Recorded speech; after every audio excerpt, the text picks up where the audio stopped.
the approval of the agenda. Oh, sorry, Fernando, can you start recording? This meeting is being recorded. Thank you. All right, and we can start with the approval of the agenda. Does anyone have any amendments to the agenda?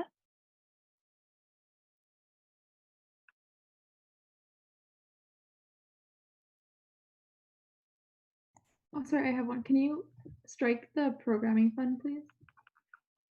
Striking SWC Programming Fund. Can you also strike capital contingency? Striking capital contingency. And TGIF, please. Striking TGIF. Emily, I had a quick question. What's up? So I was gonna do the allocation for ARC, like the stipend during just the regular ARC allocation, but it's listed here in new business. Oh, I thought it was an item. We can strike that. Yeah, because they're both consent. It's a consent item regardless. Yeah. All right, So thank you. I'll strike the, cool. Jonathan and then Aiden. Can we strike SFS, please? Striking SFS. Where is this? Got it. Aiden, then Promise. Sorry, Aiden, then Breeze. Two things. Can we strike Bruin Advocacy Grant? And then I'll defer to your discretion on this, Emily, but I have a quick slide deck for just a 3-minute thing that I wanted to highlight in my officer remarks. Did you want that as a separate presentation or part of my officer report? I think we can just add it to your officer report. Okay. I think it'll be okay. Yeah. Breeze. Hi, can I strike ASRF and TGMF, please, from AAC? Striking your funding sources.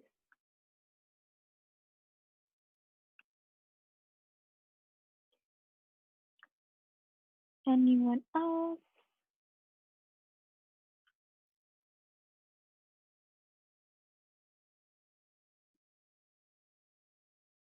Going once. Twice. Okay. So we need a motion to approve the agenda. Is there a motion? I motion to approve the agenda for today. Is that all, Em? Or do I have to say the date? September 22nd. I think that's good. I think that's good. I second. All right. I will be voting yes. EVP? Yes. Gen Rep 1? I don't think he's here. Gen Rep 2? Yes. Gen Rep 3? Yes. AAC? Yes. CEC? Yes. CSC? Yes, thank you. CAC? Yes. FAC? Yes. FSC? Yes. SWC? Yes. TSR? Yes. ISR? Is Barker here?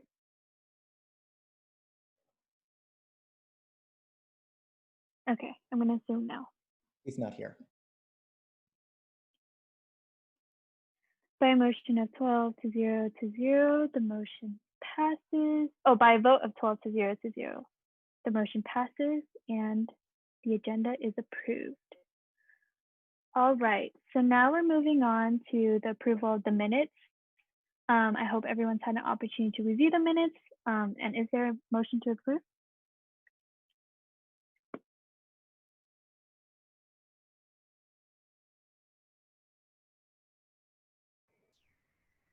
I can motion. I motion to approve the minutes. Let me check the date for it. Madison just let me know that there's 2 sets of minutes. Oh, there's 2. So would the first one be like September 8th, or is that from the? Oh, because 8th and 15th. I guess I'll motion because I wasn't here last week. So I motion to approve the minutes for September 8th. I second. Okay, Bree's motion, Sachi seconds. I'll be voting yes. EVP, Abstain. abstain. Gen Rep 2, Yes. Gen Rep 3, Yes. AAC, Yes. CEC. Wait, I'm sorry. This is for last week? It's for the week before, so 9-8. Okay. Yes. CSC, Abstaining. CAC, Abstain. FAC, Yes. FSC, Yes. SWC, Yes. TSR, Yes. ISR. Not here. Okay. Give me a second.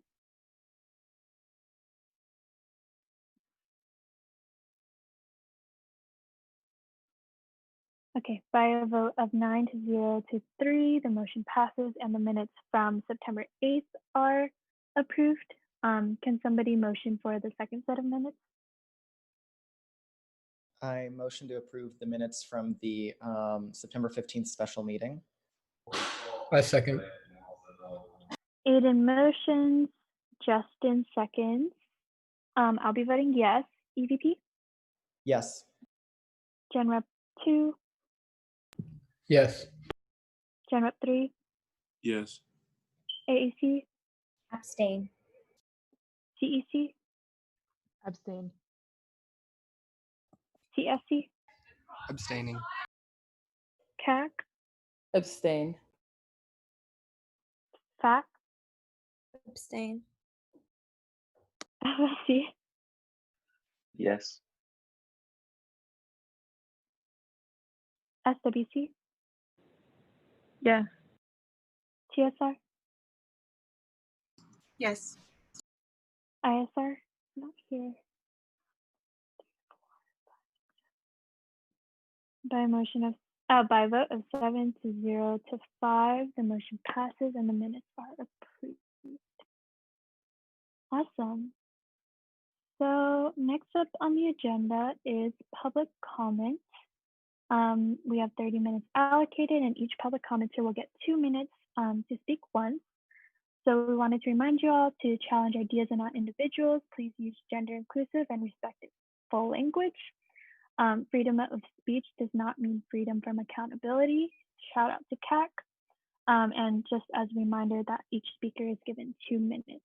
With that, we're going to start public comment. Please raise your hands using the raise hand function and I will go ahead and call on you.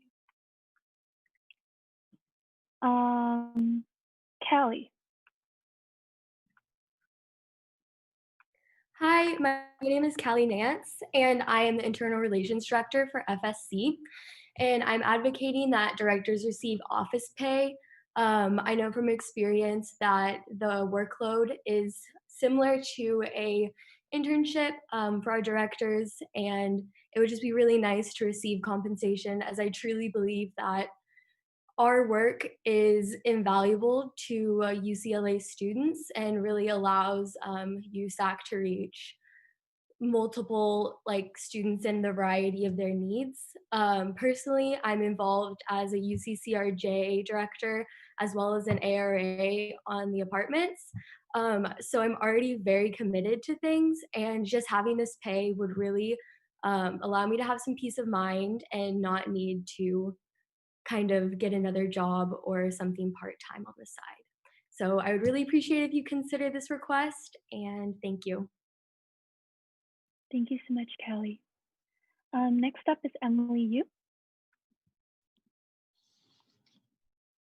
Hello, hi. I am Emily Clarissa Yu, and I'm a co-director of the COVID-19 task force within the Financial Supports Commission. I'm here to advocate also for office pay for FSC. In my year at FSC, I've seen and experienced how directors put in a lot of work, from writing proposals, emailing administrators, organizing our staff, and overall striving towards finding the best ways we can to help the student body. I personally last year read hundreds and hundreds, it was in the 800s of applications just for the USAC Relief Fund, and processed many, many more SGA funds requests as well.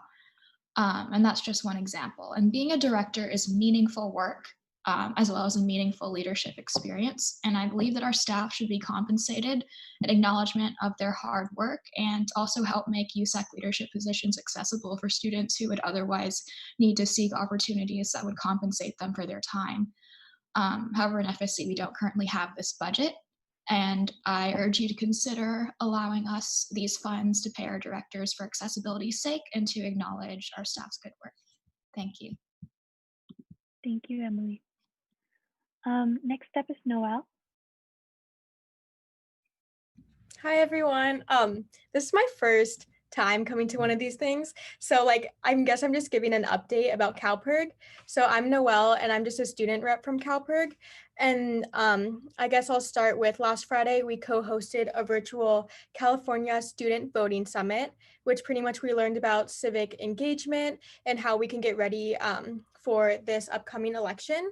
And then additionally, today we hosted our National Voter Registration Day event. Sorry, it's really long. And we got to hear from Office of Student Affairs representatives, and they gave their insight on how their offices are getting students ready to vote, which is really good.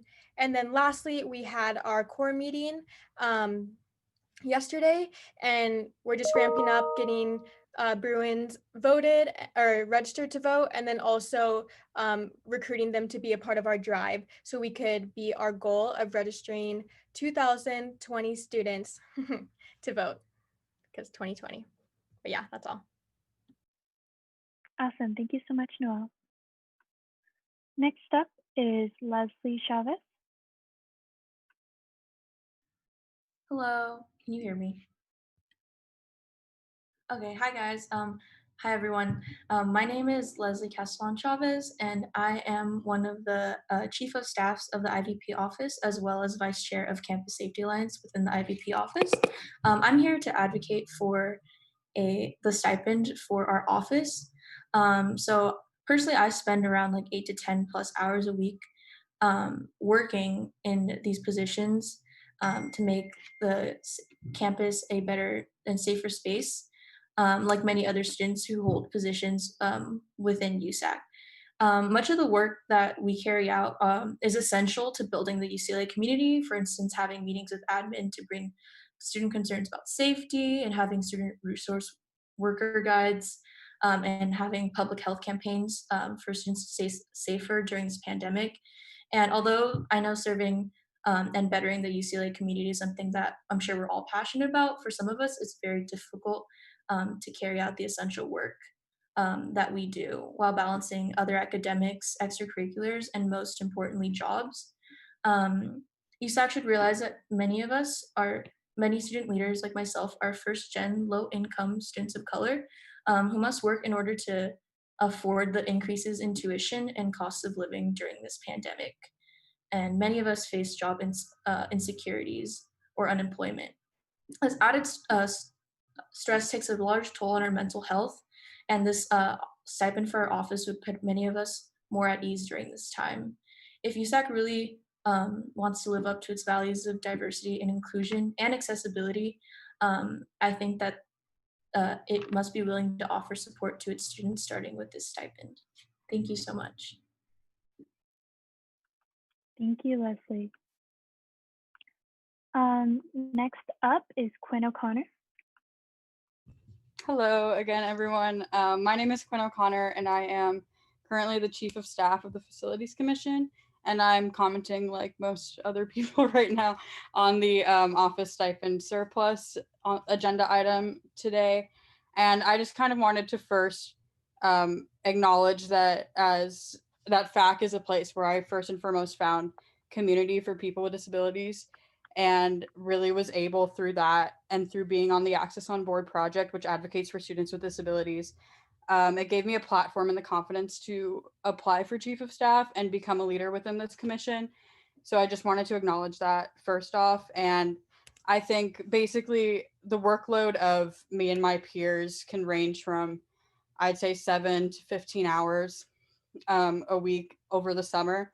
And I think also, speaking from personal experience, I've kind of reconfigured the chief of staff position this summer, and I'm developing new ways of running the internal staff through, I'd say, monthly check-ins with project directors and increased engagement with the staff as an executive position. Also, I would like to say that as a disabled person, personally for me, it is hard for me to get part-time jobs that most college students do have, as like baristas or grocery store clerks, etc., because that requires heavy lifting, which I'm not able to do. So having this extra compensation will definitely help me as a student with kind of, I'd say, a part-time job doing USAC. And I would just like to say that I'm really grateful for the position that I am in as a student right now within the Facilities Commission. And I would just like to advocate and ask that you all consider the needs of disabled students, first gen students, people of color working in USAC who just have had trouble getting jobs in general. So thank you. Thank you so much, Quinn. All right, up next is Kelsey Dempsey.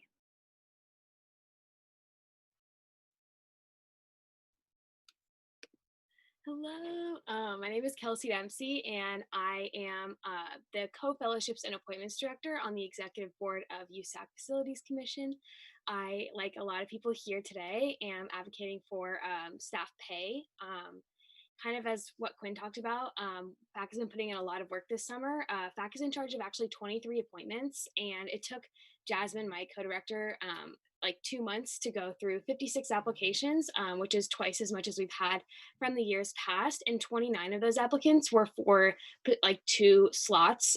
So it took a lot of time for us to go through that. And also we're actually building a fellowship program from the ground up. So from previous years, FAC has just had fellows that have kind of gone through as staff. And so we're creating an entire program, and that's taken up a lot of time. And as someone who has worked full-time, overtime, and has worked another job that is so I've worked probably like a total of 60 hours during the summer per week, along with this opportunity. And I think like for mental health purposes, and also just to set the foundation for students like myself who went through USAC as a freshman and really have found personal and professional growth through programs like that, I think it's super important to compensate for directors like us. So I just want to thank you so much for your time. Sorry, I'm so anxious. I've been anxious all day, but I just want to thank you. And yeah. Thank you so much, Kelsey.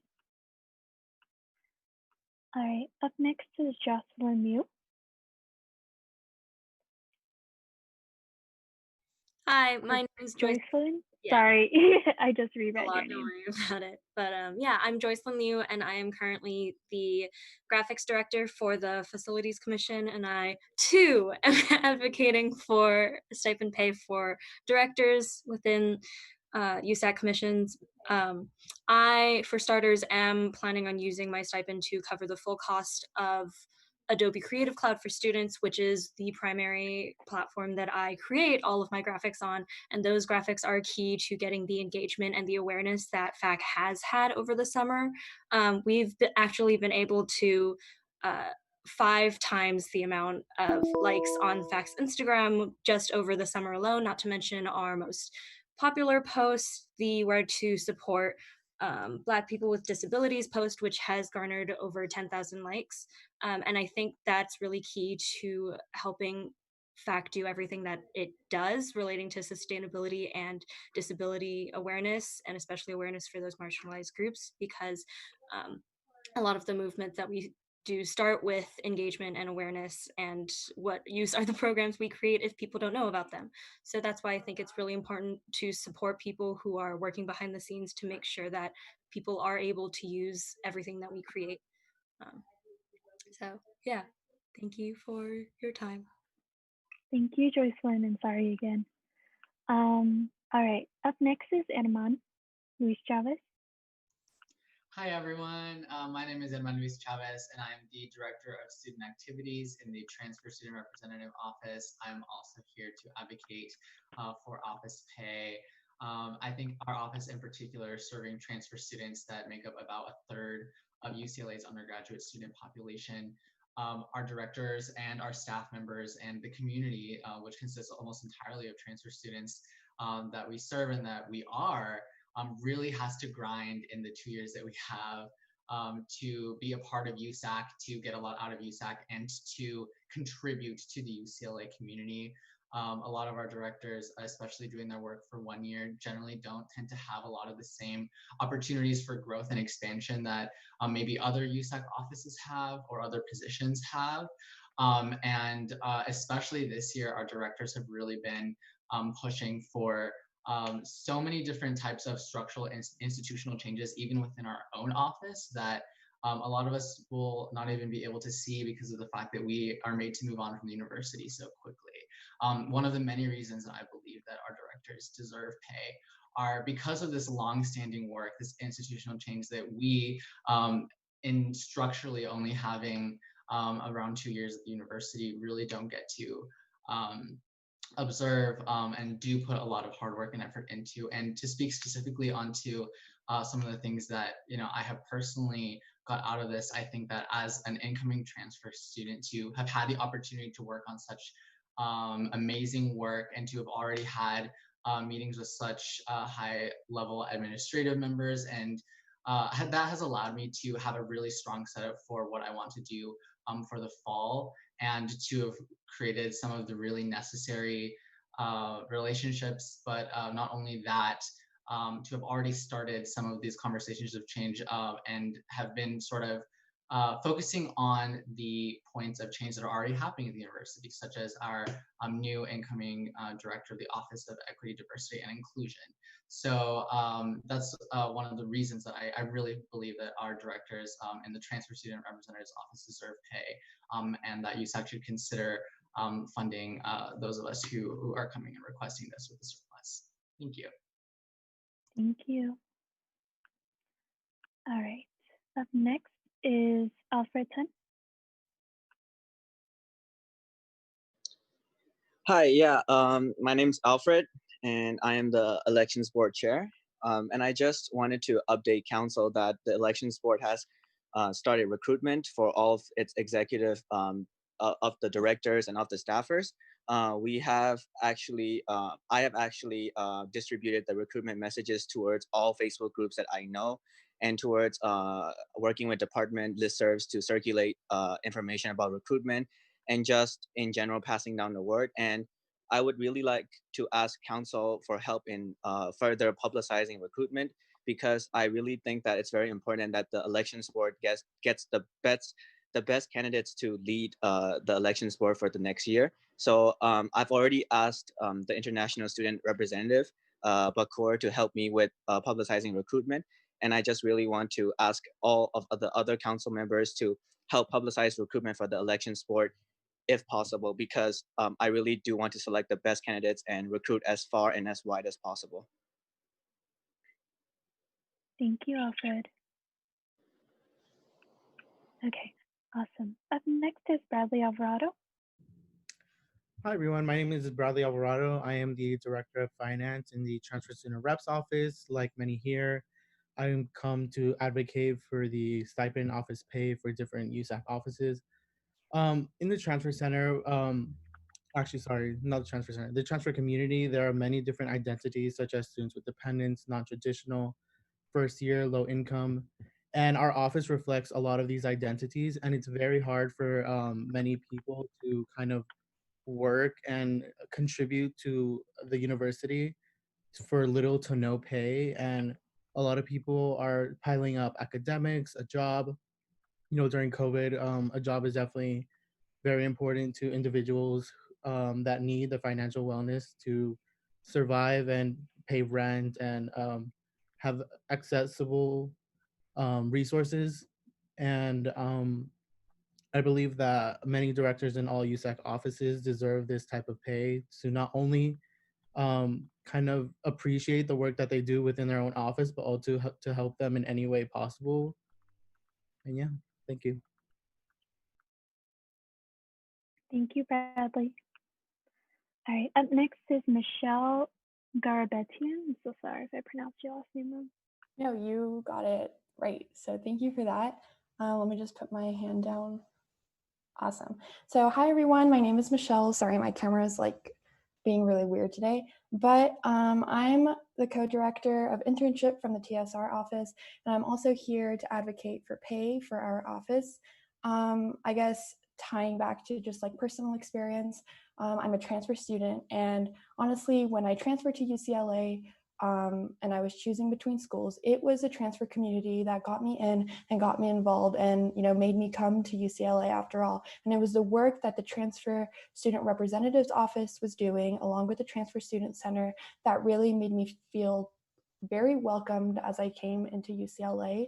And as Bradley was just saying in regards to the current situation happening right now with COVID and the pandemic, I really think that as student leaders in USAC and in the TSR office, we are putting so much time and effort and dedication into all the programs and organizations and just events that we are planning.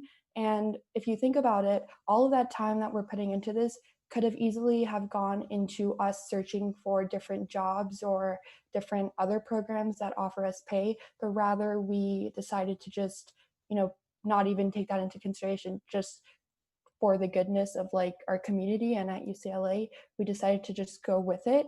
And with that, I'm really hoping that all of you see where we're all coming from and can really support us in what we're here for today. And other than that, yeah, I appreciate your time and consideration. Thank you. Thank you, Michelle. Okay, up next is Maxine Zhao. Zhao. Hi, thanks. My name is Maxine Zhao. I am the Chief of Staff for the TSR office this year, also advocating for stipend pay for directors. As Bradley, Irmana, and Michelle said, the TSR office represents transfers across campus. So we serve and represent a really diverse community with non-traditional paths towards higher education compared to direct entry students.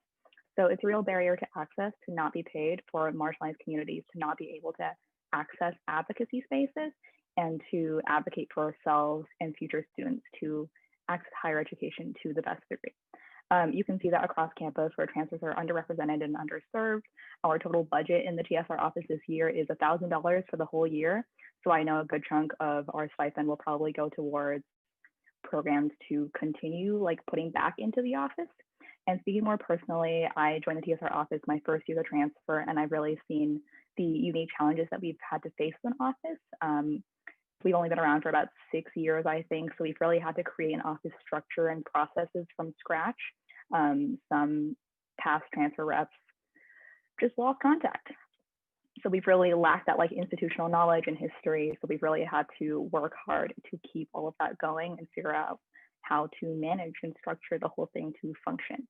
There isn't really a possibility for someone to be in the office for 4 years to sustain that kind of progress and advocacy. So we will, I'm sure, talk later about this, but thank you for your time so far.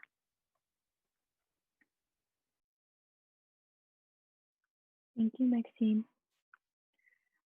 Okay, last person I see is Lisol.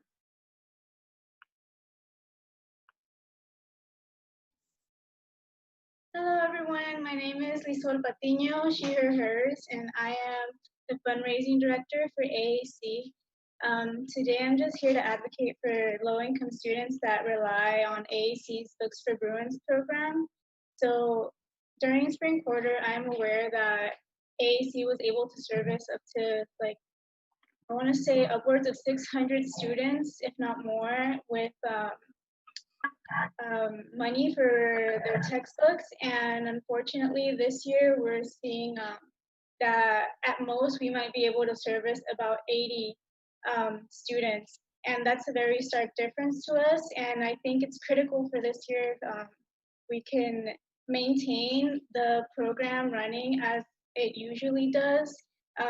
Just because during the pandemic, I think low-income students are especially suffering And then in addition to that, during spring quarter, I am aware that we had funding of about, I want to say 60K to run Books for Bruins. And then this year, I know that we're running only on 4,000 per quarter, and this will only give us, I don't know, we're trying to be optimistic with the numbers, but we want to say we're only going to be able to help about 80 students, and that's just, to me, I think that we need to be prepared now more than ever to be able to meet them and give them our best way of support that we can by keeping this program running successfully and as it should be.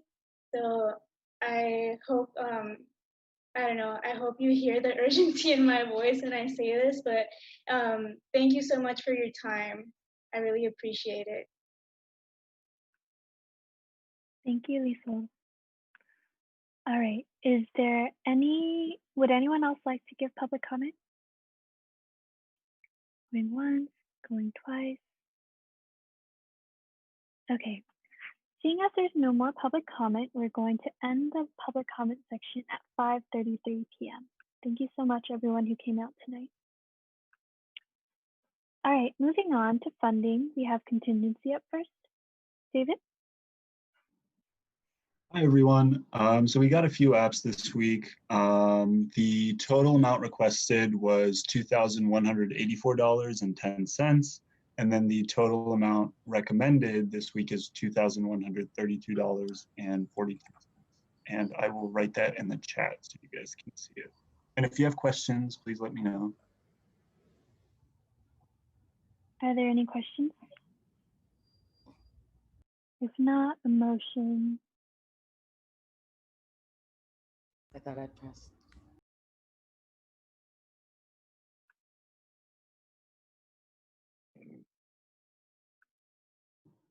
Oh, and I forgot to mention, these are to non-USAC entities. Thank you, David. I motion to approve the allocation of $2,132.42 to non-USAC entities. Do I have a second? Promise motion, Zuleika seconds. And I will be voting yes. EVP? Yes. Gen Rep 1? Yes. Wait, was that Justin? I said yeah, but did you say Gen Rep 1? Oh, I said Gen Rep 1. I was just checking to see if John came back, but all right, Gen Rep 2? Yes. Gen Rep 3? Yes. AAC? Yes. CEC? Yes. CSC? Yes. CAC? Yes. FAC? Yes. FSC? Yes. SWC? Yeah. GSR? Yes. ISR? Not here yet. All right, with a motion, with a vote of 12-0, the motion passes and contingency is approved. All right, moving on to ARC allocations. Promise? Yeah, hi everyone. Excuse me. So today I'm just bringing this consent item for essentially an ARC allocation in the amount of $2,897 in the form of a budget transfer to the CAC account in order to properly stipend the chair and vice chair of ARC Fund, because it is very important when we have the ability to pay people for their labor. Yeah. Thank you, Promise. Is there any opposition?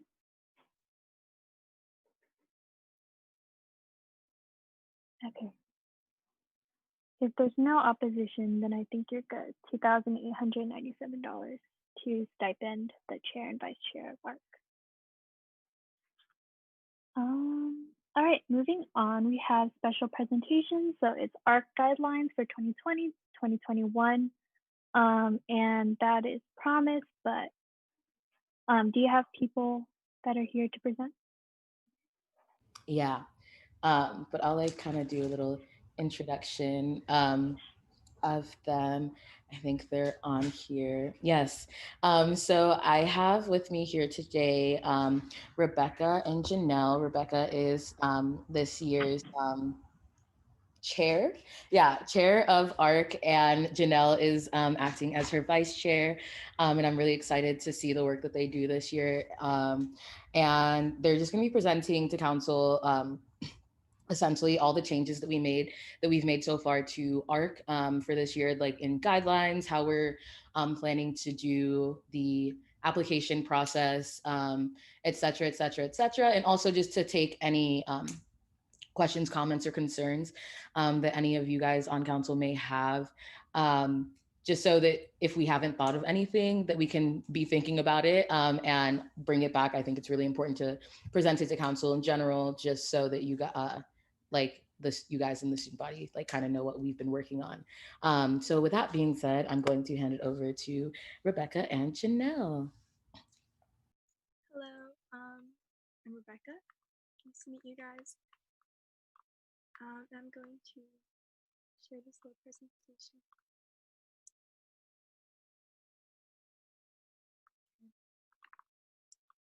So these are the changes to the documents by me, Rebecca, and Janelle.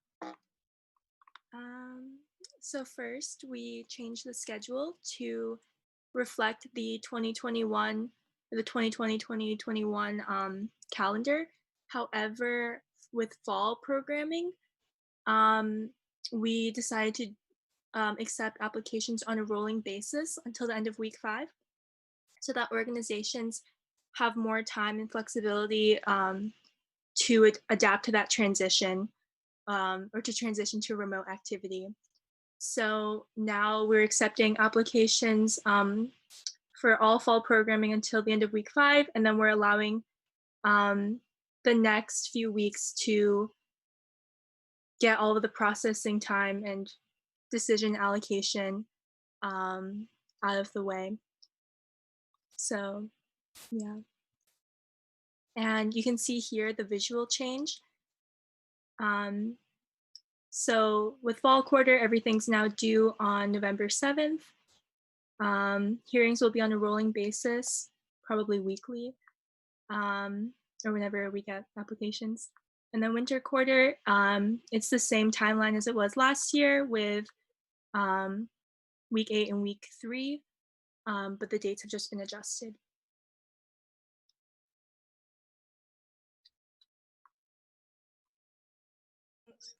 Hi everyone, I'm Janelle. I'm the vice chair, and I'll be talking about some of the changes that we made to the application.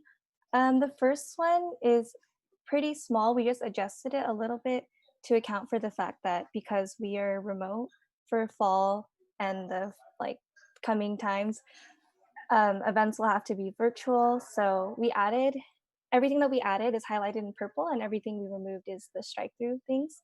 So we added other services and materials needed for programming. And the wording is a little bit vague, just so that organizations can apply or adjust that to whatever their needs are.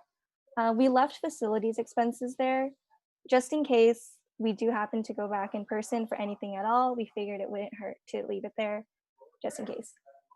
The second change that we made was that applications and all documents will be submitted electronically. So there's no turning in forms to the CAC office or the SGA office. Everything will be emailed to our personal email, which we will then forward to SGA. And we just added an extra direction for people to use an email address on the application that they actively check, especially because it's really important that online communication is going to be used a lot now. The third change is that to account for the fact that they're submitting forms online, we're going to create a Google form.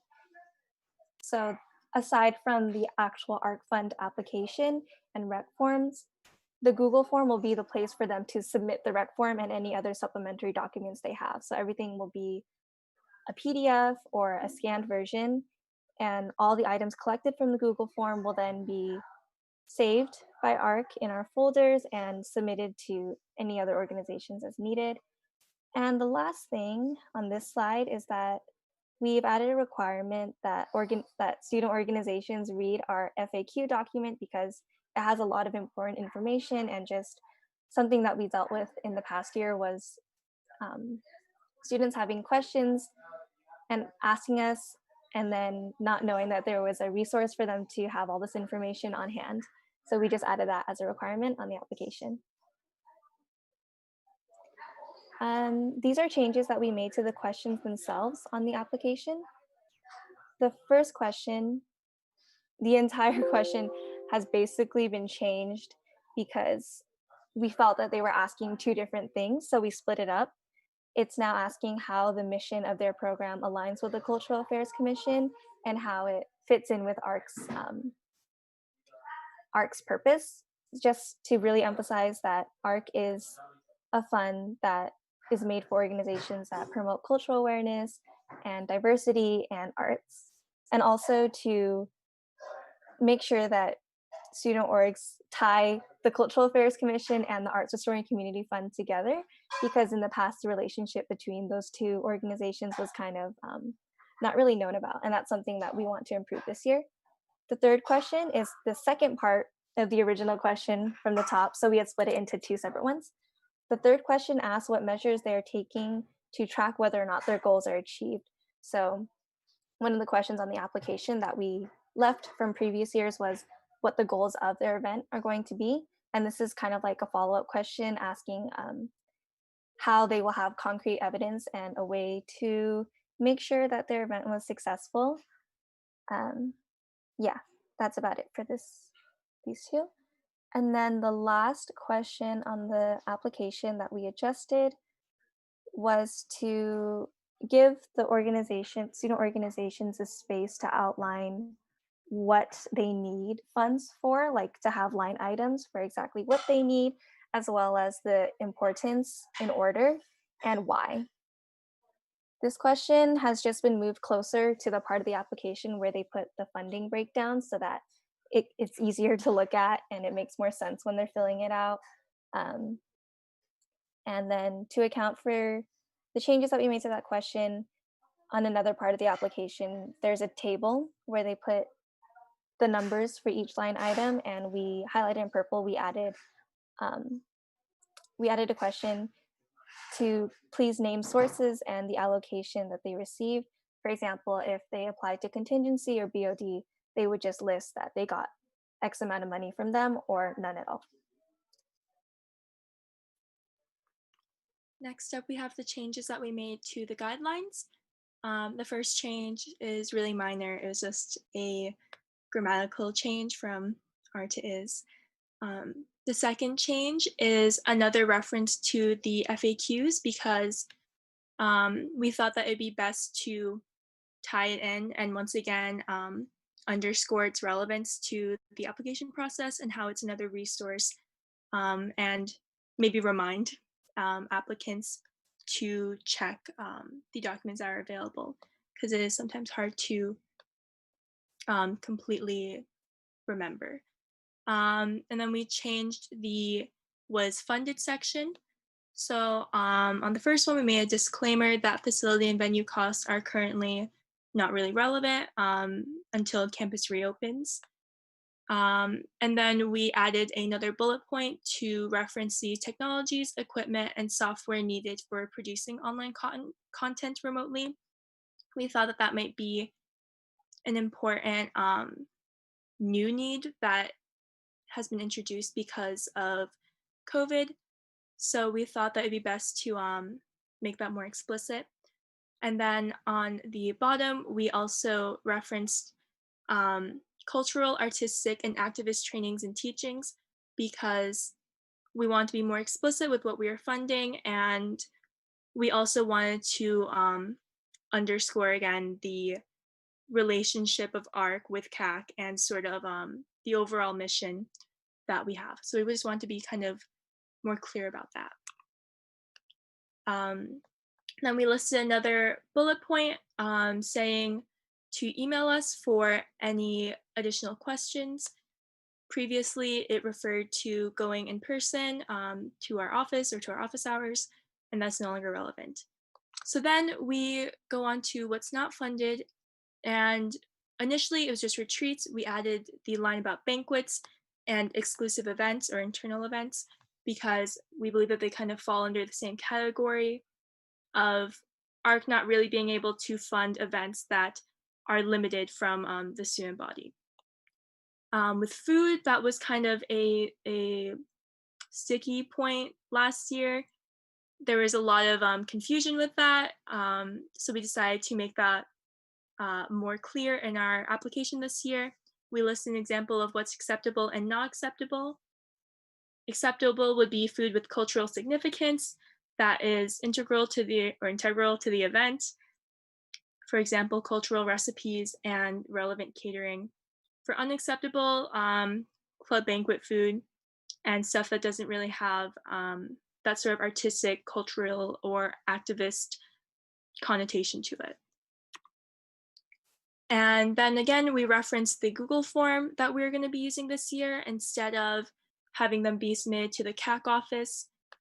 And now the rec forms and all the relevant attachments will be submitted via Google form.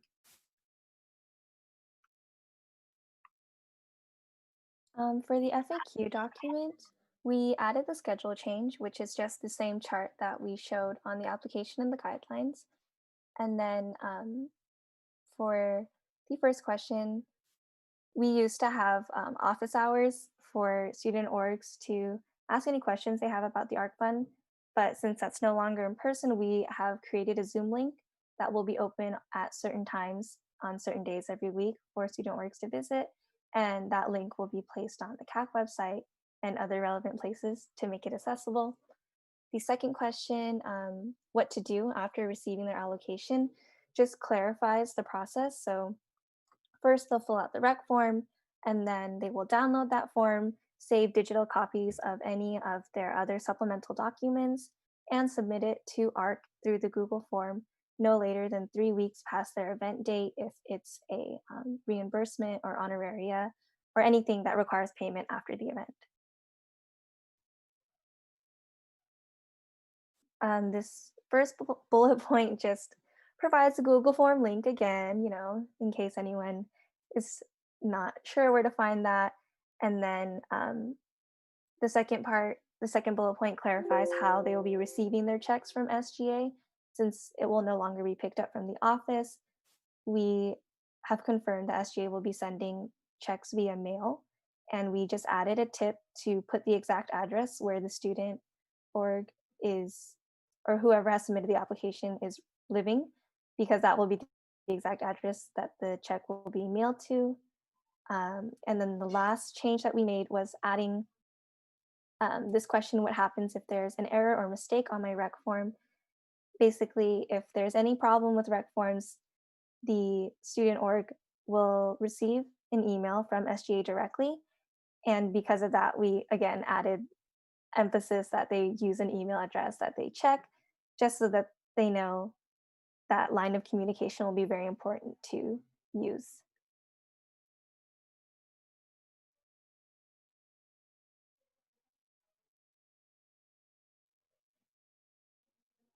Okay, and I believe that concludes all the changes we made.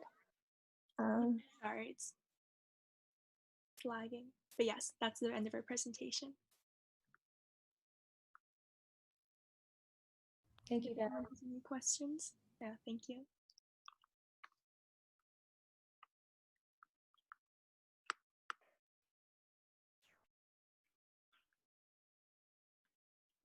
Sounds good. Thank you.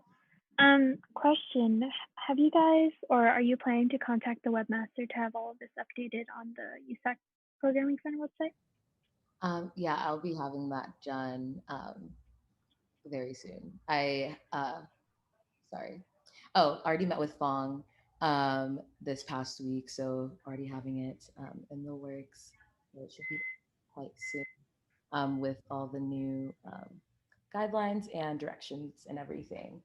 And if anyone has like any suggestions or I don't know, anything that they feel that could possibly be funded through ARC within like the guidelines, of course, of the referenda.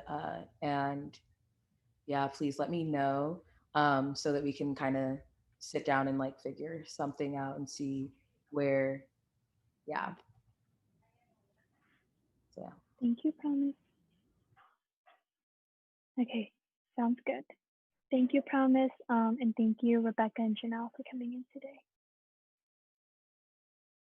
Thank you. Okay, so that concludes our special presentation section. And now we're going to move on to appointments. Yay! Okay, sorry? Yeah, sorry. I forgot to strike Judy. I'm so sorry about that. Just letting you know. Okay, we'll just skip her. Yeah, okay, cool. All right, so first up is Ryan Aniceto to the Student Risk Education Committee, and it's consent items. So Jonathan, you can go ahead and like describe Ryan and his job, or their job, sorry. Yes, Ryan. I'm appointing Ryan to the Student Risk Education Committee, lovely known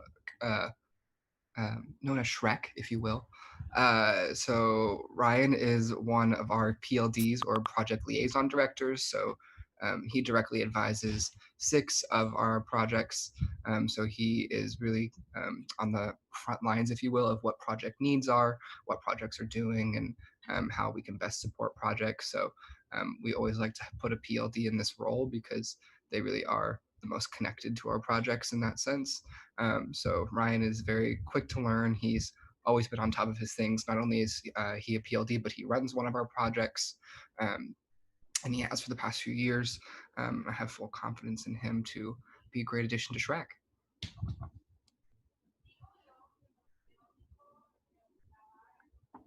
Awesome, thank you, Jonathan. Is there any opposition to this appointment?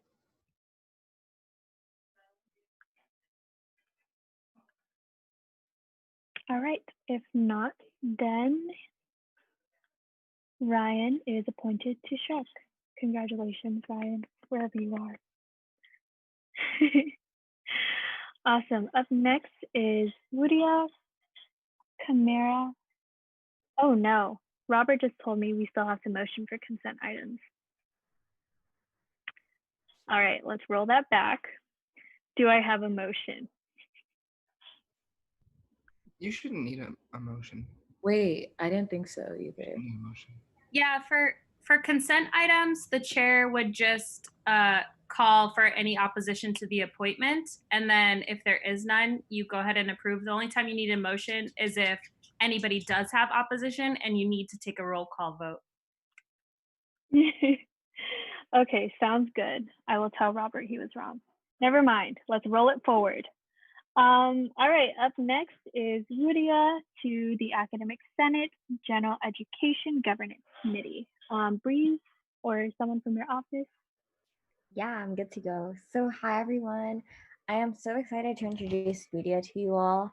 Rudia is a second-year double majoring in economics and international development studies. She has worked at the AmeriCorps as a math tutor at Mark Twain Middle School last school year, and she will continue to tutor this year with Bruin Corp. She is also a part of the first-year scholars program and interned with UCLA Bruin Guardian Summer Academy as a program assistant earlier this summer. She is currently a member of the Bruin Resource Center Student Leadership Board, and she's also the Assistant Finance Director for USAC OP.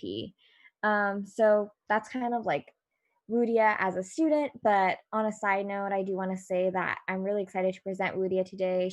I've only heard great things about her and her work ethic, and she's been so enthusiastic about this position, asking me so many questions, which I really appreciate when students have a lot of enthusiasm for Academic Senate, because it's like a passion of mine. So I am so excited to see what Rudia has to say and to have her hopefully appointed to Senate tonight. Thank you.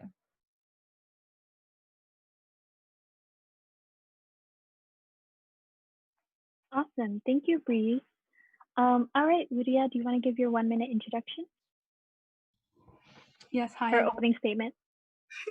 Hi, everyone. Thank you, Bree, so much for that introduction. I just want to start by saying thank you to you all in this council for the work that you do in ensuring that student needs are constantly being advocated for. And as Breeze mentioned, my name is Rudia Kamara, and my pronouns are she, her, hers. And specifically, as a Bruin Court tutor, I had the opportunity to play a little part in ensuring that students within Title I schools like Max Twain get the exposure they need to higher education and are equipped with the right skills to excel academically. And with that, I hope to bring that experience into the GEGC committee to ensure that GE classes are actually meeting all classes enlisted within the three foundations, in addition to diversity, actually meet those requirements, which has not been the case for diversity classes, to be specific. And I just want to make sure that students are actually getting the diverse learning experiences they're supposed to be getting within mandated courses like GE classes, for example, and also ensuring that everyone, the learning experiences of student does not deteriorate more than it is, given the facts of the pandemic, and everyone has equal access to GE classes as well. Thank you so much. All right, does anyone from council have any questions?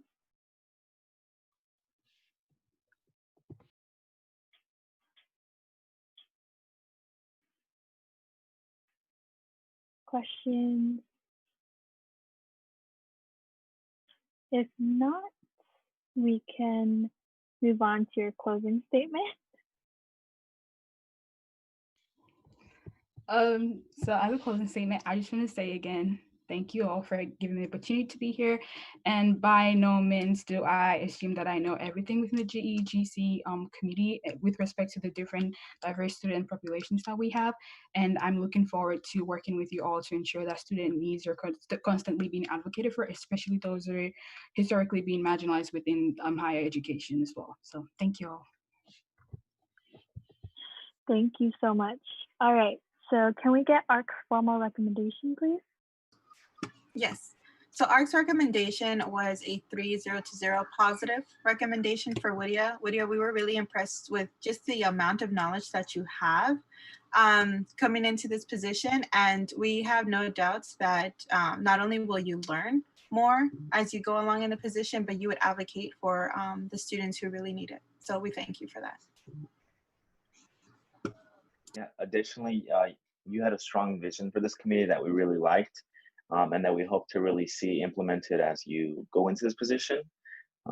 And we also really like that you wanted to make this this committee more public, more known to the general utility community, because it's something that's definitely necessary.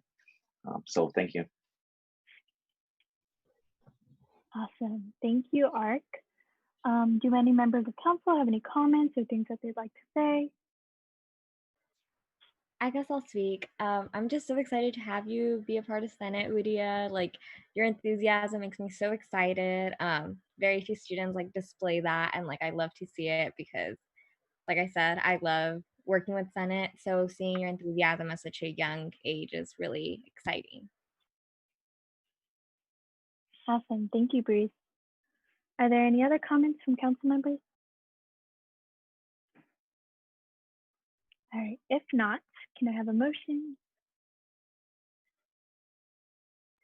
I motion to approve Rudia Kamara to GE Governance Council within Academic Senate. I second. Second. Jonathan. Breeze motions, Jonathan second. All right, I will be voting yes. EVP? Don't think he's here. Gen Rep 1, not here. Gen Rep 2? Yes. Gen Rep 3? Yes. AAC? Yes. CEC? Yes. CSC? Yes. TAC? Yes. FAC?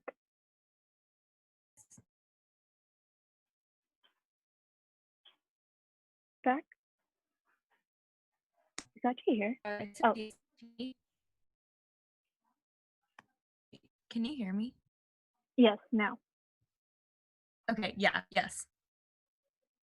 Awesome. FSC? Yes. SWC?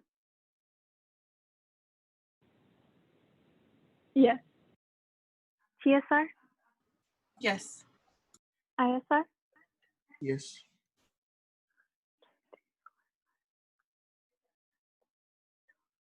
All right, with a vote of 12 to 0, the motion passes, and Gudia Kamara is appointed to Academic Senate. Congratulations, Gudia. Thank you all so much. Awesome. Moving on the agenda, we have, Judy. No, Judy is not here today, so Odua. Is he here? I think so. Yeah, I'm here.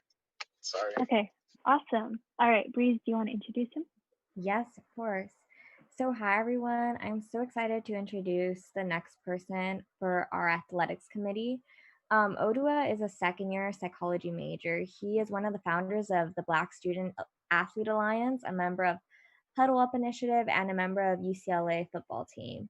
The Black Student Alliance, Athlete Alliance, works to provide a safe space for Black athletes to talk about social issues and enact change within voices, while the Huddle Up Initiative led himself and a few other leaders on the football team to work towards positive effect on the community. So that's just kind of like Odua at a glance, but on a more personal level, like I just want to say I've heard really great things about him from both, Amanda, who's like worked more closely with him, as well as Elijah. And I think especially everything given the Black Lives Matter movement and given I learned so much from Elijah all the time regarding like athletes. So I think like it's very important for athletes to have a voice in these committees and in these spaces with academics. So I'm really excited to see Odua hopefully appointed at the end of the night. Awesome. Thank you, Breeze. Odua, do you want to give your opening statement?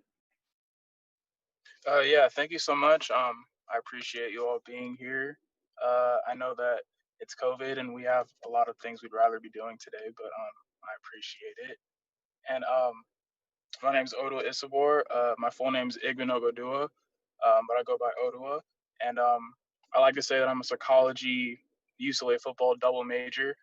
Um, but I'll be honest, due to COVID-19, our team has been sidelined until they deem us that it's safe to play for a season. But as a kid who kind of grew up not having much, I've always been chasing opportunities, and I found that it'll be a better time than ever to take advantage of the negatives of my life and to use that to build a promising future for my family and for myself. And as I realized that the good that I want for myself is the same as the good that I want for my team and other athletes, um, I realized that I should be working to give everyone an equal opportunity um, to not only be an athlete, but to also be what they came to school to be a student, to be someone who rises for more than just what people see on the court or the field. And just a quick little story that I've found myself saying a lot these days.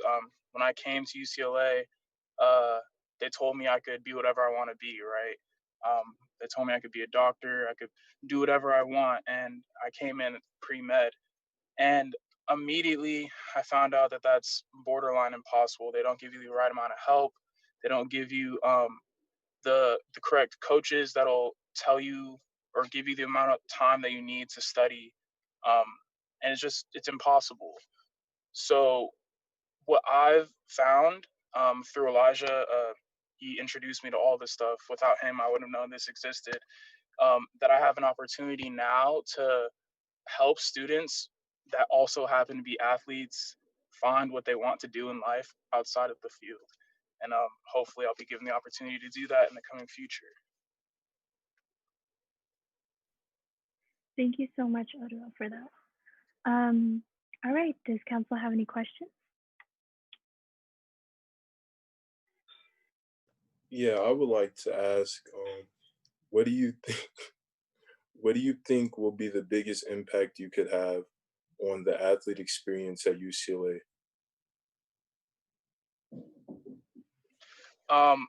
What's interesting is that obviously you're an athlete. Um, the athletes have no idea that the academic senate exists, that there's such thing as a student council. that there are any other programs besides athletic related programs that exist to help them. A year ago, if I had an issue, I would go talk to my coach. But my coach doesn't have the correct resources to actually help me. The head coach doesn't have the resources, and the advisors don't necessarily have the resources either. And if I had an issue with anything, I would go talk to my coach. Today, I literally found out that you can have public statements at this student council meeting where you can voice your opinions. That's insane.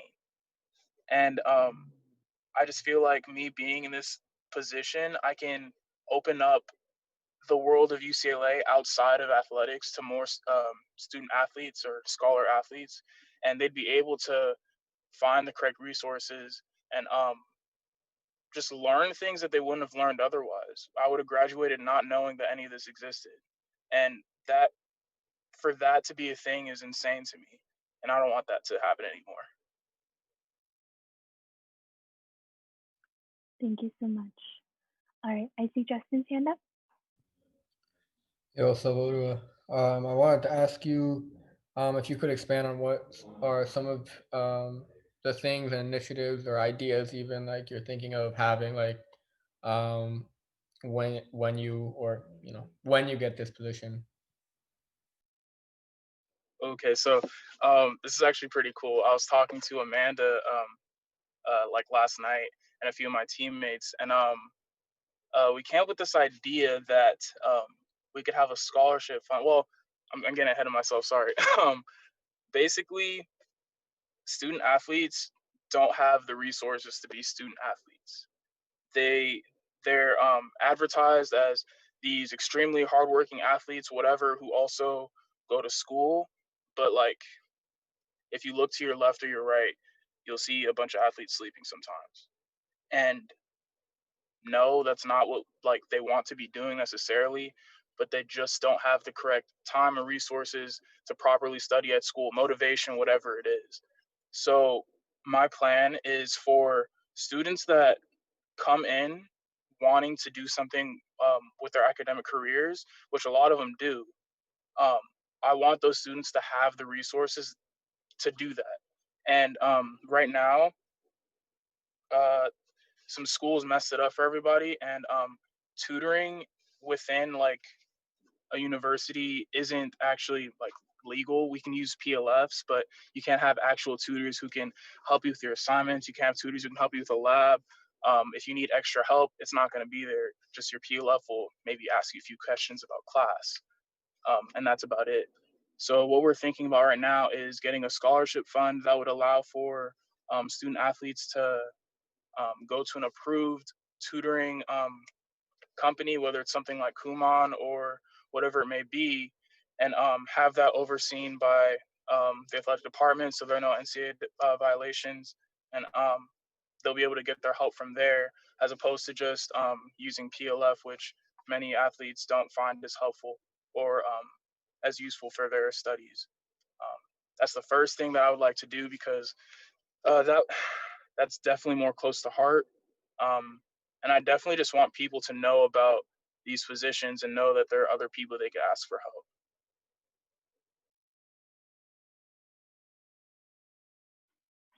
Awesome. Thank you, Ojala. Do any other members of council have any other questions?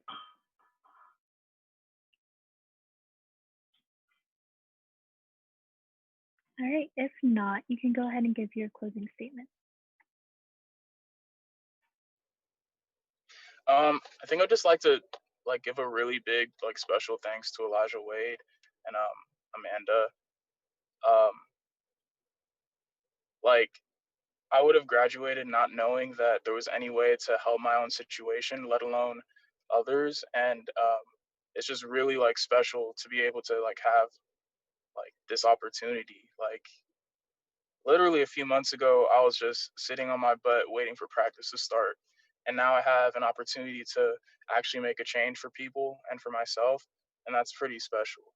And just me being here at all, just opens up a gateway for others. Um, so just thank you. And I appreciate everyone else for considering me as well. Thank you so much.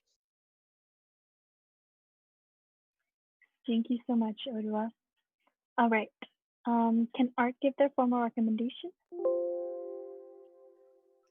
ARC voted 3-0 positive recommendation for Odua. We're very impressed with the interview we had with Odua. He provides a very important perspective and voice for this position. His passion and drive for doing this work makes us feel very confident that he will serve well in this position.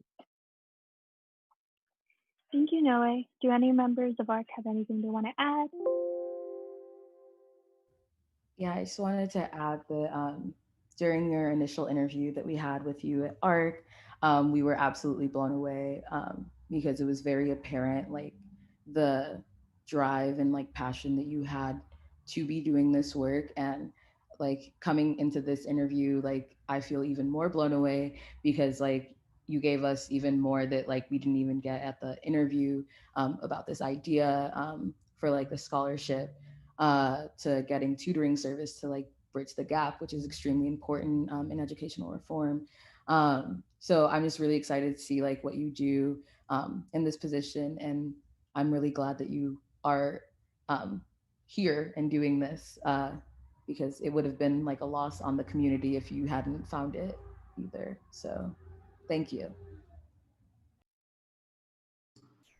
Yeah, I just want to reiterate what everyone said. Ottawa is that we were really blown away, and I have no doubt that in this position you will bring awareness to your fellow, student athletes, and I'm really excited to see what you can do in this position. Awesome. Thank you, ARC. Do any members of council have anything they want to say, comments, Sachi? Yeah, I just want to. Oh, wait, sorry. Can you hear me? Yes. Okay. I have really bad internet. I just wanted to echo everything that ARC said and just say like how amazed I was with everything that you brought up today. Like maybe I'm just emotional, but like I really like was so impressed with your interview just now, and I'm just like so optimistic and excited about the work that you're going to do. So thank you so much. Thank you, Sachi. Elijah?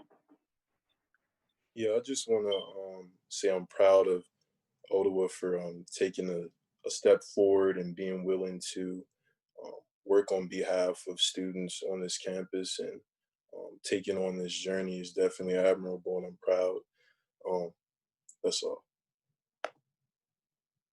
Thank you, Elijah. Breeze? Yeah, I just want to say I'm really excited to get to work with you. I know we haven't had like a chance to meet, but I've heard really great things from Amanda, and I trust Elijah knowing he's going to do a great work. So I'm just really excited to see what you do and can't wait to touch base soon. Thank you, Breeze. Anyone else? Okay. If no one else has any comments, I also just wanted to say I echo everything that everyone just said. Really, really excited to have you in this position. And I think it's super, super important that athletes actually get to hold this position. So I'm very excited for the potential that this will have for this year. All right. If no one else has any comments, we can go ahead and motion.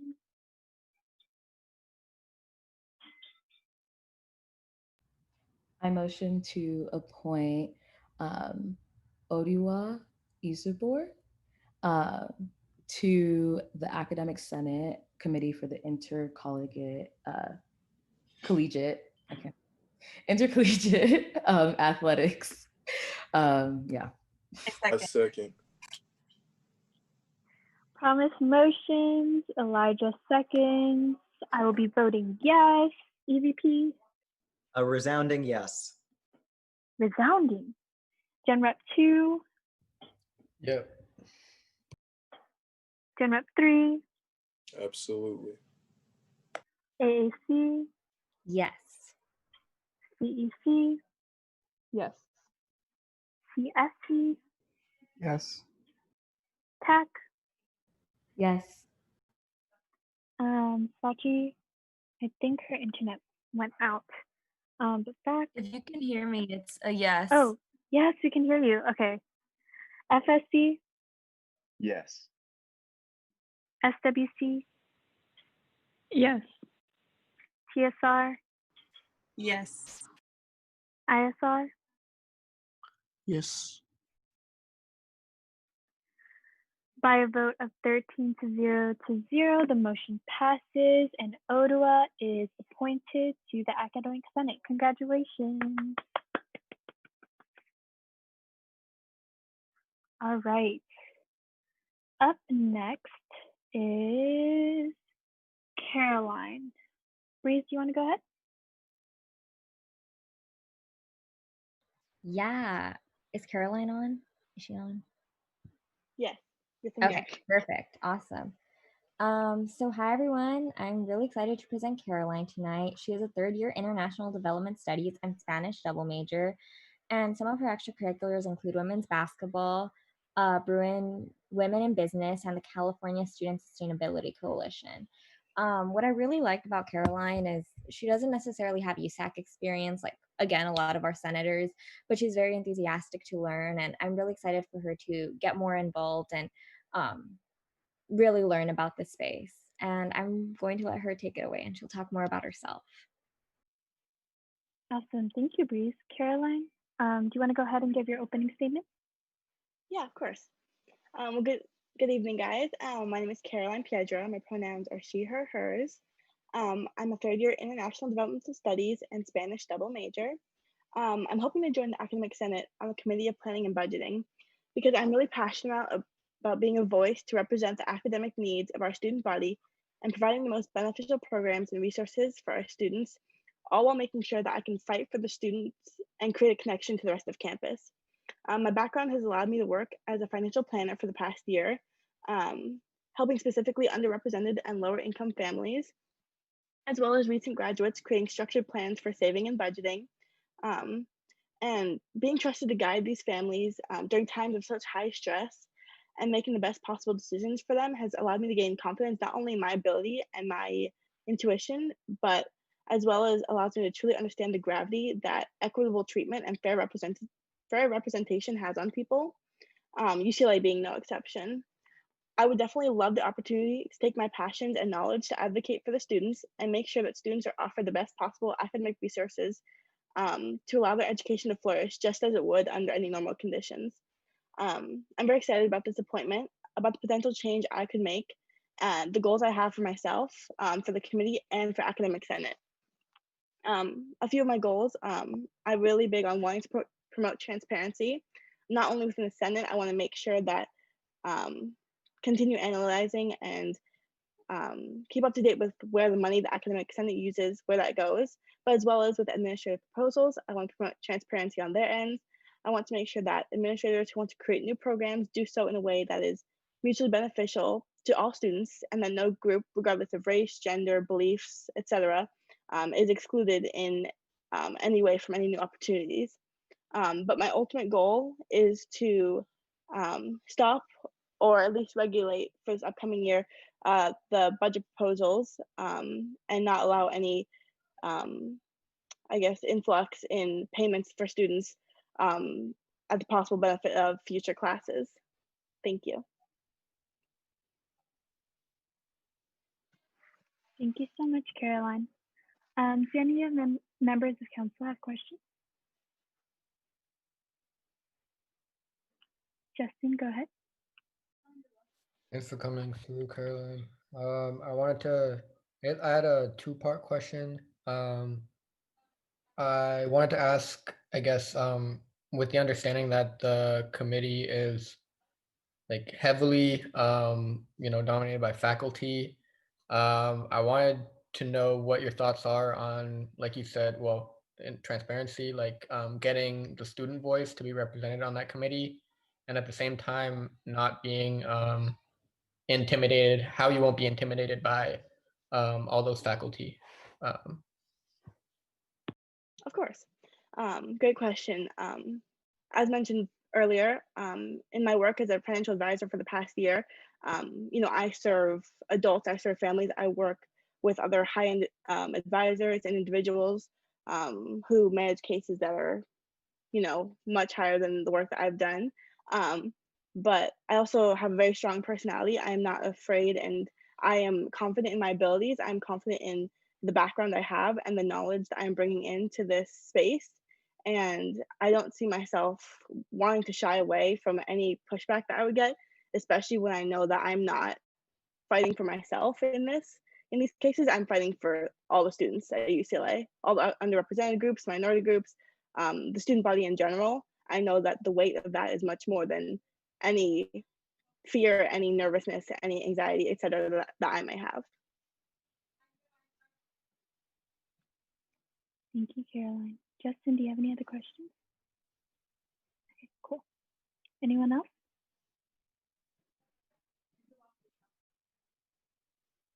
All righty. If there are no more questions, you can feel free and go ahead and give your closing statement. Awesome. I would just like to say thank you so much for all of your time and for considering me for this position. I really do want to help our students and provide them for resources of the highest caliber, regardless of the remote experience that we're going to have this year. And I'm confident in my ability to succeed. And while there are most definitely areas that I'm not completely knowledgeable about, I am more than prepared to learn and grow, and more than prepared to face new challenges and to overcome them while in this position. And I know at the end of the day, I hope to make a strong and positive influence while on Academic Senate. And thank you again. Thank you, Caroline. All right, Art, do you want to go ahead and give your formal recommendation? Yes. So ARC's decision was a 3-0 positive recommendation for Caroline. Caroline, we were really impressed with just the amount of knowledge that you have at this moment, but also we really appreciated your passion for wanting to get student input, especially marginalized students and BIPOC students. And so we really appreciate that. And your mission to create more transparency within the position. We can definitely see you grow as well in this position, and we're excited to have you as well. Thank you, Zuleika. Any other members of ARC want to chime in?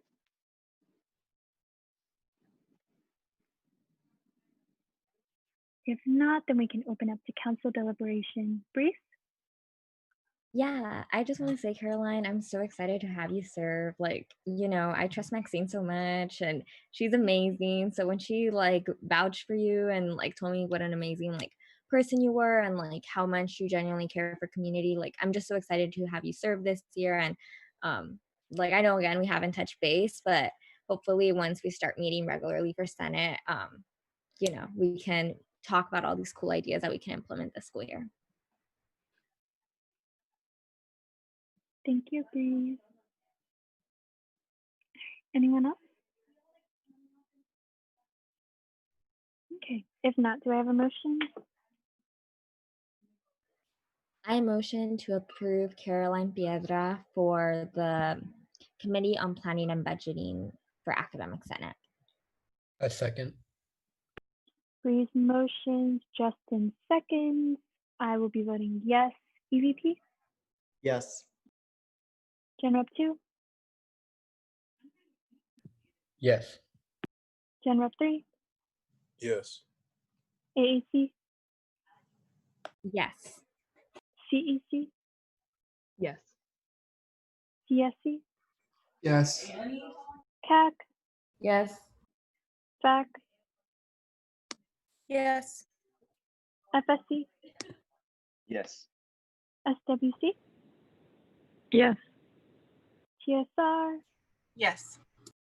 ISR? ISR?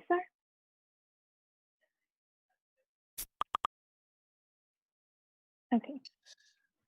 With a vote of 12. Yes, Oh, it's Barker? muted, but yeah. Can you hear me right Okay. now? Yeah, I can hear you. All right, Yep. I'll put you down for a yes. With a vote of 13-0, the motion passes and Caroline is appointed to the Academic Senate. Congratulations. All right, next up is Ashley. Bree, do you want to go ahead? Awesome, yeah. So, hi everyone. I'm so excited to introduce Ashley. Ashley is a second year pre-political science and public affairs double major. She's a staff member in in OP's community platform, AAC's Retention First platform, and GenRep 3's Fight for Low Income Students platform. So that's kind of Ashley's resume, but more on a more personal note, like I'm just so appreciative of Ashley, even like at her young age. She's so engaged and so willing to always like ask more information and learn more about like dismantling like barriers at this institution. So I'm just really impressed by her and see so much leadership potential in her. So hopefully she gets approved later tonight. And yeah. And Emily had to step out for a moment, so I'll be chairing. But Ashley, why don't you go ahead and give us your opening statement? Okay, perfect. Hi, everyone. Thank you so much for having me here. My name is Ashley Sabiles. I'm a rising second year. As Bree said, I'm majoring in political science and public affairs. I'm currently involved in 3 USAC offices. And as a staff member serving in each of these offices, I feel that I have gained many important and impactful information, which has led me to feel a lot more confident about serving as a representative for the student body in these spaces. In previous years, the Committee of Academic Freedom has worked to serve faculty needs and protect faculty from distress or sanction aimed at supporting their intellectual independence. But if elected to this committee, I hope to make an adjustment and use this faculty audience to create a committee where teachers' needs and rights are protected while also ensuring students' needs in regards to academia are met. I'm most interested in this committee because of the distinct advantage it has in being able to influence teachers' reactions to students' needs in academia during times like these. If elected to be a part of this committee, I hope to use my voice to advocate for leniency towards grading and coursework for students throughout this year. Using my experiences from the offices I'm a part of, I feel that I have learned how to use resources to push policies and agendas and how to be open to student needs. When working specifically with the Office of the President this summer, I was involved with outreaching for the new initiative CAB. And because of this experience, I feel that I can not only expand on my outreaching skills, but I can continue to work with orgs and offices which represent students of different backgrounds to ensure that their academic needs are being met in the classroom. To create this space and address student needs, I want to focus specifically on ensuring leniency in grading and coursework throughout this year. I hope to use data from the UCLA Student Affairs Information and Research Office and continuously create surveys to conduct my own research and listen to student needs and concerns in these times and use this data and information to formulate policies which I would bring up to my committee and faculty on my committee. Some examples of leniencies I really hope to push for this year are no timed exams to accommodate students from many backgrounds, such as low-income students who may need to work, student parents who have dependents to care for, international students who may be dealing with time differences, and any other students on campus who may struggle to meet the timeframes set by professors who may not have considered all of these. That's my opening statement. Thank you so much. Perfect, thank you. Council members, any questions?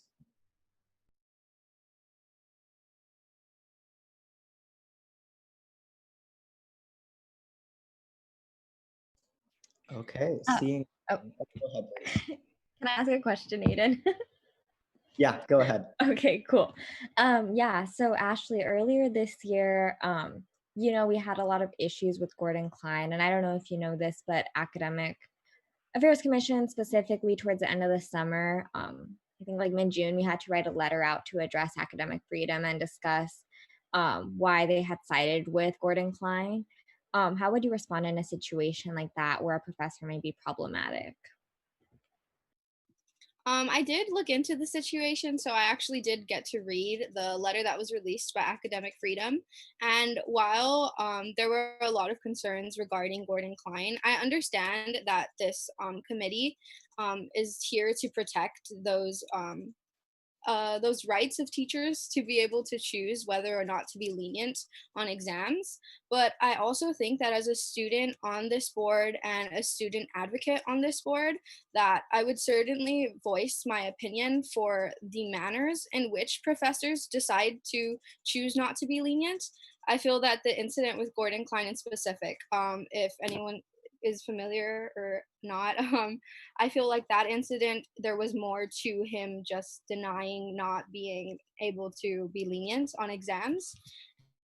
So that with working with this committee and creating that partnership with the faculty on board, I can better communicate with professors and faculty and try to make them or try to persuade them to understand the perspective of students and how even if they do not want to be lenient in these times and like not give exams and accommodate towards students, that is within their rights. But I also want to make sure that I am there continuously advocating and fighting for that leniency regardless if teachers choose to take that up.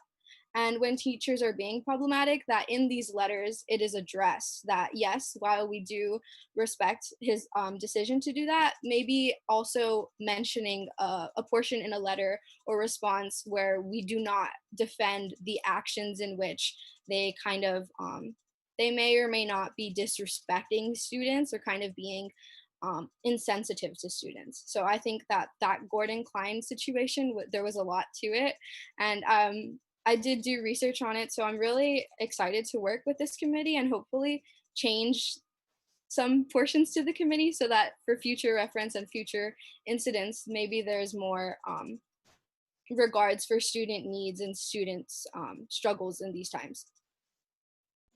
And next is Zuleika. Hi, Ashley. Thank you so much for joining us tonight. So my question revolves around awareness. A lot of students aren't necessarily aware of academic policy. And sometimes when we have situations like Gordon Klein or any other professor who speaks without thinking, a lot of students, obviously it's not okay, but a lot of students aren't aware of academic freedom. So I'm wondering, what are you planning to do to raise that awareness so that students are more informed on academic freedom and academic policies and the ways that they can go about it in order to create change? Of course. Thank you so much for your question. Just in response, I think that in order to create a campus where people are more aware of the rights of teachers and the rights of and their own rights in asking for leniency, because I believe even to be completely honest, when applying to this committee, I had to do a lot more research to kind of understand the depths of where the line is between where teachers can say no and where students can ask for leniency, because I think these are really trying times.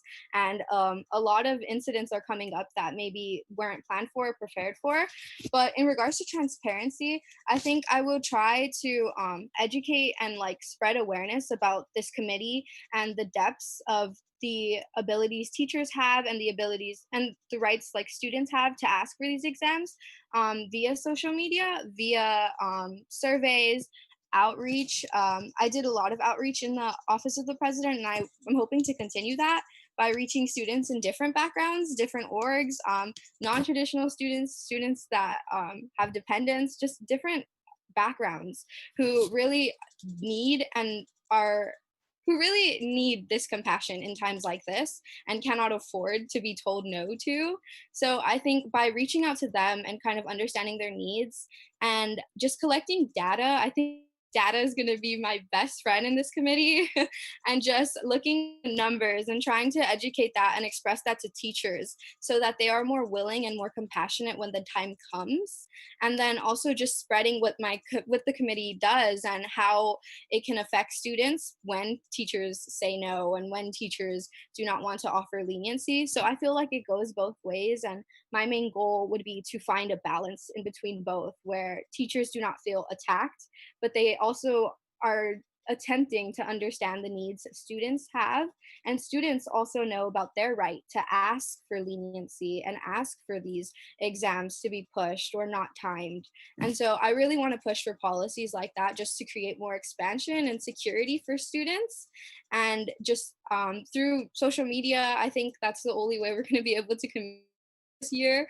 I think through there, I would be able to just push the agenda and kind of explain to students on campus what this committee is about, and how they can continue to push for what their needs while kind of understanding that there's some sort of line where teachers have the right to say no and conduct their classroom how they want.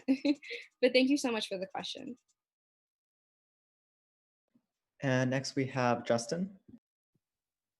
Yeah, thanks for coming out, Ashley. I wanted to ask if you could expand, and you touched on this in the last question about like using data and kind of all of that, but if you could expand on I think there were three like kind of initiative specific types of leniency you wanted to like advocate for once you're on the committee. I wanted to ask you to expand on those, kind of the reasons you came to those, and how you would push for them and make the case for them. Okay, thank you so much for the question. So originally when thinking of the ones that I listed were just leniency on coursework, grading, and making sure that there's no timed exams. And I kind of came to those conclusions based off AAC's proposal that they just recently passed, and where they recommended to teachers different specific accommodations for this year. So I kind of just took from that and I expanded on the ones that I think are going to be really pressing to students. Because within academic freedom, I understand teachers get to choose how many exams they want, and there's different things. But I feel that it's a lot that pushing for no timed exams it's one of the more reasonable ones to push for, and I think it's one that they will be more willing to comply with. So I think that's why I centered it mostly around that one, because I think that they'll be more understanding of the fact that a lot of students do not have stable Wi-Fi, a lot of students do not have a stable schedule, and with COVID, there's a lot of incidents that may come into play, which disadvantage a lot of students from having those times exams and being able to sit in front of a computer from the time that they need to the time that it's over. So I feel like that's why I felt that this was one that I really wanted to primarily focus on, just because I think that it's the easiest one to push forth. I know that the rest may be a kind of a push and pull, but I'm hopeful that this one is going to be the one that a lot of faculty and teachers are more willing to work with me on. So yeah, thank you. And Sachi, go ahead. Yeah, hi. Also, please let me know if you can't hear me because my Wi-Fi is bad. But my question was, you mentioned that you're going to try to make faculty understand some of the situations that students are going through. So in the instance that a faculty really is not budging and really, refuses to see that point of view, how will you work with that faculty to really portray that student perspective? Thank you. Question. So one of the main things that I did consider this aspect. So one of the main things that I think is going to really help is working with all of the faculty, so that even if there's one faculty member who may disagree or have strong perspectives against it, there is kind of that unity between the faculty that I did get to the decision. So there's like a higher push on the policy that I'm trying to get, so that when there is some faculty who may not agree, there is a higher number who can kind of try to persuade that faculty member, because I understand sometimes student voices may not weigh as heavy. So my thing would be to make sure that I'm reaching all of the faculty and attempting to create that teamwork or collaboration between specific members who may be more willing and more compliant, and then just hoping that they kind of can help me just reinforce the student perspective that they're resonating with and kind of agreeing with. And then also just data, I think that you can't say no to numbers. So I'm hoping that if faculty sees the number of students struggling and the data of the students just going through so many hardships in this time, that they are reasonable enough to understand that there's no way to say no, because there's just so many students in need. And I feel that so collaborating with the other faculties who may agree, and data, that would be my response in short. Thank you. And next up, Breeze. Yeah, hi Ashley. Another question I had. So, one of the a response that we got back after that letter that Judy and I sent, who was one of my previous chairs for academic freedom, within AAC, we got back a response where faculty kind of said that they were going to be looking into maybe creating a smaller committee aside from senators to like make sure that student voices were at the table and make sure that like student needs were listened to, especially like, you know, with problematic professors, as like that's kind of like a lot of the jurisdiction that academic freedom has. How will you make sure you do outreach with the appropriate folks to like help in that creation of that committee and like implementing it? Because sometimes like false promises are made in Senate unless like there's continual push with administration. Okay, I'm sorry. I'm going to ask for clarity if that's okay. I was unfamiliar with that. So there was a proposal for a committee to be formed. Is that? Yeah, so it wasn't a formal proposal. It was kind of a email that they sent back. The chair of that committee, as well as like other people, were like everyone else was the committee was CC'd, and they were like, "Wow, we understand like your vision. This is how we responded. This is why." And looking back for student feedback and some sort of committee creation moving forward. But like I said, a lot of that is always like kind of false narrative. It's not always like accurate when they just send us those emails unless like we continually push like Naomi knows this and like I can like testify to it. It's like we constantly have to remind them you said this for them to like actually listen to us. So how will you implement that and make sure that that actually becomes I guess a for sure committee? Okay. So just kind of going off of what you're explaining to me, I think that I would first start by kind of getting more information as to, you know, who directly said what, so I can contact the chairperson directly, or the people on the committee who said that they were going to commit to this creation of a new committee, so that I can work with them specifically and move forward with the demands that they kind of said they were going to do. And I think a way to push towards that is just with the help of people from the past. Because I wasn't in the committee, I feel that I would heavily rely on people who were in the committee and people who were there in that instance and were able to understand what the vision was from the person who said it.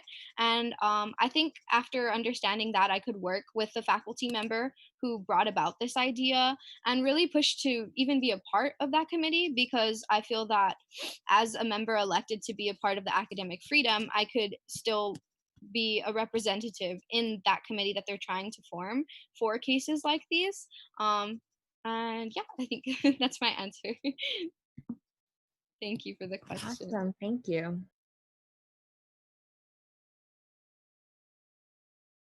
Awesome. Thank you, Ashley. Promise and then Sachi. Hi. Yeah, so ooh. Oh yeah, so I guess like my question for you is gonna be like in situations whereby the like when professors when it does come down to it, like professors are um like they have academic freedom, so they can say what they want, they can kind of do what they want. How are you planning to like advocate for the student voice in those spaces, and like kind of how have you done it in the past? And I'm trying to think, I don't remember the last part of my question. Yeah, just how do you plan to do it going forward, and also just with respect and like in regard to like things that have happened over these past few months, just in general. Okay, thank you so much. I would like to start with the part of the question that is questioning if I've ever done this before, if I've ever been able to be an advocate for student needs before. With full disclosure, I've never actually applied to the Academic Senate before. I've never been in a space like this before, but I have been able to participate in other USAC spaces and other USAC orgs and offices where I get to hear a lot of the student perspective and a lot of the student needs. So I feel that while I haven't been able to be that representation for students previously, I feel that I have the knowledge and experience to be able to be that moving forward. I think moving forward with a lot of professors, this is going to be, I think it's going to continue to be a problem. It was a problem in spring, and I don't think it's going to go away. The topic of academic freedom is very complex, as I'm sure everyone knows. It's kind of hard to push for leniency when teachers have the ability to just say blatantly no. So I think, like I said, there's going to be a lot of pushback in this committee, and there's going to be a lot of conversation about maybe things a lot of faculty don't want to have a conversation about. But after talking with Judy, which was one of the appointments who sat on this committee last year, I think that she really helped me understand that this committee, even if it's not on the agenda and even if they're not topics that the committee wants to discuss, I have the ability as a senator to ask for these topics to be on the agenda and create these discussions. And I think that's really going to be one of the most important things that I do, which is just collecting the data, doing the hard research, doing the work, collecting all the stories from all these students, and coming forth with a policy and a plan where they have to understand and hear me out because it's on the agenda and we're going to have a discussion about it. And I know that there's going to be a lot of incidents where, teachers might not want to have this conversation and they might not want to go through with being lenient, and, they have that, it's in their rights.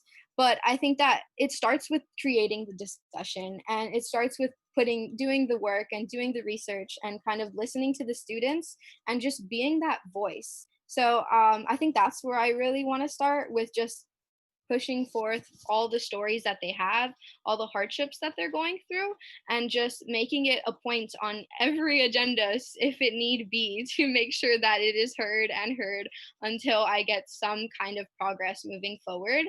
I also think that one thing that's going to be really important in this committee is holding faculty accountable. And when incidents like this happen, ensuring that while there is an understanding that teachers have the right to not be lenient and not do exams, and they have the right to continue with classes as they want, that they do understand that they are held accountable to the manner in which they do it and the manner in which they're speaking to these students who are just pleading their own case for their own, their own needs. So I think that that's going to be really important, that while there is academic freedom, I really want to stress that there is also just a line between academic freedom and, being blatantly rude to students, or just, so it's, yeah. So I think there's a lot of conversation that's going to be started in this committee, and I really hope to be the one pushing it. But thank you for the question. Thank you, Ashley. All right, do any members of council have any further questions for her? If not, Ashley, you can go ahead and give your closing statement. Okay, thank you. Just for my closing statement, I wanted to say that this is a learning process for me. I am learning and growing as I go, and I really hope to continue to do that. I hope to continue doing outreach to different organizations and students of different backgrounds, which I myself am not familiar with. And I hope to be able to push forth these conversations that maybe weren't talked about enough in the past. And I thank you guys for hearing me out and hearing all the questions and all my answers, and for your time and labor for doing this almost every Tuesday. So thank you so much, and that's all I had to say. Thank you, Ashley. All right, Art, can you go ahead and give your formal recommendation? ARC voted 3-0 positive recommendation for Ashley. We really believe that Ashley had a strong vision for the committee and wanted to ensure that there's student voices and student representation on this committee. She also had a strong understanding of the position, and so we feel very optimistic and confident that Ashley's going to be pushing for what she's mentioned in this interview and in our ARC interview as well. So we're giving her that positive recommendation. Thank you, Noah. Anyone else from ARC want to give a comment? If not, we can move on to council members, comments, thoughts. Reese? Yeah, I just want to say, Ashley, I'm just so excited to have you serve this year. I see so much passion and so much potential for growth within you. And I'm just really excited to see you continue to spread out into both AAC and OP. And I just love when senators are really passionate about Senate. So I'm really excited to work with you this year. Thank you, Breeze. Elijah and then Sachi. Yeah, just echoing what Bree said, I'm excited to see the work that Ashley is able to do this year in this position. Sachi. Yeah, I'm also really excited and thank you so much for coming here today and sharing with us all your visions. I just wanted to say like one thing, which I think other council members have said for every appointment, but that, I think you mentioned that you feel that student voices sometimes don't weigh as heavy. And I think that that might be the case for like maybe the politics of Senate, but just, like know your worth and know that like your point of view is really valuable regardless of like what's stacked against you, and so I think it's a great strategy to like get other admin on board, or not admin, sorry, faculty on board, if one faculty member is disagreeing, but definitely just like stay strong in your beliefs, and don't let that get you down because your voice is very valuable. Thank you, Sachi. I also want to echo everything Sachi just said. Promise?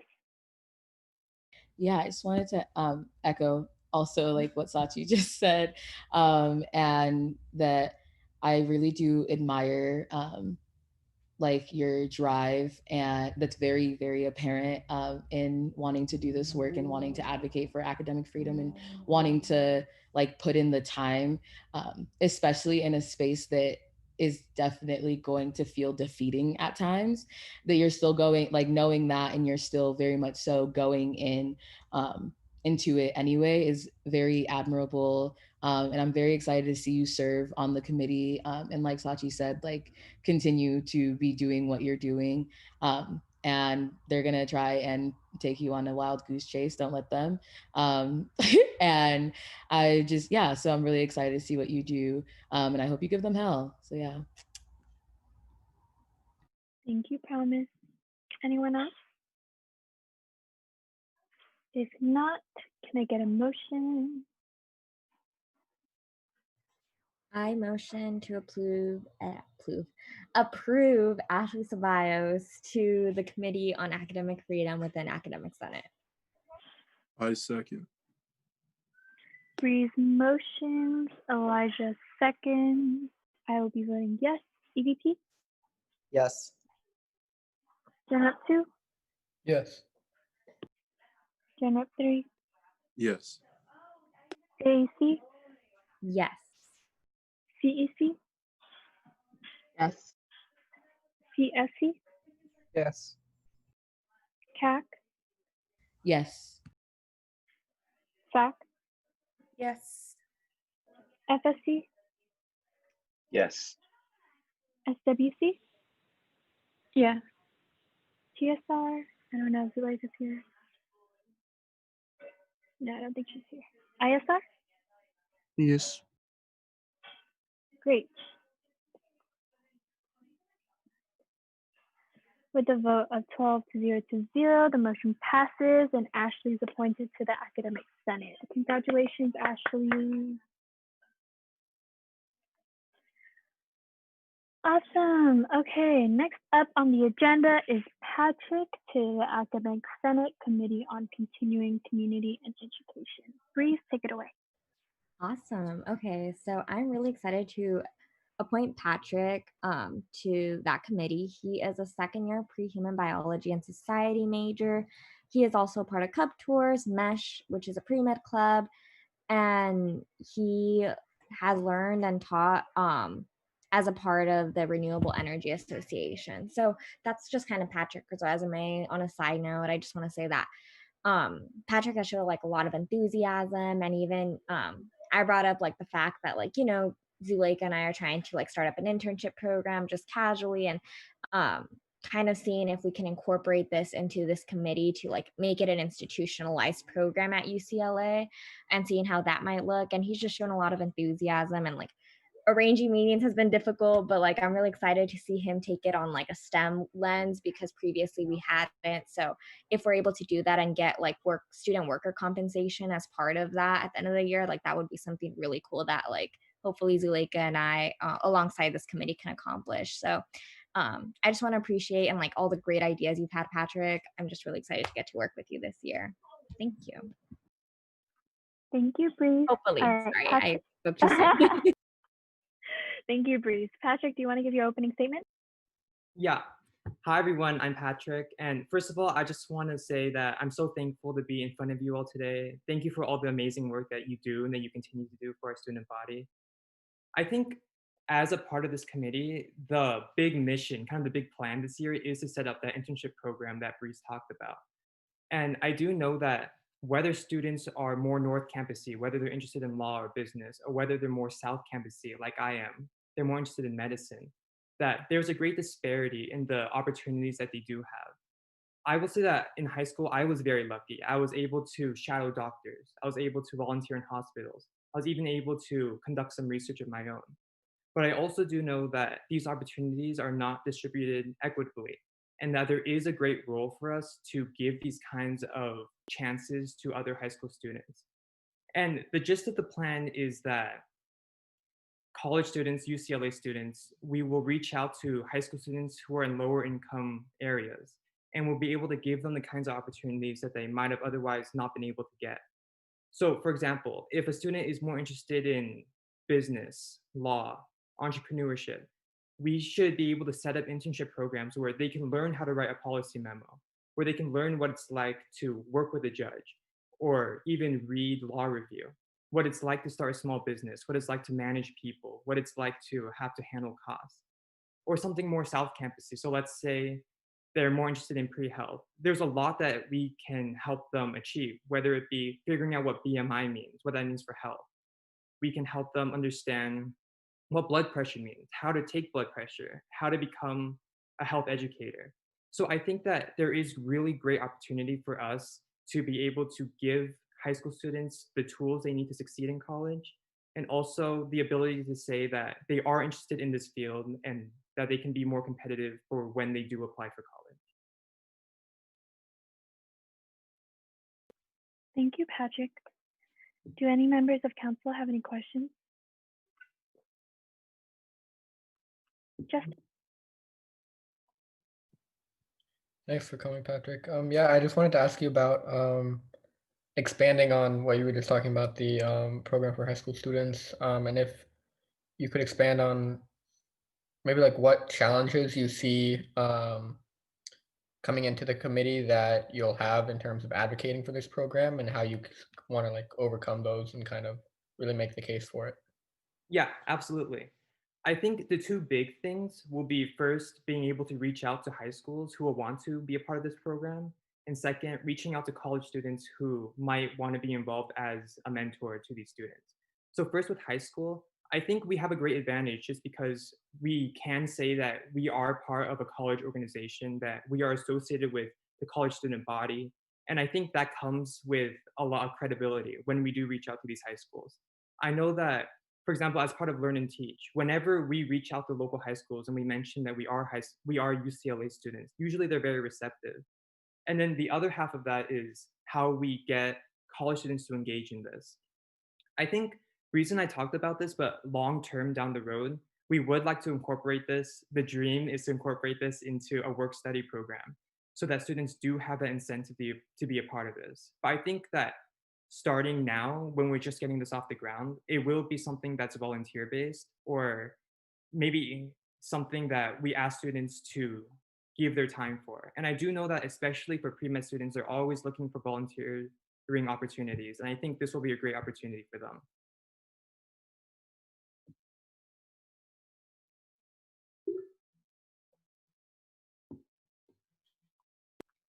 Awesome, thank you. Breeze, you have next. Yeah, so I just wanted to ask Patrick, so I know that you mentioned wanting to work on this program and incorporating it, but I know it's also very difficult because last year the person we appointed, unfortunately, didn't really go to meetings. We, both Naomi and I, lost track of what he was doing throughout the year. So since you are just a single person within that committee, how will you be picking up the work, even though there isn't much to pick up, and like trying to learn everything that might have been lost from last year? Mm-hmm.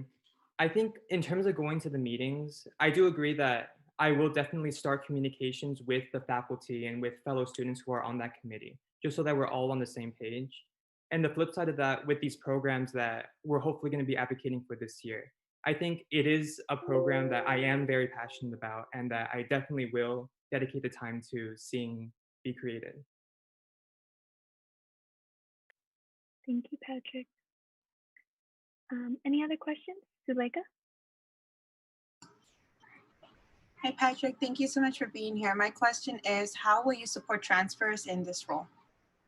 Yeah, I think transfer students also have a great role to play in terms of being leaders in this internship program. So if a student has recently transferred to UCLA, we can tell them, hey, there's a great volunteering opportunity, or in the future, there's a great work study program where you can help engage with high school students and teach more about the subject that you're already so passionate about, whether it be business or law or medicine or anything like that. So I think transfer students have a great role to play just in terms of leading these high school students to better understanding what they might want to be in the future.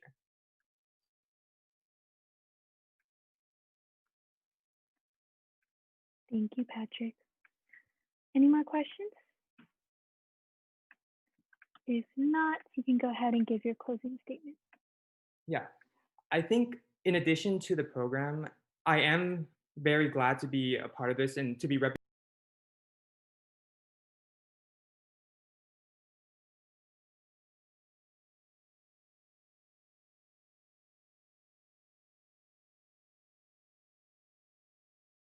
CS majors, these pre-med students, to understand that government can be a force for good. And I think it's very easy for South Campus majors to feel disconnected. They feel like government doesn't play any role in their lives. And this is a mentality they have going through their entire careers, their entire lives.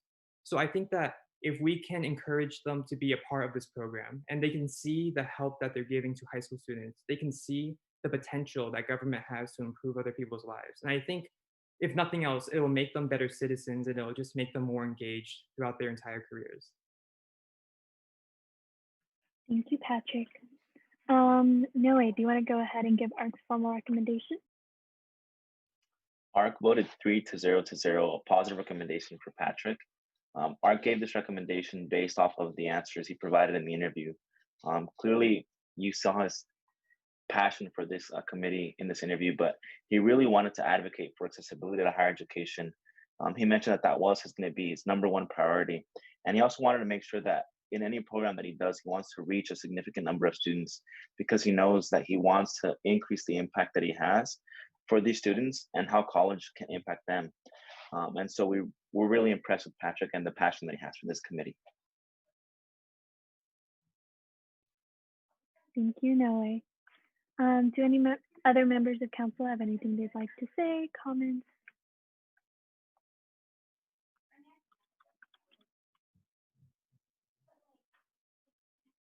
Zuleika?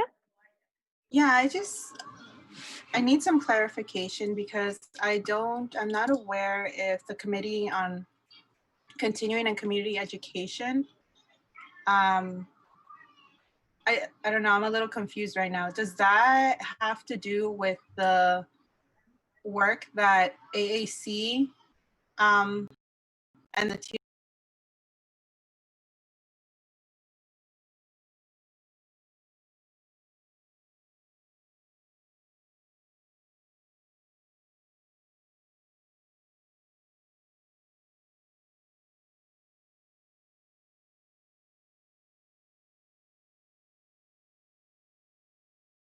where we are dealing with non-matriculated students, but also with students who are currently at UCLA.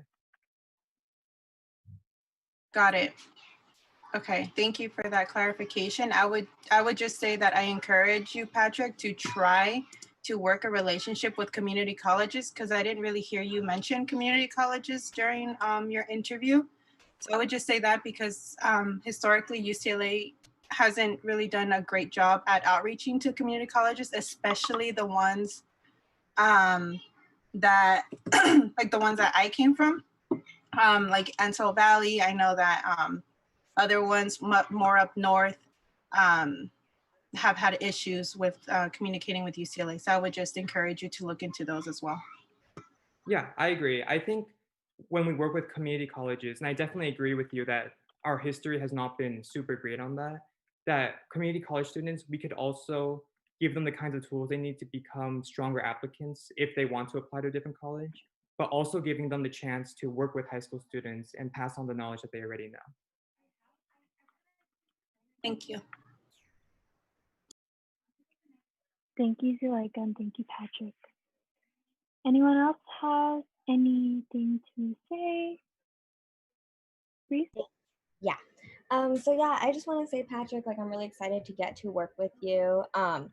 I do want to like emphasize the importance of like, you know, always putting community first and definitely doing outreach. I know Zuleika's like really kindly offered to work with us, all senators in any capacity, right? And I know like this is like a collaborative project with both AAC and TSR. So you know, I do think that like when we do this, hopefully we can get input if Zuleika's open to it, to like, you know, giving us input before you go into like these specific meetings and you bring this up. And even I know for Senate, you can invite folks to come in and present with you. So having a transfer student who might be working in her office on this program would be very beneficial. Yeah, I definitely agree. I really look forward to meeting and working with you this upcoming year regarding integrating transfer students into this program and making sure that their voice is heard and that they are incredibly involved with the work that we're trying to do. Thank you. Any other comments?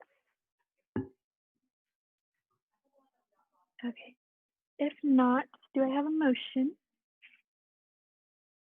I motion to appoint Patrick Ma to the Committee on Continuing and Community Education. Is there a second? I second. Was that Justin? Yeah. Okay, cool. Zuleika motions, Justin seconds. I am voting yes. EVP? Yes. Gen Rep 2? Yes. Gen Rep 3? Yes. AAC? Yes. CEC? Yes. CSC? CSC? Yes. CAC? Yes. SAC? Yes. FSC? Yes. SWC? Yes. TSR? Yes. ISR? ISR? ISR? Okay. Not.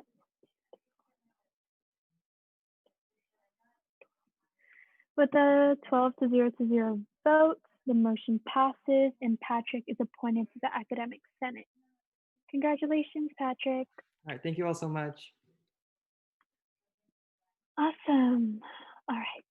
Up next is Kayla Regalado to the Academic Senate on Legislative Assembly. Please. Yeah, I'm so sorry. Okay, I found her information. I'm sorry about that. So hi everyone. I am so excited to present Kayla Regalado to this committee. You know, so Kayla is a first-year transfer associate major. She works for USAC IVP Institutionalized Events staff, a USAC TSR Internal Relations and Student Activity staff, and the Undergraduate Communications Association member. And I just want to say, like, Kayla is just super passionate. On a side note, like, I know we both vibe because we're both education minors, so we got really excited about that and like be sending each other opportunities. It's really cute. But yeah, I just want to say that I'm really excited to have Kayla serve. She has a lot of enthusiasm. I think she has a lot to add to this committee. I'm really excited to see what she'll do with LGA, since we do work in like direct contact with like the undergraduate council, which, as you know, comes with a lot of like the decision making of having to deal with you know, right now with grades and like transparency and academic policy. So I'm really excited to see her work within Legislative Assembly. Thank you, Breeze. Kayla, do you want to go ahead and give your opening statement? Sure. Thank you so much, Emily. Thank you, Breeze, for that introduction. Again, my name is Kayla Regalado. My pronouns are she, her, hers. I am a proud incoming first-year transfer student from Glendale Community College, majoring in sociology. At UCLA, Breeze mentioned I serve as a staff member for the Office of the Internal Vice President, hi Emily, and the Office of the Transfer Student Representative, hi Zuleika.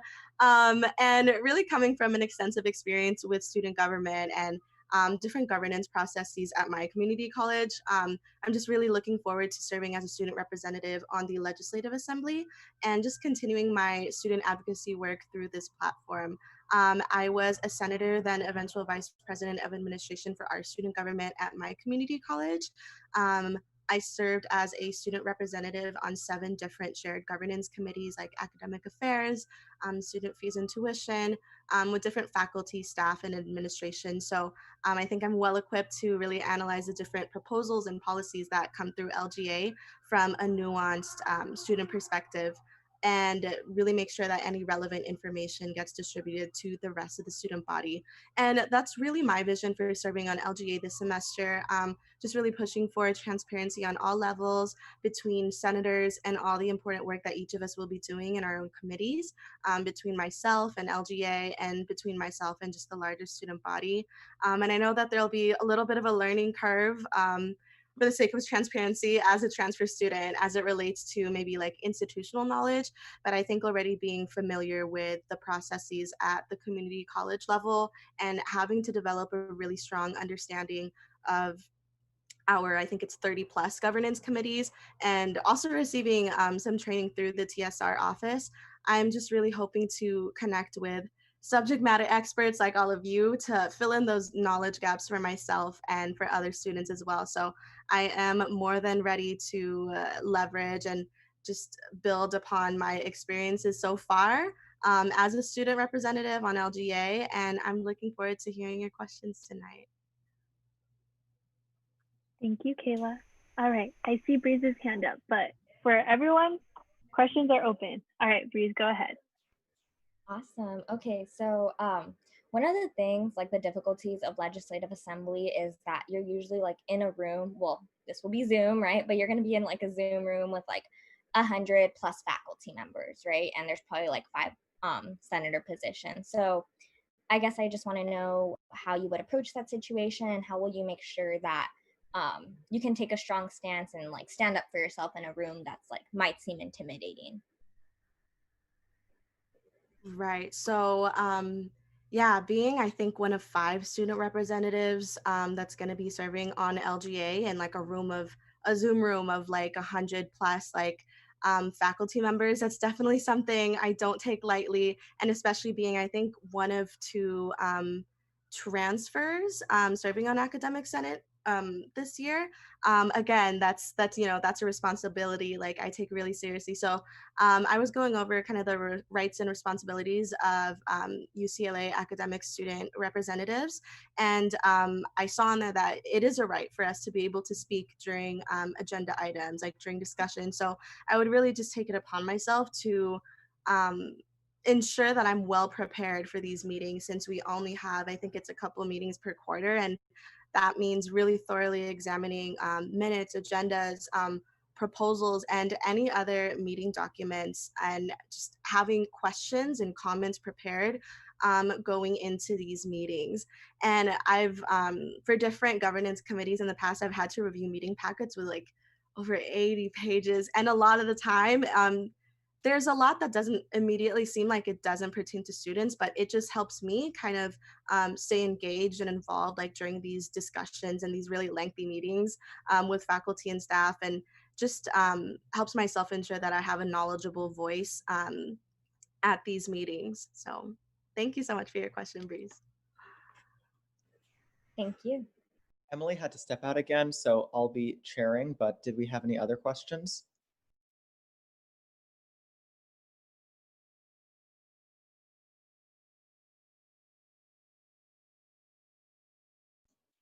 And if there are none, you can go ahead with your closing statement.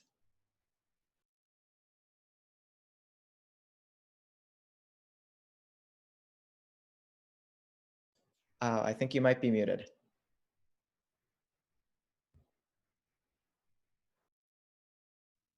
Yes. Okay, so sorry. I lost my cursor. I'm so sorry.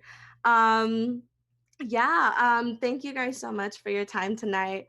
I know there's a bunch of other things you guys would rather be doing right now. Today is actually my birthday eve, so it's like the day before my birthday, but I don't think there's a better way to celebrate than to just be here with all of you guys and have the opportunity to talk to you all about my experiences with student advocacy as a transfer and kind of my vision as an appointment on LGA. And I'm really looking forward to connecting with all of you and getting some insight from all of you to help me prepare for this position. So thank you. And I think the next thing is ARC recommendation, if I'm remembering correctly. Yeah, it is. ARC voted a 3-0 positive recommendation for Kayla. We really like that you were well researched. You researched past minutes, past DB articles, did research on past decisions even, and really came in with a plan on how to be intentional with your outreach and how to be more transparent.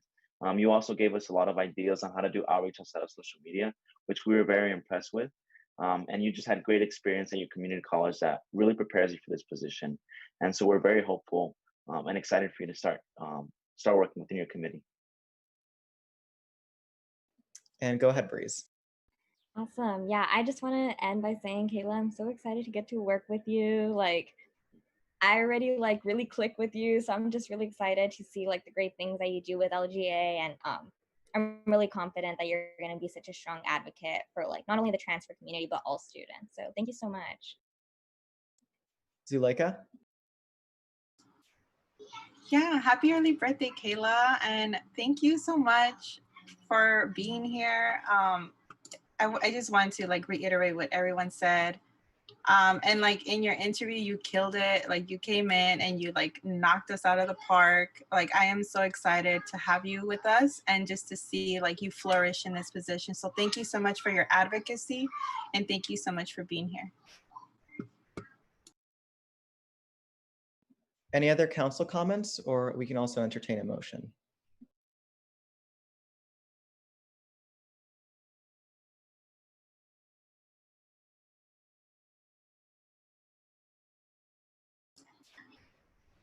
I motion to appoint Kayla Kirsten Regalado to the legislative.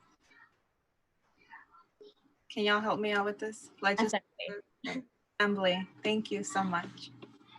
I second. Okay, so we will now be going into voting. IVP is not here. EVP, I vote yes. GR1?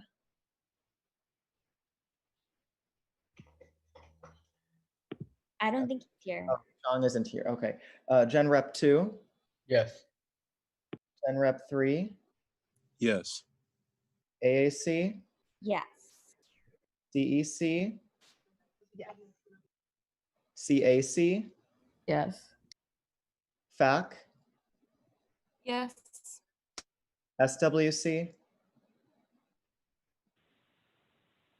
Yes, but I think also FSC needs to go. Oh, sorry. FSC? Yes. TSR? Yes. And ISR.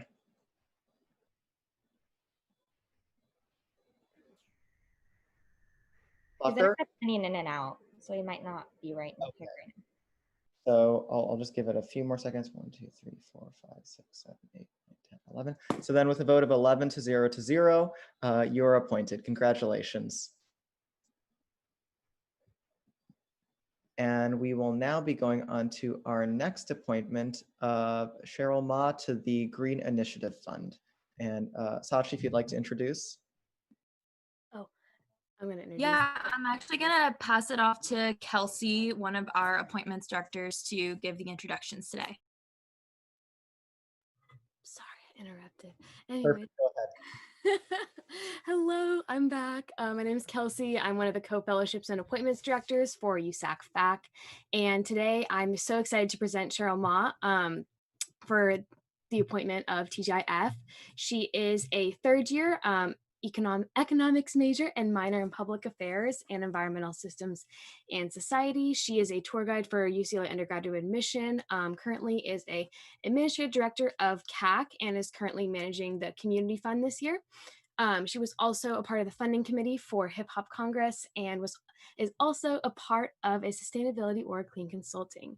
And Jasmine and I were just really impressed by her experience managing campus funds and her passion for environmentalism, and specifically with like an environmental justice perspective. And we really think that she has really an interesting perspective as well as applying for the TGIF fund. Actually twice. She was a lead for Sustainability Action Project and also applied to TGIF through CAC as well.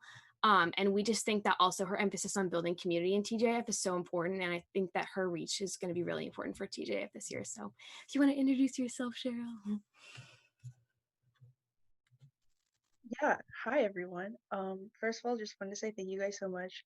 I know that like student government's super important, but I cannot imagine how exhausting it is. So thank you guys so much for not only your time and your labor, but also for this space.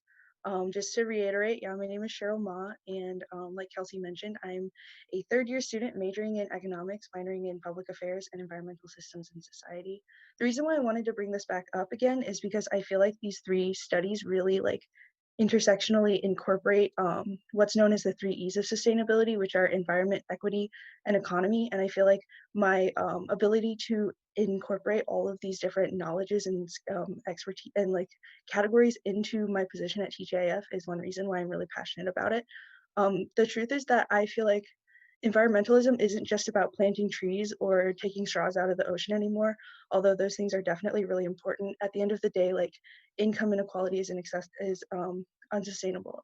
Inaccessibility to education or healthcare or careers or land, all of those things are unsustainable. And being able to recognize more of the equity aspect of sustainability is really important, because right now I feel like TGIF has been mostly present for students who like to surf and hike and care about protecting nature. And like, yeah, that's the environment aspect of it. And like the money that's in TGIF is the economy aspect of it, but there should be more outreach to people who are specifically servicing equity and accessibility to marginalized or underrepresented groups. And so specifically making sure that those groups know that TGIF is there for them is kind of like the platform that I'm taking and the position that I like would really like on TGIF, and why I'm really passionate about it. So yeah, thank you guys so much. Perfect. And we'll now go into council member questions. So feel free to raise your hand.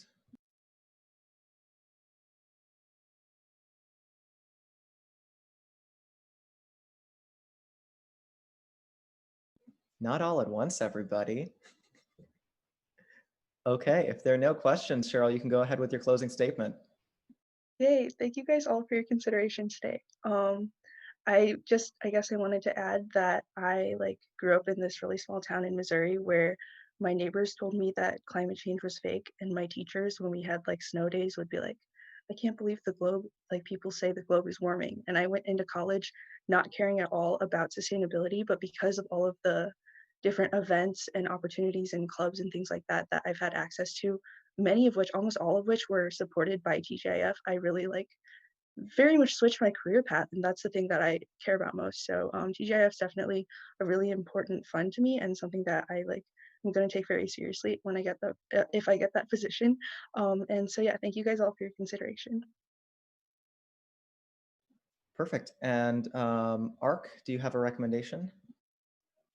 Yeah, ARC voted 3-0 positive recommendation for Cheryl. We were very impressed with your story in general. It was very inspiring to all of the appointments review committee. We also really liked that you had funding decision-making experience.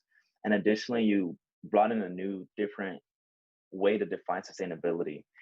We like that you mentioned environmental justice, income inequality, and other phobias aren't sustainable and shouldn't be sustainable in today's climate. And so we decided to vote positive recommendation based off those. Perfect. And do we have any council member discussion? Sachi, go ahead. Yeah, I just want to say thank you so much for coming today and really sharing with us not only your UCLA experience, but also, your life experience. I think that, your experience alone is inspiring to me, and I'm just so excited to see that passion, really go throughout the UCLA community. So I'm really excited to work with you, and thank you so much for coming out today. And Awesome. Promise? Hi, Cheryl. I just wanted to say that you just always amaze me, and I love you so much. And I'm so excited to see you serve on this committee. And I just know you're gonna do such amazing things. Like, you are one of the few people that I can I'm just like, all right, Cheryl's gonna do what she said she's gonna do. And I just know that for a fact. And I love that about you. And you are just so caring and passionate about the things that you do. And you only allow yourself to be in something full, as much as you know that you can be. And TGIF is so lucky, and you're so lucky, and I'm just so happy to see you out here. So yeah, shout out to Cheryl. Yeah, I wanted to say something too. I worked with Cheryl on the funding team in CAC last year, and she was just amazing and hella hardworking. And she is hella interested in a lot of this work, and I could just see her passion and work she did last year. And yeah, I just know she's gonna do an amazing job. Awesome. Thank you, Justin.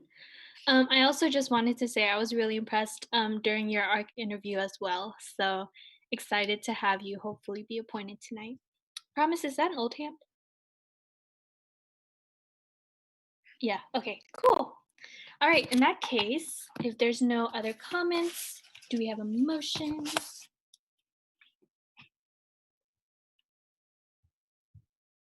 I motion to appoint Cheryl Ma to TGIF. Yeah. I second. All right, Promise motions. Sachi seconds. I'll be voting yes. EVP? Yes. Genrep 2? Yes. Genrep 3? Yes. AAC? Yes. CEC? Yes. CSC? Yes. TAC? Abstain. BAC? Yes. FSC? Yes. SWC? Yeah. CSR? Yes. ISR? Yes. All right.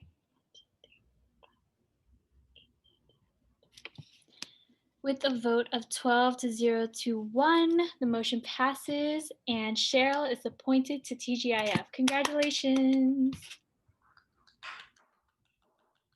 All right. Hi, Grandma Fee. Up up next is Sean. Kelsey, do you want to go ahead? Sounds good. Yeah, so I am so excited to introduce to you, sorry. Oh my gosh. Sorry, okay. Sorry, my heart has been racing for like 12 hours. Okay. So I'm so excited to introduce Sean Sugai to the TGIF committee. He is a second year pre-HBS and anthropology major and minor in public health.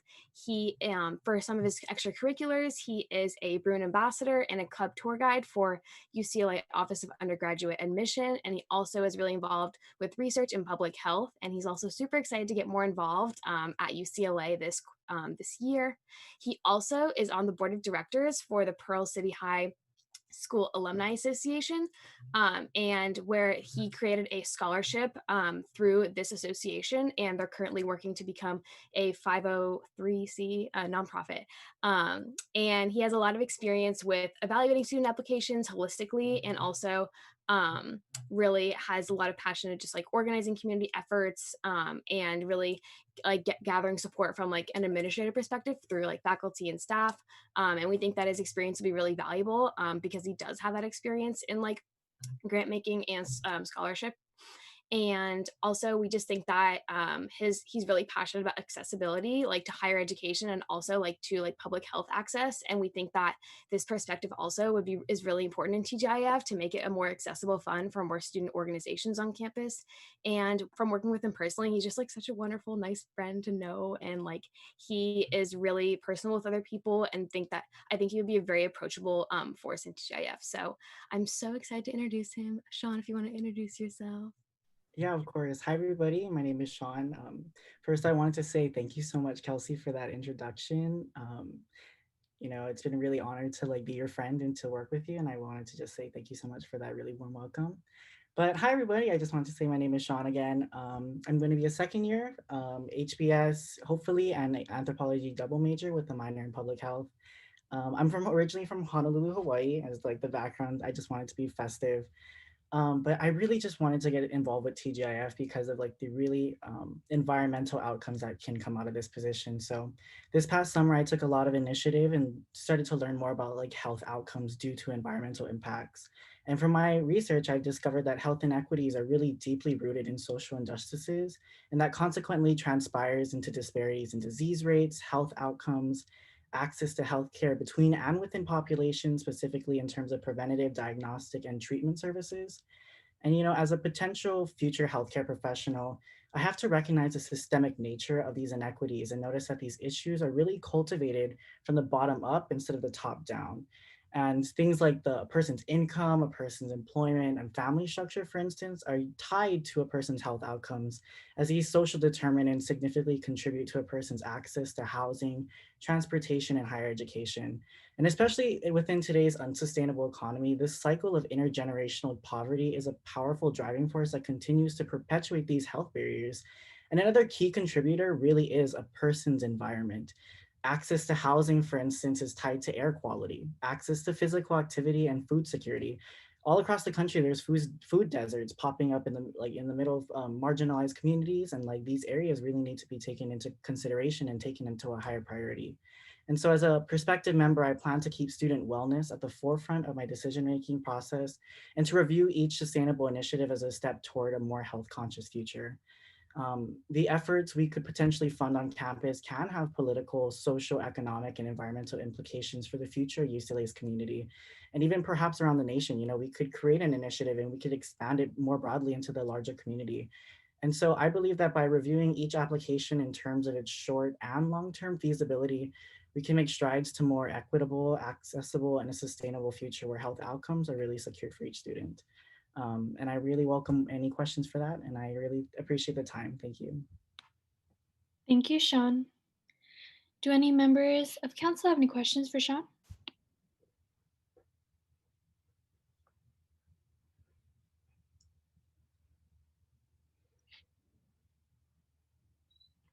If there are no questions for Sean, do you want to go ahead and give your closing statement? Yeah, I just wanted to reiterate, thank you guys so much for taking the time. I know it's kind of been a long day for all of us. I'm not sure what time zone you guys are all in, but if you guys aren't in LA time, I just wanted to say thank you so much for even taking the time and to hear me out. And I'm really excited to work with everybody if I'm appointed to this position.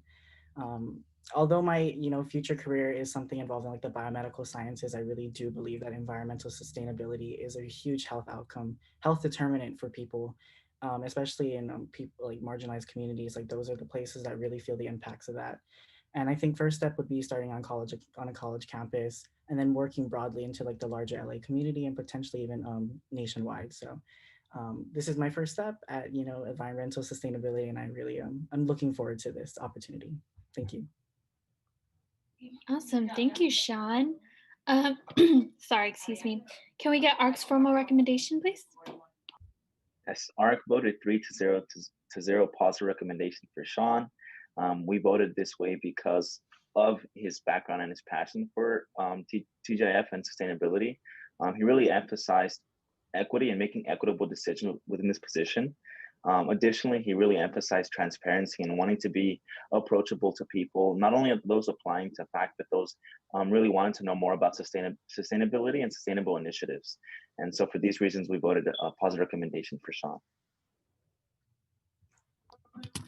Thank you, Nile. All right, do any council members have any comments they want to add? Sachi? Yeah, I just want to say thank you so much for coming and speaking with us today and sharing all of your plans for TGIF. I also just want to emphasize like how impressed I am that you do have this like health background. Like I know that you're saying that like, oh, maybe your ultimate goal isn't sustainability, but I think that, you know, the point of TGIF is that sustainability isn't everything, and especially during a global pandemic, I'm so excited for your perspective on this committee when we really do need to be funding things like sick needs pertains to personal health and well-being. So just thank you so much for bringing that perspective, and I'm excited to get with you. Thank you. Thank you, Sachi. Anyone else? If not, can I get a motion?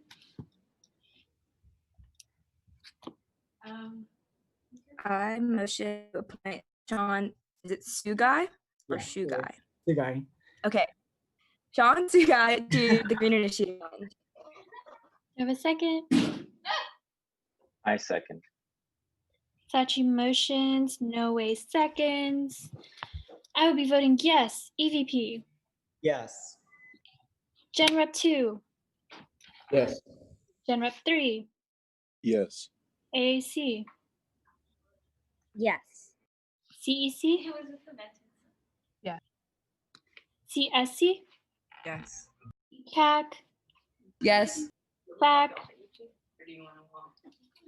Yes. FSC. Yes. SWC. Yes. PSR. Yes. ISR. Yes. All right. Yes. Yeah. With the vote of 13 to 0, the motion passes and Sean is appointed to TGIF. Congratulations. All right, awesome. Our last appointment of the night is Hannah. Kelsey, take it away. Oh my gosh, yay. Oh, I'm so excited to introduce Hannah to the appointment of OSAC chair. Hannah is a third-year political science and philosophy major.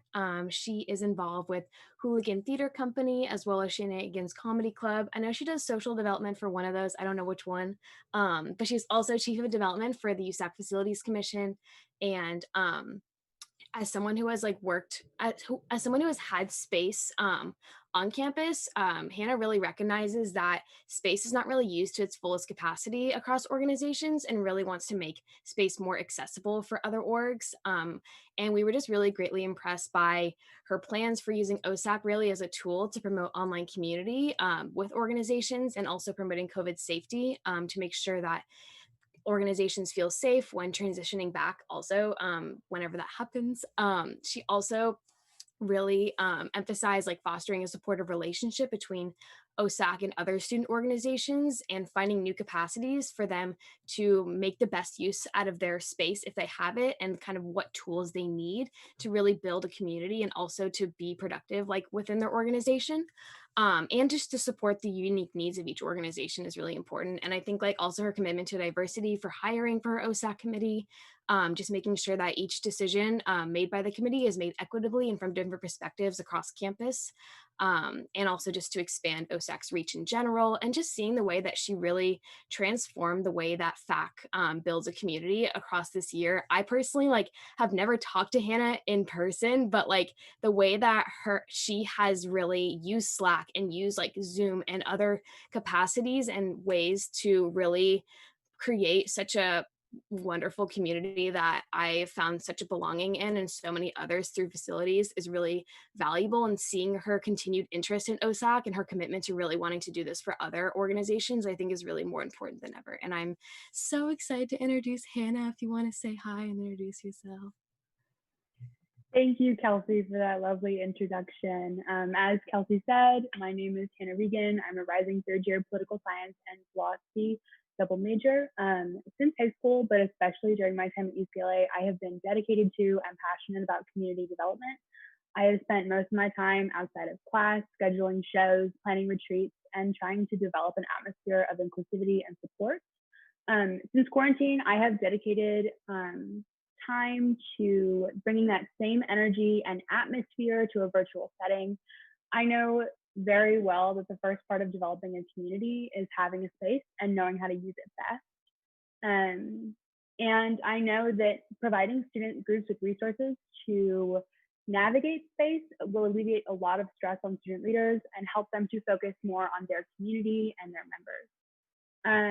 As OSAC chair, I hope to first and foremost create a service for student orgs to turn to find the best spaces for them in order to create those communities. I'm not interested in being a landlord or arbitrarily assigning offices to student orgs. I'm interested in having an ongoing discussion with them, listening to their needs and problem solving with them. During the time of COVID, I'm especially interested in helping student orgs to promote best practices with their members and to have the best possible virtual community. Just because we're online for the foreseeable future does not mean that we have to lose touch with the communities that mean so much to us, that define our UCLA experience. And it doesn't mean that we have to miss out on joining new communities or being able to foster new ones. Thank you. Thank you, Hannah. All right. Opening it up to council to ask questions.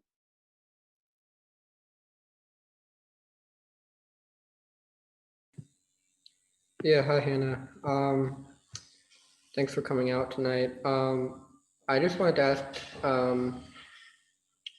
I guess specifically with regards to conflicts between different student orgs regarding space.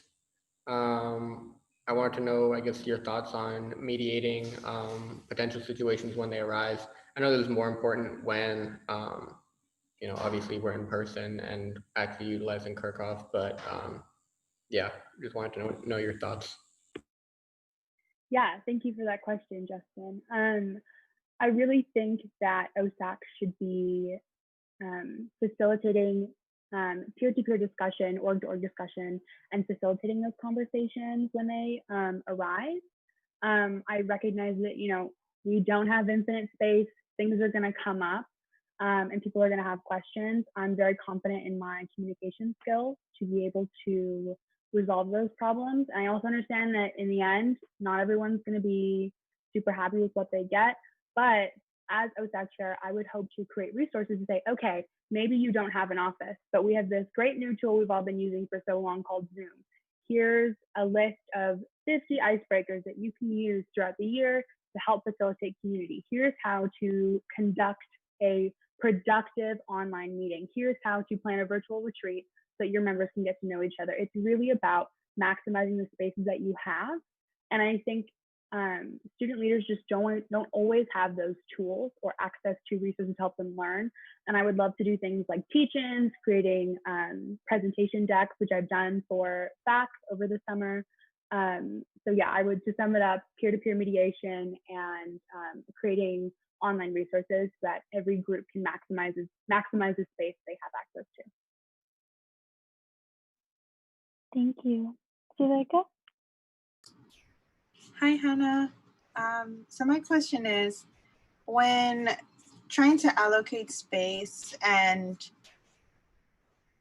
thinking about that process, how do you plan on reaching out to specific student groups who have lacked space on campus historically? Thank you for that question. I think a huge part of it would be through my committee. I really want to hire a committee that represents the UCLA population, but more importantly,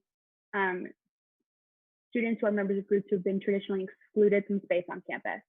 That would mean a lot of personal social media outreach, just DMing various club groups. It would mean looking through our club guide and emailing people saying, hey, I'm the new OSAC chair, I would love to have a discussion with you about your space needs on campus.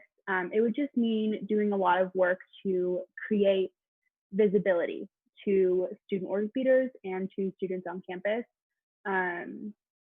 Yeah, it's a lot of outreach and then listening to needs. I would never presume to know what a student org needs as far as space. I can only be here to help them figure out what tools are best for them and to problem solve with them so that they can facilitate communities and provide a space for their members to feel valued and supported and wanted.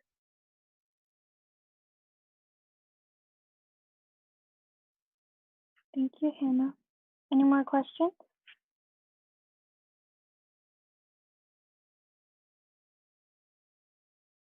Sachi? Oh, I think, can you hear me? Yep. Okay. Yeah, I just wanted to ask, in the past, OSAC has not had the best reputation. It's had a lot of conflicts in the past. And, we've even had like some kind of apathetic chairs or maybe chairs that have, like stoked more conflict than necessary. So, what is your plan to kind of mitigate these issues before they arise? And then inevitably when issues do present themselves, how will you kind of deal with, potential criticism and those kind of struggles that you might face as OSAC chair? I really think the best way to approach that is by having a process that is visible, approachable, and interactive. As long as I am very transparent with my goals and my process, I really think that will be the best way to handle criticism, avoid hopefully criticism, and to handle conflict. I really think the process is not just going to be like a one-shot thing and I make a decision. It's going to be a series of discussions with a variety of groups.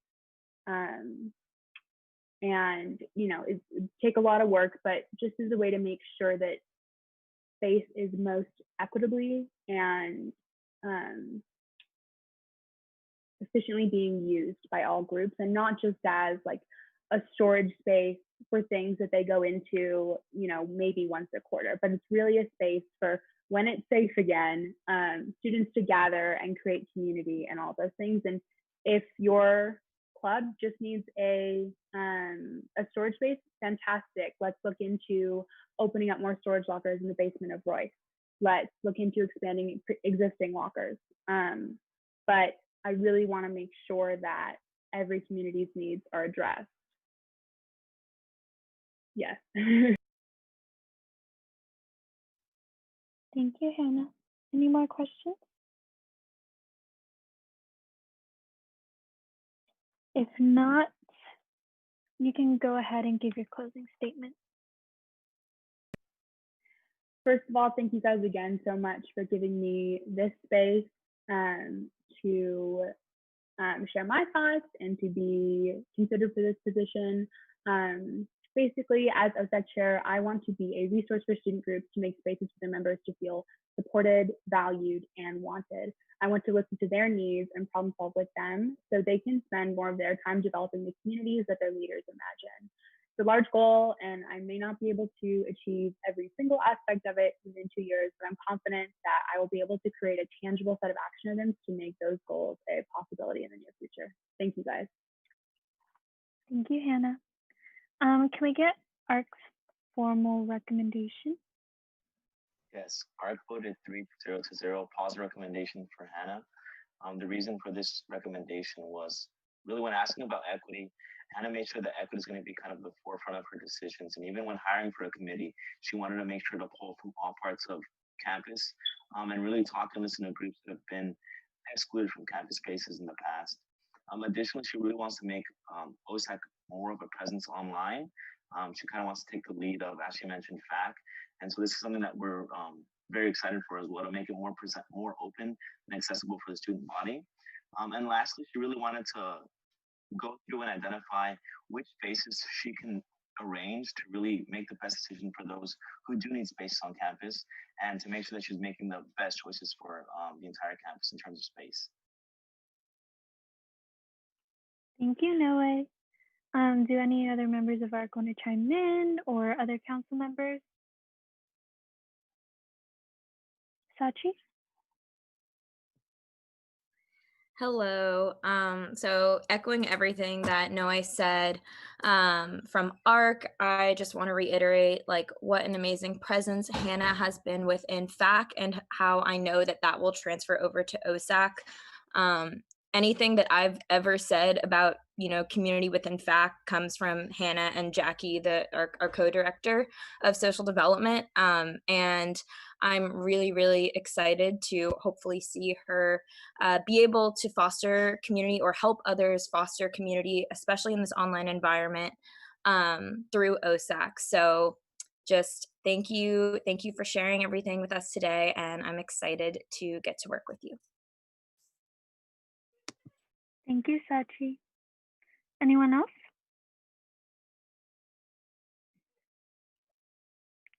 If not, can I get a motion? I motion to appoint Hannah Reagan to the Office Space Allocation Committee Chair. Can I get a second? I second. Sachi motions, Noe seconds. I'll be voting yes. EVP? Yes. Gen Rep 2? Yes. Gen Rep 3? Yes. AAC? Yes. CEC? Yes. CSC? Yes. CAC? Yes. FAC? Abstain. FSC? Yes. SWC? Yes. TSR? Yes. ISR? ISR? Okay. With the vote of 11 to 0 to 1, the motion passes and Hannah Reagan is appointed to OSAC chair. Congratulations. All right. With that, the appointments are over and we can move on to officer report. Yay. Thank you everyone for sticking in there. Is anyone here proxying for the office of the president? Hi, yes. Hey, Amanda. Hi, everyone. So I am serving as this year's executive presidential assistant. And in regards to officer report, so some things that we've continued to move forward with is our Congressional Advisory Board, as well as our Future Student Leaders Students of Color Conference. We have some meetings coming up. Obviously, we're going to be moving forward virtually throughout, like, for all of our conferences this upcoming year. So we do have, sorry guys, I was working out, so I'm like really out of breath.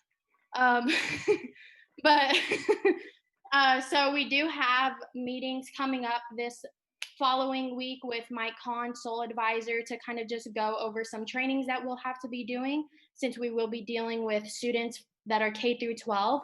But yeah, as of right now, those are like our biggest updates. Yeah. Thank you, Amanda. Thank you. All right, my updates.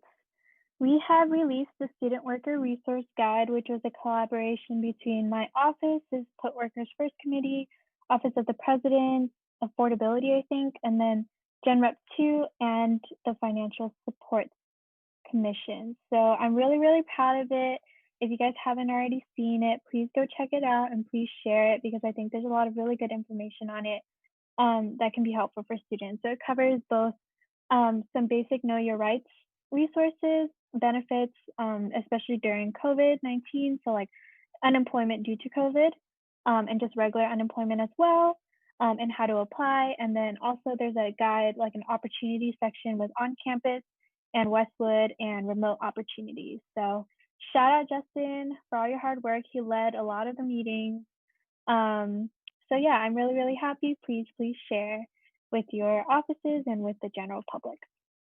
Another thing is Christina and I have wrapped up our planning for the COVID-19 peer messaging campaign. And so our first post went out yesterday, and it was questions to discuss with roommates in order to like set boundaries and expectations for each other during these difficult times. And it also has like links to 2 roommate agreements. So one, yeah, student legal services really came through for both actually. So for both of the projects that I just talked about. Yeah, and then so there's a roommate agreement, a general one from Student Legal Services, and then a more specific one that I borrowed from Washington regarding COVID agreements. And so coming up on Wednesday and Friday will be our next 2 posts, which are how to like respectfully decline offers to hang out in unsafe situations. And then another one will be like activities to do instead. So kind of like a do this, not that kind of thing. So yeah, super excited. Please keep an eye out and please share when you see them on social media. Other than that, my Put Workers First committee is working on planning a student worker town hall for the beginning of the quarter. Drive Down Rent is having meetings with different places at UCLA to figure out the best way that we can facilitate our rent grant project for the year. My Transformative Justice Now is working with UCLA's CARE program in order to advocate for a transformative justice program to deal with SBSH at the university, which I think is really important because, you know, we've dealt with a lot of like community issues lately over the summer about like, you know, how we have like harmed each other within our community. So we don't necessarily want, you know, a carceral response. And so I think that their work is really, really important on that. And they've also been working with us on the SWC collaboration. Other than that, I met with Rent College Pads again. So do you remember Steve, who came in like sometime during the summer to talk about possibly setting up an off-campus housing website? So we're moving forward on that. And so I am working to try and set up meetings with legal and trademarks to see if it will be possible for the contract to like include UCLA's name. And then other than that, I am planning to have a Campus Safety Alliance meeting at the beginning of the year. So either week 1 or hopefully like week 1 or 2 to talk about like COVID guidelines in terms of like campus safety and bring in admin to answer students' questions. Thanks, everyone. That's all for me. Hey, everybody. I'll keep it brief and don't have a written report this week since our communications team is kind of revamping that. So I have been told that by week 1 meeting, we'll have a much cooler, more interactive thing-a-majig. So, you know, I'm just going off of my notepad.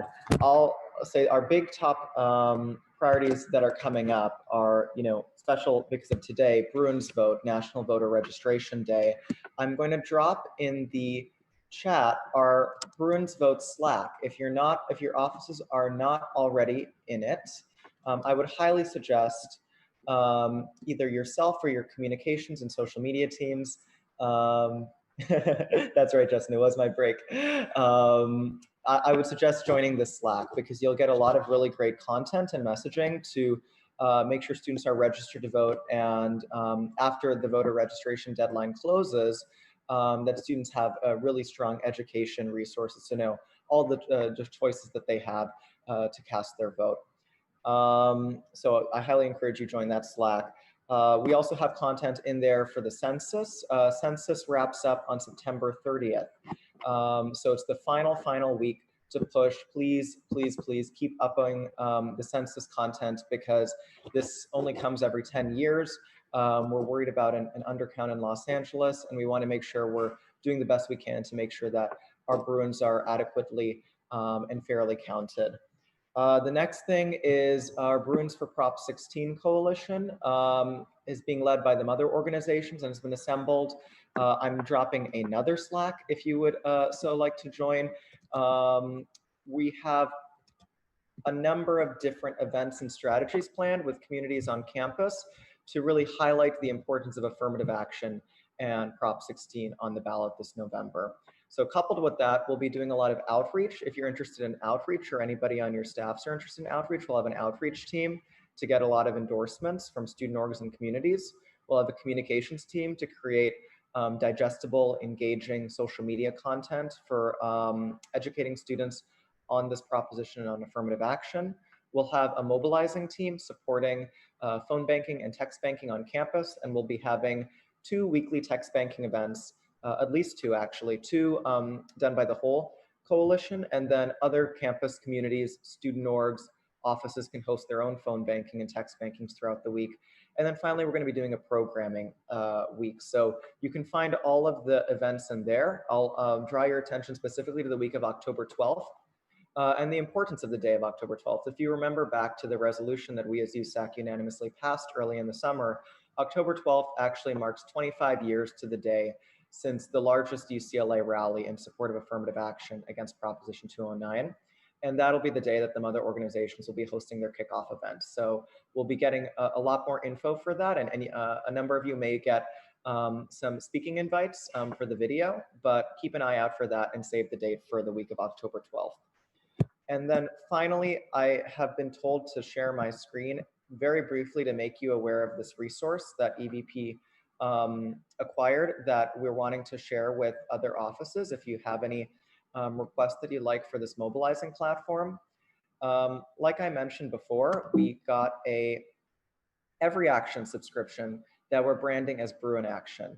One of the difficulties in COVID-19 and in distance learning is really the inability to organize and mobilize in person, like many of us are used to. So hopefully this platform will allow us to fill in some of those gaps with a really robust digital organizing and advocacy presence. So what does Every Action do? It allows us to do a great deal of digital organizing and direct action advocacy through and connect students directly with these opportunities. If you have any online forums that you'd like to go out to the campus community that you'd like to have a bit more data and analytics on, our office is happy to support and help you craft that form through the Brew in Action platform. It allows you to better track and engage with students who fill out that form. You can also do email actions if there's ever an action or something that you'd like to go out to your listservs, our listservs. We can pool listservs specifically with regard to an action, an organizing ask, phone banking, text banking, etc. It can go through this platform, and it does it in a very efficient way. Advocacy is really, really the powerful thing, and this was what I was worried most about as EVP in an environment where we can't lobby in person. Now you can actually, with the click of a button, we can put out a phone banking, we can put out an email banking to the campus community. You click on it, you put in your address, and it automatically links you to your member, and it submits a phone call or an email on your behalf that you can customize. So literally, like on your phone with 3 taps, you can connect with your elected representative and advocate for the issue you care about. And like I mentioned, there's a great deal of sophistication and specifics for the kinds of system-wide things that we'll be doing as EVP and UCSA. But if you would ever like to have a specific ask, feel free to let us know and we can help craft it with you. So yeah, that's it. I'm going to drop in the chat the ability to sign up for this platform and to stay engaged on actions and asks coming out of EVP and UCSA in the coming months. But yeah, thanks. Thank you, Aiden. All right, Gen Rep 2. Yo, what's up, y'all? We'll keep it brief. Yeah, about the student worker resource guide, plug that, spread it to any places, you think it might be useful. And yeah, about Emily also mentioned this student worker organizing platform, and her Put Workers First platform is organizing a town hall October 15th. Time to be announced, and graphics will be coming out soon. Student Legal Services will be there. It'll be primarily about a know your rights kind of training and getting hopefully kind of just being a kickoff to like some more awareness training and rights training about student workers and kind of building that consciousness among people. So yeah, and I got some other things on the works too, but I'm gonna keep those wrapped up for now. So Thanks, Justin. General 3? Hey everybody, the GenRep 3 office is working on some surveys to figure out how we can best target some communities and providing them resources and support. And also working on connecting some people with administrators, using this position to continue to bridge gaps between communities on campus. Awesome. Thanks, Elijah. AAC? Hey y'all, I'm gonna keep this real brief. So we're gonna be having 2 events coming up early November, one with the Career Center. And mostly it's because we kind of want to draw attention to the Career Center and how it's not really focusing on like BIPOC students and like their empowerment. So we're excited for that and starting that collaboration with them every quarter. Counseling quarterly as well. And that's something else we're going to be working on, fundraising. We're really excited that AAC got approved for the Spark campaign. Shout out to Fernando, even though he called me out last time. I forgive you because you helped out Lee Soul last summer. So it's cool. I think we're good now. So yeah, I'm excited about that. And then finally, yeah, so we've been working a lot on our minor that we're trying to do, and we're looking into expanding it into more of a major. We've already found like our key endorser, who's like the head of like the prison education program at UCLA, and he came back from sabbatical. So they're going to be working with us, and we're currently working with like grad students right now to come up with a capstone that would be a part of this justice major if we were to make it. And hopefully we're hoping to expand it to the women at CIW. And we're kind of working on how application processes might look like for women in the carceral system right now. So yeah, that's all for me. Thank you, Breeze. CEC? Hi, everybody. I'll also be brief. So you might have seen, but we, Promise and I put out our Bruin Bash announcement. So we're kind of trying to wrap that up. It's happening next week on Tuesday at 5 p.m. and Wednesday at 5 p.m. as well. Stay tuned for more information. And then additionally, CEC's hiring. We're hiring for web development, PR, speakers, and films and festivals. And the application is dropping on October 2nd.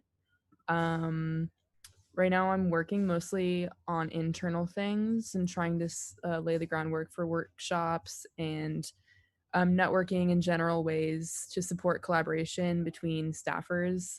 So to help them better prepare for getting internships and jobs, because it's like a very questionable time right now for that. And then we have an event currently in the works for the month of October.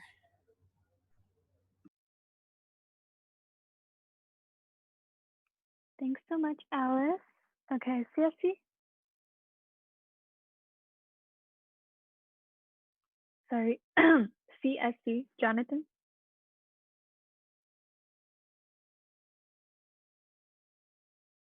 Okay, we can skip him. CAC?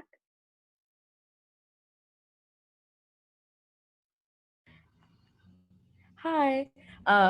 Okay, so yeah, what I've been working on, like Alice said, she and I have been working on Bruin Bash and North Activities Fair with the amazing help of like some very patient and hardworking staff who are not getting paid at all. And I feel absolutely terrible because we all sometimes put in like 100 hours plus a week into getting everything ready. So it's been really, so we, over the past or a couple days ago, we put out our logo.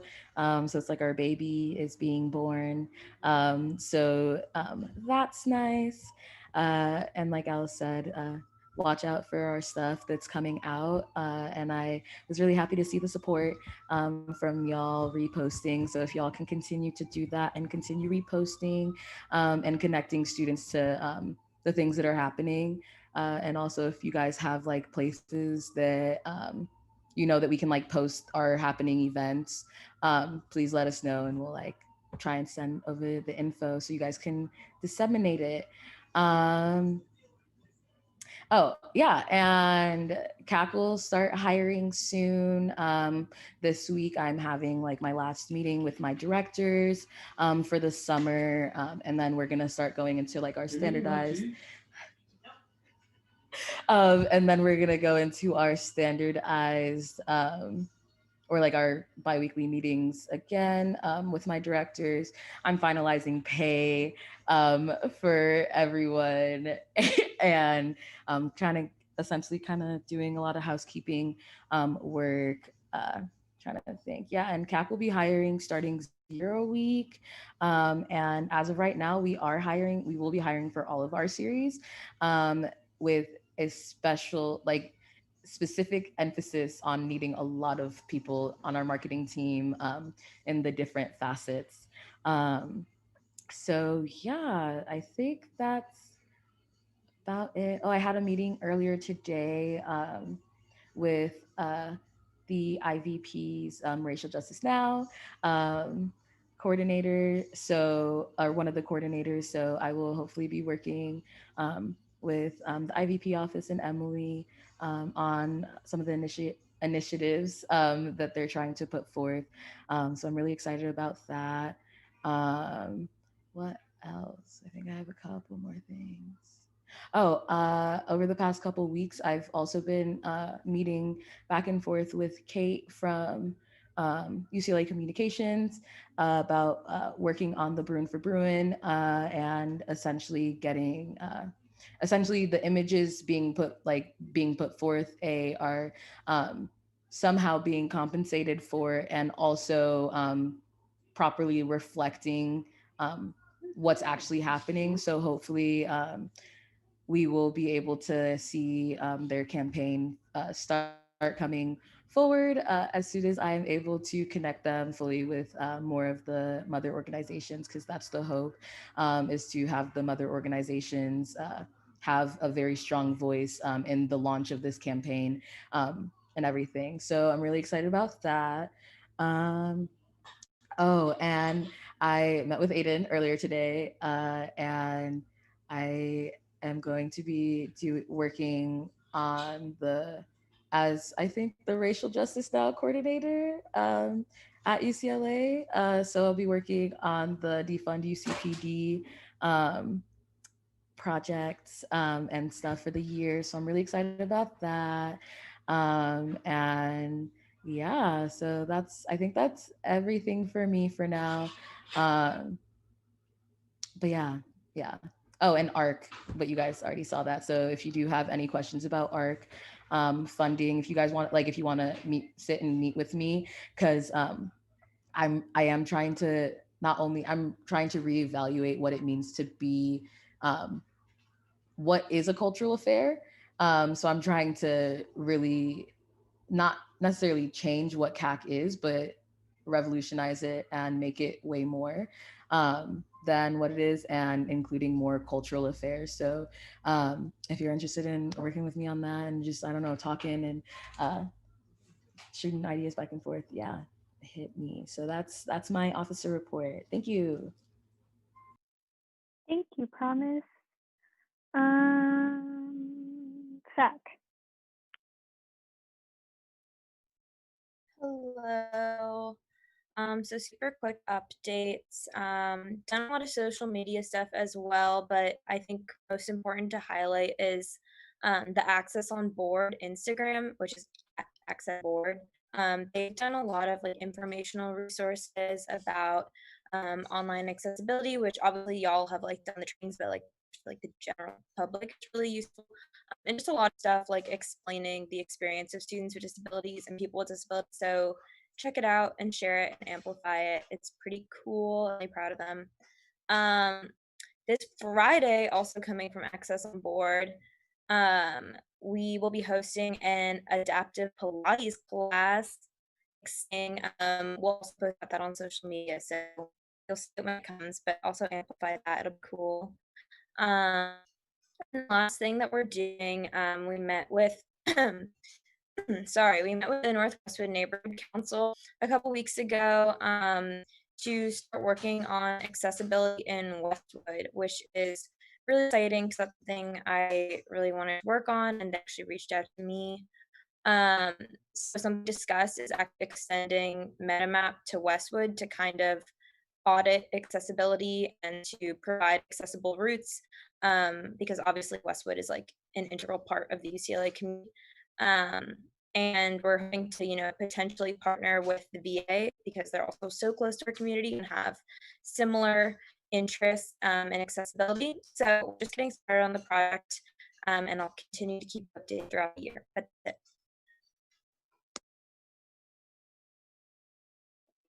Thank you, Sachi. FSC. Hi, everyone. We'll also keep mine brief. As Emily and Justin mentioned, we released a workers guide. FSC will continue to update it. We're still doing outreach to Westwood and the contact that we had with the Westwood Village Improvement Association. Additionally, through Megan and ourselves, we're contacting businesses to continue securing discounts for Westwood for students coming back this fall. We've already had some businesses who provided discounts last quarter agree to continue giving those discounts out to students. Some are taking the form of Bruin cards. Some are going to ask you to come on a certain day for those discounts. And so we're still securing those. Our Financial Opportunity Center has started to do outreach with orgs that do financial work on campus to start creating that network. And we're going to start those meetings this upcoming week. Campus Policy Relations has started to identify a few administrative costs / institutional costs that students encounter that aren't on their tuition that we want to start tackling for the school year and trying to lower, if not eliminate those costs. And yeah, that's pretty much what we're doing. We're also going to be opening up applications, I think in about a week. And so we'll publicize that as well. We're looking for also publicity. So kind of a graphic designer. And then hopefully we're going to also be recruiting some other general members as well. Thank you, Noe. SWC. Hi, so these are some final reports on things that I have been talking about. So hopefully this is the last time that you'll hear about them from me. But so our Health Equity Summit was on the 13th.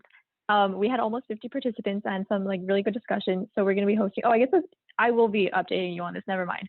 So we'll be releasing our final report within the next week or two once we've kind of talked through the results and figured out what we're going to do to address some of the things that came up as well.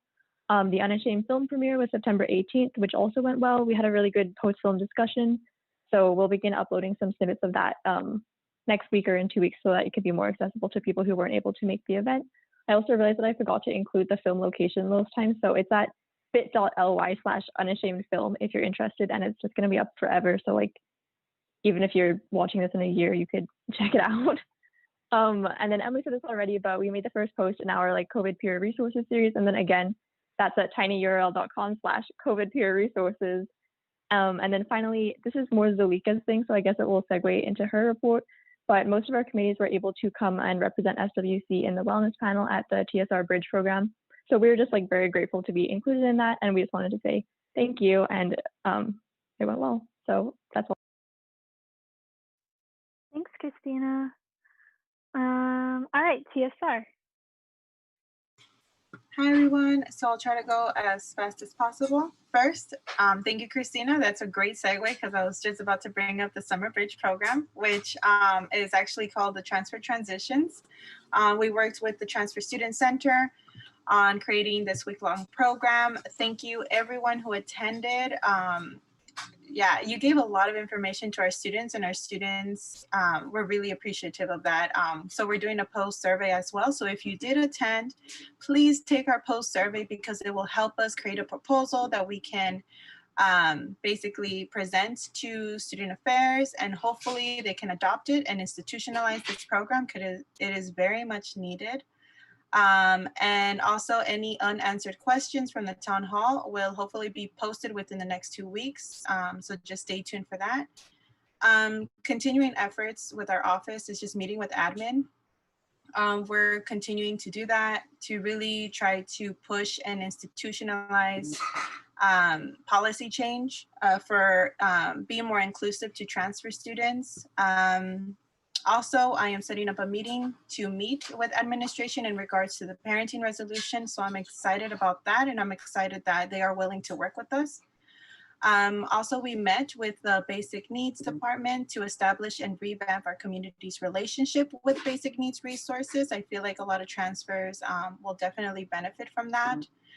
We're also looking to include student input for the interview process of the new transfer student director position that hopefully will be done in the fall. But more information will obviously be coming soon, but we want a lot of transfer students to be a part of that process because it's really important because they're there to support you. Also, our office will be doing some internship applications, so that will be coming out very soon. So again, just keep a lookout on our social media if you're interested in joining our office and just learning more about UCLA and how to advocate for transfers.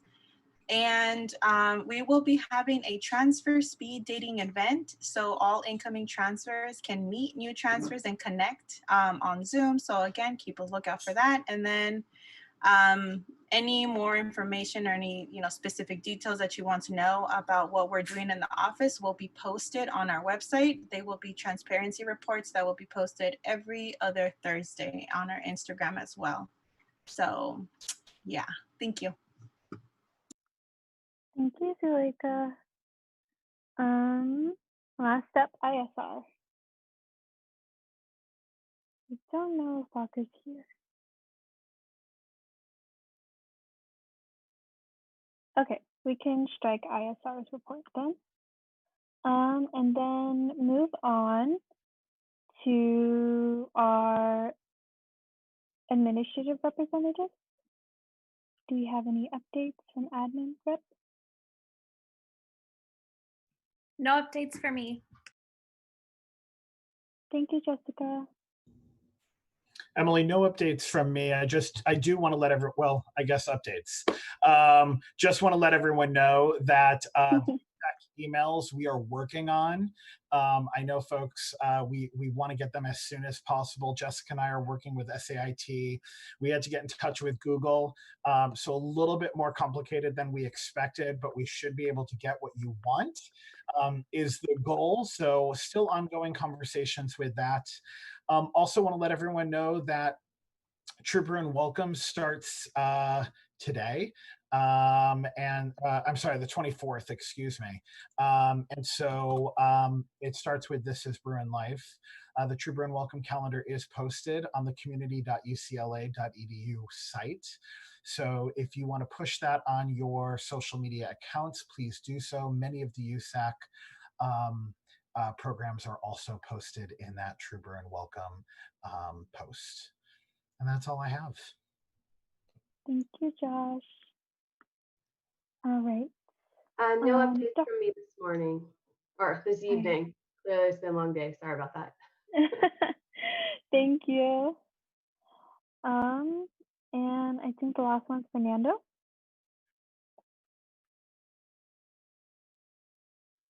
No, I don't think we can hear you. Whoops. I said, good evening, everyone. No updates from me. All right. Thank you, Fernando. All right. We are all done with officer reports now, and there's no old business, so we can move on to new business. The first one is anticipated surplus allocations for books for Bruins. Breeze, go ahead. Awesome. Wait, can I share my screen now? Yeah, you should be able to. Okay, great.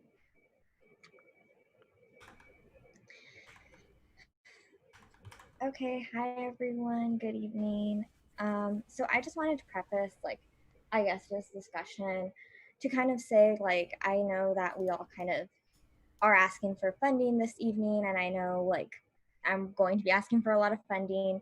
But I just want to make sure that everyone like realizes, you know, I know you all know and you guys all lead such great efforts, but remembering that the importance of having Books for Bruins be a program that we run. You know, last quarter, yeah, well, I guess, yeah, it was last quarter, spring quarter, you know, all of the former people in the position, you know, gave like like allocated surplus, right? As I have right here, like about $60,000 towards Books for Bruins. And, you know, we were so thankful for that. And students were in general, just the fact that like they knew that they could rely on a program like this, especially at a time when so many students are struggling, you know, with having to work so many, like a lot of hours, or you know, just paying off school. I know personally, like all my professors are requiring me to like order course readers, which I find completely abhorrent. Especially in a pandemic, you know, and like I'm not at UCLA, but they're like, oh, well, just order it on time so you can start class next week, which again, I think is ridiculous. But I digress. I guess I can just start off by saying, like, just going over this. So in the spring quarter last year, AAC used a total of $62,117.39 for Books for Bruins. We had a total of 767 students apply, and we ultimately dispersed awards to 621 students in the amounts of 50, 75, 100, 125, and 150. This quarter, the highest amount asked for was $319.14. The lowest, or I mean, no, not this quarter, spring quarter, $319.14, and the lowest was $14.28. For this year, AAC originally allotted $11,960.40 from our general programming fund, leaving about $3,986 per quarter for 79 $50 textbook award gift cards. So this year we're asking that if you guys give us the money, we want to have 4 gift card options. We're going to decrease, unfortunately, just to help as many students as possible in the amounts of 25, 50, 75, and 100. Our hopes would be to have 150 $100 gift cards, which is 15,000, 60 $75 gift cards, $75 gift cards, which is 4,500, 192 $50 gift cards, 9,600, and 194 $25 gift cards, which is 4,850. And I put this amount right here because we're asking for $30,000. Using this amount plus what my office already has, we would be able to provide about $101,000 and $850. So we are asking for $30,000 in order to fund 517 additional students each quarter. And I want to just preface this by saying, like, every quarter we will be asking for $30,000. Again, like, I know it's difficult to sustain, but given this pandemic, like, I'm hoping that you all will like think about this. In addition, like, we hope to like fundraise for the Spark campaign to like fund more in the future for our other quarters. But anyway, for the $30,000 we will be asking for every quarter, it's totaling to servicing 596 students per quarter. And this is just like a quick little survey.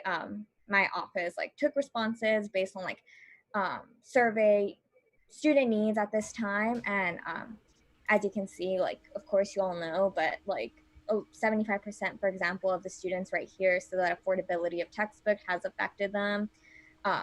84% out of the 155 that we had, so that they were interested in receiving financial assistance for books this next quarter. And as you can see, the majority, like a good portion, about 30% of like the responses that we got said that their books total last quarter to $91 or above. So I just want to like end with that and kind of just say, like, we really hope that you guys will like allot the $30,000 to us. If not, that's completely fine, and I understand, but we will be asking for that amount every quarter in hopes that, like, you know, hopefully we can get some part of it. And we will, that's why like we've been looking into so much and trying to find other methods as well to get this money. But especially when like running a Spark campaign, it's difficult because you're not going to ask students to fund students, right? Like, ultimately this should be coming from us. So yeah, that's all I want to say, and I thank you all for listening to me. Thank you. Thank you, Breeze, for giving that presentation.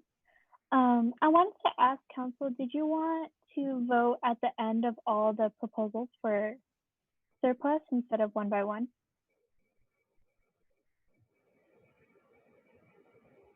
Can people give me like a thumbs up or thumbs down? Or I'll bring it to admin, do you know what we're supposed to do? Sorry, Justin, go ahead. I was just gonna say that makes sense. I feel like we should review all of them and then make a decision after. Okay, I'm getting thumbs up. And then just to make sure it's okay, admin, is that okay? Yes, that's what I'd recommend as well, especially if you're going to make any adjustments. The one thing I did want to mention, Breeze, as you mentioned, you may be bringing this forward each quarter. Surplus will be brought up for our final surplus allocation in November. And so usually at that time, we vote on all the allocations of surplus, because once those votes are made as to how you want to allocate your additional funding, then it goes into the mechanism based on your bylaws. And so surplus doesn't come up again during spring quarter. So just keep that in mind as you're looking to prepare what your proposals are come November, when we do the full surplus, that you'd want to have, all your surplus requests in. Sorry, Patricia. So that would mean that I would ask already for my winter and spring quarter allocations, right? That's correct. Thank you so much. No problem. Thank you. I was actually going to just say the same thing. So great that that's clarified. Does anyone have any questions, comments for Breeze? Otherwise, we can move on. No? Okay, awesome. Oh, promise. Yeah, I just had one quick question. So in addition to, so it's 596 would be 596 students with the 30,000 the council would give you, or would there be, is that total, or like is there more students plus? Yeah, so that's total. It's 519 just like with what you guys would provide if you guys were to like allocate that amount. Because just with our funding, like I said, we only have 3,950, so that would only total out to give me $79 $50 gift cards. All right, thank you. Thank you. All right, thanks, Promise, and thanks, Breeze. All right, any other questions or comments for Breeze? All right, if not, we can move on to the next item on the agenda, which is another proposal for surplus, or anticipated surplus, I'm sorry. And this is for office stipends. So this is coming from OP, IVP, Gen Rep 2 and 3, FSC, FAC, TSR, and ISR. And these are offices with $1,000 budgets, just for some context on why we all decided to group together in order to advocate for this. Amanda is going to be presenting, so you can go ahead and share screen whenever you're ready. Cool. Okay, so hi everyone. Again, I am Amanda. I'm this year's Executive Presidential Assistant within OP, and I will be presenting particularly on behalf of OP. Okay, wait. I don't know how to present. Okay, cool. Cool. So here's this. Okay, so I'll be presenting for the Office of the President, and I'll be guiding you basically on how we came up with our allocation request and stipend amounts, as well as why. So just for reference, this is kind of the format of the Office of the President this year. So as you can see, we have a lot of directors, me sitting right under Naomi, as well as 3 chief of staffs, one that oversees our operations, one that oversees one that oversees our operations, one that oversees our platforms, as well as one that oversees our publicity. And in total, we have 52 executive staff, ranging like from whether that be like 8 people per committee, or like for our conferences, including our chairs, as well as just different representatives on our affordability committees. And our reason behind doing all of this is to ensure maximal representation on behalf of the student body, but also to ensure that, or to avoid burnout, and being considerate of our own representatives within our offices to maximize the leadership development that we're kind of there leading. So this is just like for reference. So kind of just an idea in regards to what the Office of the President has already been able to accomplish this summer. On behalf of our Congressional Advisory Board, we've received commitment from 14 on-campus organizations, including 7 of the mother organizations and ideas. And as each day progresses, we're constantly receiving commitment from different other organizations as well. We plan to continue to receive commitment from other organizations. This is something that people are increasingly excited about. And for those of you that don't know, the Congressional Advisory Board Committee serves as a space to ensure more student leadership representation, and allows like more voices to bring to the table. Right now, we're currently working with an interdepartment task force within the office to create a constitutional amendment, which will formalize CAB and make it an integral part of USAC in the future. So that way it's not just something that we're working on this year, but that there's longevity to ensure that not only our peers or our friends' voices are being amplified, but also decades to come. We've also accomplished the Affordable Housing Guide, which essentially was created to help students better navigate the process of securing housing for the academic school year. Our publicity, we've acquired over 3,000 new followers. We're almost at 7,000. That's been like super, super huge. We've done things that have been inclusive of students starting like their own business, like having their own personal startups. We've helped facilitate with the virtual enormous activities fairs, which we talk about it later, but like within our internship, we've received over 175 interest forms alone. We've released our applications, which again, that'll be discussed a little bit later. So there's been a lot of outreach that's been done, which is super, super exciting. As well as police accountability, sent a letter to UCLA campus community and administration advocating for the boycotting of PSAC, and our finance team accounting for the disbursement of stipends, again, essentially this, and create a funding document to help our staff specifically when it comes to navigating how to find funding within campus. And we've also had the opportunity to get 2 daily Bruin features. And by fall quarter, again, in regards to our OP internship, our applications have currently been sent out. And this year's cohort of interns will be designated by week 2 of fall quarter. And so essentially our plan for them is, while we will be developing them as leaders and ensuring that they know the resources on campus and sharing that with outer communities, we also plan to incorporate and bring them into the office progressively, whether that be by the end of fall quarter or the beginning of winter quarter as well. Our OP COVID-19 directors, so we will be hosting biweekly town hall meetings throughout fall quarter to discuss COVID-19 related issues. The first meeting will be on October 12th, 2020 at 7:30 with access to all students, and we'll be releasing more information about that.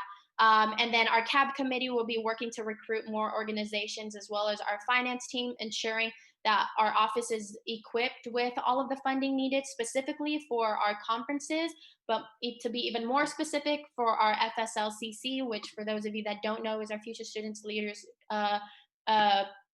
color conference, and that we're trying to kind of just like ensure that we have funding to make it seem as realistic and as cultivating as possible, as if like they were still here.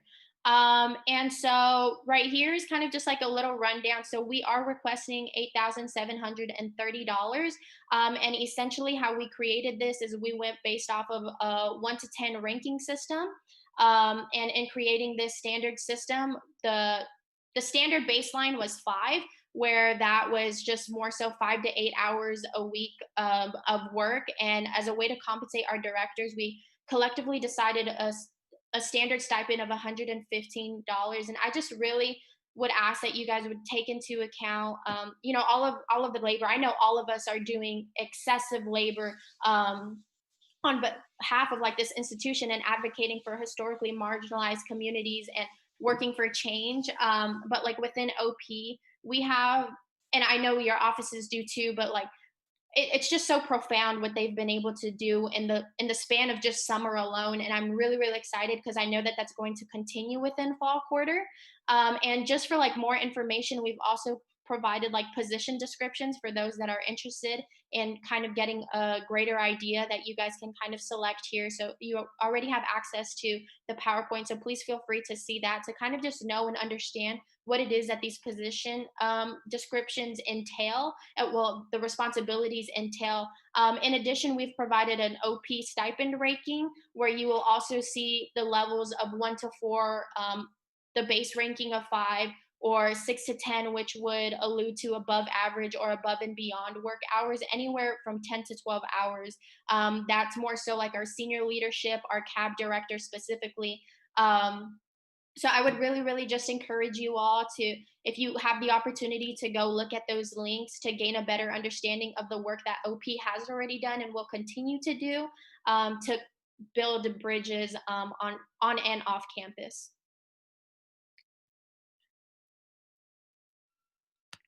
But yeah, so that kind of just sums up like my presentation for OP. Thank you, Amanda. Of course, thank you. All right. Amanda, you're okay with sharing screen and just helping people go to the next slide, right? Yeah, of during course. their process. Cool. Cassandra, you ready? Yeah. Can you just go to the next slide? Thank you. Hi, my name is Cassandra, and I'm the Assistant Internal Vice President, and I'll be presenting on behalf of the Internal Vice President Office. Next slide. Next slide, please. Thank you. So in our office, we conducted an anonymous survey to get an understanding of our directors' backgrounds and their needs. We found that 56% of our directors are first-gen students, 67% are low income, and 100% identify as a student of color. 93% has been affected by COVID-19, struggling to pay for necessities. So we have 22 directors who we want to pay $30 a month and 3 executives for $50 a month, which is a total of $7,290. So with that data, it tells us that we are requesting funding from surplus to pay for our directors and execs to compensate first-gen, low-income, and student of color who are usually not represented in leadership. Can you go to the next slide? Thanks. Now I'd like to just highlight some of the work our directors have accomplished or is working on. I won't go through all of it because you can find more about their amazing projects and goals in the drive that I think Emily shared with you guys. So just to highlight some of their work, they created a student worker guide, a housing relief resource guide, power mapping presentation, transformative justice town hall, and can you go to the next slide? A safety town hall, a t-shirt design contest, and fall curriculum and hiring for internships. So more things that I also wanted to point out is that there's going to be multiple know your rights training and materials for student workers, creating a rent subsidization grant, and Drive Down Rent has already taken steps to figure out how they want to go about it. Networking teach-ins, creating healing spaces, and obtaining diverse feedback from the student body. Also, just wanted to point out that executives will be overseeing platforms and operations and creating curriculum for staff and directors. So I'd like to reaffirm that our directors are low income, first gen, all students of color who are putting in 5 to 10 hours of work per week, and executives are putting more than 10 hours per week. And with that, USAC would ultimately be compensating marginalized communities who are oftentimes left out of student leadership and USAC. I also just wanted to say that even if it's just $30 and $50 a month, it does make a difference. It's hard for students to focus on academics and being a leader if they're concerned about their finances to afford basic necessities. So our directors and execs should be paid for the hard work that they are putting in on year-long projects to provide opportunities, resources, and knowledge for our Bruin community. That's basically the presentation. Thanks. Thanks, Cassandra. Looks like it's my turn. What's up, everybody?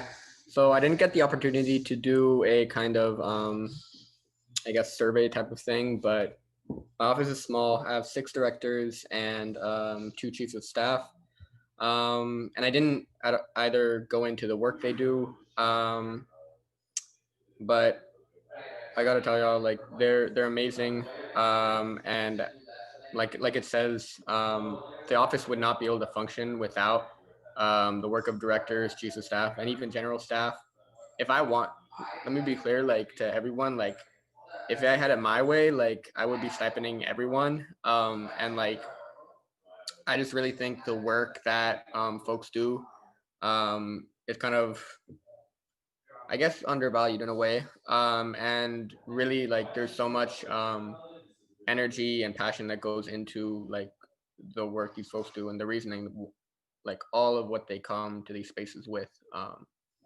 So yeah, I receive a sizable stipend, so it seems fair that we advocate for our staff to also be compensated. And yeah, so if you could go to the next slide. I just have my cool. So I'm asking of surplus 3,150 to compensate my chiefs of staff and my directors at rates. I wanted to ask more for my chiefs of staff, but they said that they would be cool taking less for the reason that they just wanted to be a part of the office. But like folks have already said, despite not being even close to minimum wage job in terms of compensation, it's more about like what this money can go to, and the fact that they're being compensated at all. So thank you. Yeah, so the Office of the General Representative 3 is stipending 10 directors and 1 chief of staff. The chief of staff essentially does most of the work under me as far as facilitating the organization of the office and work ensuring alignment within the office with our directors working. A lot of the hours the chief of staff works is really off the charts, supporting me in the work that we're trying to get done and essentially working as me in a different position in different spaces at a time, with our directors working up to 10 hours per week, facilitating weekly staff meetings, maintaining progress towards our office goals, and maintaining that constant communication with our sole advisor to ensure that the goals and visions of the office is actually tangible and in alignment with the university and things going on around campus. You go to the next slide.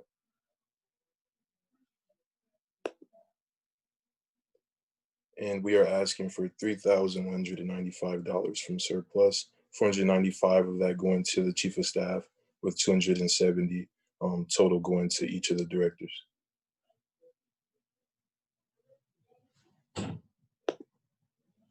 Okay. Hi everyone. Basically, I think I'm one of the few, if not the only office that is planning to stipend everyone, like including staff. And the reason for that is due to the different time zones that we have. Like at least 50% of our office are like living in different time zones, and a quarter of that are like in weird time zones, just like me. And so at occasions, individual staff do have to step up to the responsibilities of the directors themselves, because like things happen and like it's different time zones, so we need to cover that. And especially with like everything happening to international students in the last few weeks, and I would say months, there's like an increased need for that. and there's like more effort and responsibility. In addition to our office being a young one that is like just this is our like second year, so we are working on shaping a lot of the like future bases and platforms of the office and future partnerships. So in a sense, we're not completely starting from zero, from scratch, but like let's say we're starting from two or something, if that makes it more accurate. Um, so for that reason, like I'm asking to basically, if you can go to the next slide. So this is like just an overview of every um like uh, let's say team and their like responsibilities. But can you go even further, please? Uh, and the next one. Yes, thank you. Which you could all see if you have the presentation. And as you can see here, I'm submitting like I have 6 directors and 1 chief of staff, so that is 7 for 45 per month. Staffers, we do have 11, so and that is for $30 per month, and in total that is 5,805. And I think like honestly like I think we all agree here that 30 or 45 or whatever that like amount we do put is not near enough the effort and like what we want to really offer to our staff. This being said, like as according to the last time I checked yesterday, I think even while submitting all of our like staff, we're still the like fifth highest, I would say. Like so like we're just in the like uh lower half of uh the amount that we're asking. So like I think the only uh two offices like that asked fewer than us is the gender reps, if I'm not mistaken. Maybe there's one more. I don't really remember. But yeah, we are in the lower half. If even while we are basically asking for submits to everyone. And so yeah.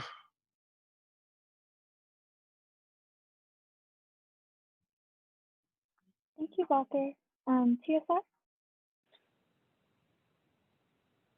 I'm so sorry, I meant facilities.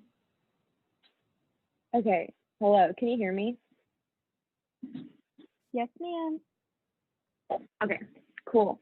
So yeah, just as an overview of our office, we're about 80 members large right now, including directors and executive members, and we'll be expecting about 10 to 20 more fellows in the fall. So basically we have a 100-person office that is directly overseen really by the directors and the executive staff. As you can see on the slide, we have 9 executive staff, which will receive a stipend of $33.3 to $40 a month. The $40 a month goes to the chief of staff and the chief of operations, who work about 10 to 15 hours a week, so they get a little bit more. And then the rest of the exec, in addition to things like running a fellowship program or doing social development, they're also responsible for kind of maintaining the overall administration of that. They have that slightly higher stipend rate. Executive assistants, we have 2 staff, and these are new positions. So as you can see, like I asterisked a little 9-month term because they'll be being hired, this fall. And these executive assistants are actually a new need for our office because with our current executive staff, we don't have the capacity to really run things how we want to run things. We've been like over capacity, so we're hiring 2 new executive assistants at $11 a month, just to help on things like finance and things like graphics. And then last, we have 12 project directors with a stipend rate of $30 a month. But as you can see, there's like another little asterisk, and that is because 6 of our 12 project directors are, sustainability projects, and thus I will be going to TJIF to fund those stipends. So their stipends would cost around $2,000, but that's cut off from my surplus ask because I'll be going to TGIF for that. So the total surplus ask that I'm asking for is around $6,000, and you can see the supplementary document if you want a little more information on that. I wanted to give a little bit more information about, what our office does and what our exec and our directors do. So a few of the things that our executive staff has accomplished, but just in the summer, before the school year has even started, we've developed a fellowship program pretty much completely from scratch. All of our stipend appointments have been brought to council, and the rest are coming soon. We've done a variety of staff trainings and bi-weekly content clubs and faculty hours to foster staff development. And our social media has been rebranded with a whole uniform graphic style, thanks to our graphics director. They get priority enrollment. Oh, sorry. Wait, is someone else talking? Am I good to Sorry, I keep think going? someone was unmuted, but go ahead.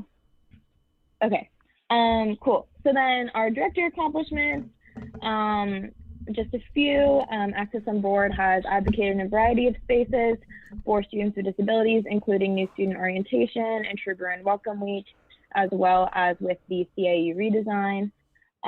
We've collaborated with, or they've collaborated with SWC, Bruin Bazaar has collaborated with SWC to provide basic needs care packages for students, and we've been engaging with a variety of organizations to help design and engineer a reusable dining container vending machine. So we've been kind of building that from scratch, and those are just a few of the things that our directors have accomplished. They work, close to 10 hours a week, and probably will continue to do so for the school year. So, even the small stipend is something to help compensate them for their labor. And then just lastly, I wanted to kind of bring us back to some of the personal testimonies that some of my executive staff brought during public comment, especially the fact that, a number of our directors identify as disabled, and they thus face, increased barriers to finding work, and student government and stipends through student government is sometimes, the only source of income. So it's really important, even if it's a small compensation, to compensate where we can to provide for basic needs and well-being, and to really just compensate for the immense amount of labor that they're putting in. And that's it. Thank you.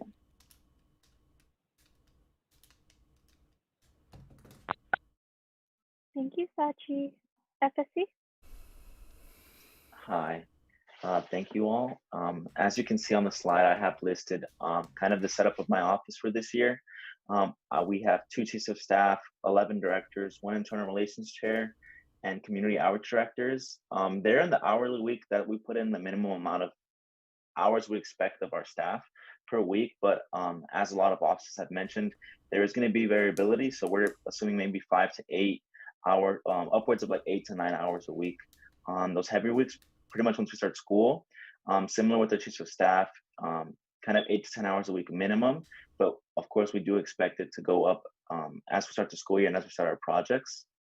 In terms of internal relations, they're kind of not only becoming internal relations, they're also kind of going to be helping us with our incoming hires in terms of kind of onboarding them, help educating them on USAC, UCLA, and getting them prepared to be team members, because that's really what we want the staff that we hire this upcoming 2 weeks to really be.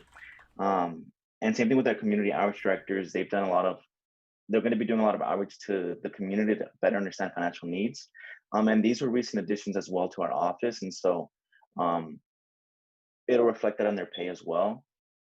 Really, I also attached a separate doc in our drive that you can see more descriptions of our committees, but our 4 big committees are going to be campus affordability, campus policy relations, financial opportunity center, student task force, and then PR.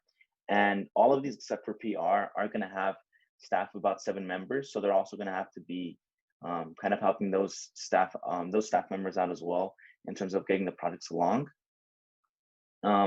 That's really what I wanted to mention for this. In terms of kind of work that we've done this year, a lot of these directors actually helped us in producing the relief fund, which, as you know, we gave out about 1,100 awards. And so filling out those rec forms and kind of helping us with the process of applying definitely took a lot of labor. And so a lot of these directors were the ones who I reached out to initially because we had hired them first. I reached out to them to help us with the project of that, as well as they started to do other work this summer. And so that's really just like a short description of each of the offices. If we go to the next slide, I have the pay for each ones. So you can see there, I'm asking for $35 per director. And for chiefs of staff, I'm asking for 55. The reason for that price of 55 for chiefs of staff is because I only have two, and I'm not planning on hiring any kind of executive other staff. So I wanted to pay them a little bit more for the work that they're going to be taking on. Additionally, for internal relations, they are kind of a new position that we're adding. And so we're going to be doing 8 months for their pay. And then for community outreach, the goal is to really only have them work for about half of the school year. And so we're going to be paying them for 5 months of their work, just because we did kind of upgrade them from regular staff, and they'll be going back to those duties after we've kind of worked on that. And so there you see our total is 5,085, which is, I think, one of the lowest ones. I think the Gen Rep 2 and Gen Rep 3 have lower pays, but I think ours after that is the lowest. And so really the reason it's slow is because I think we don't have that many directors and staff compared to other offices. And so that for that reason, we're kind of expecting to put on a little bit more work on them.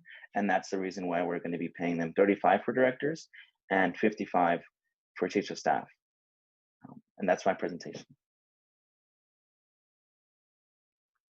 Thank you, Noe. TSR?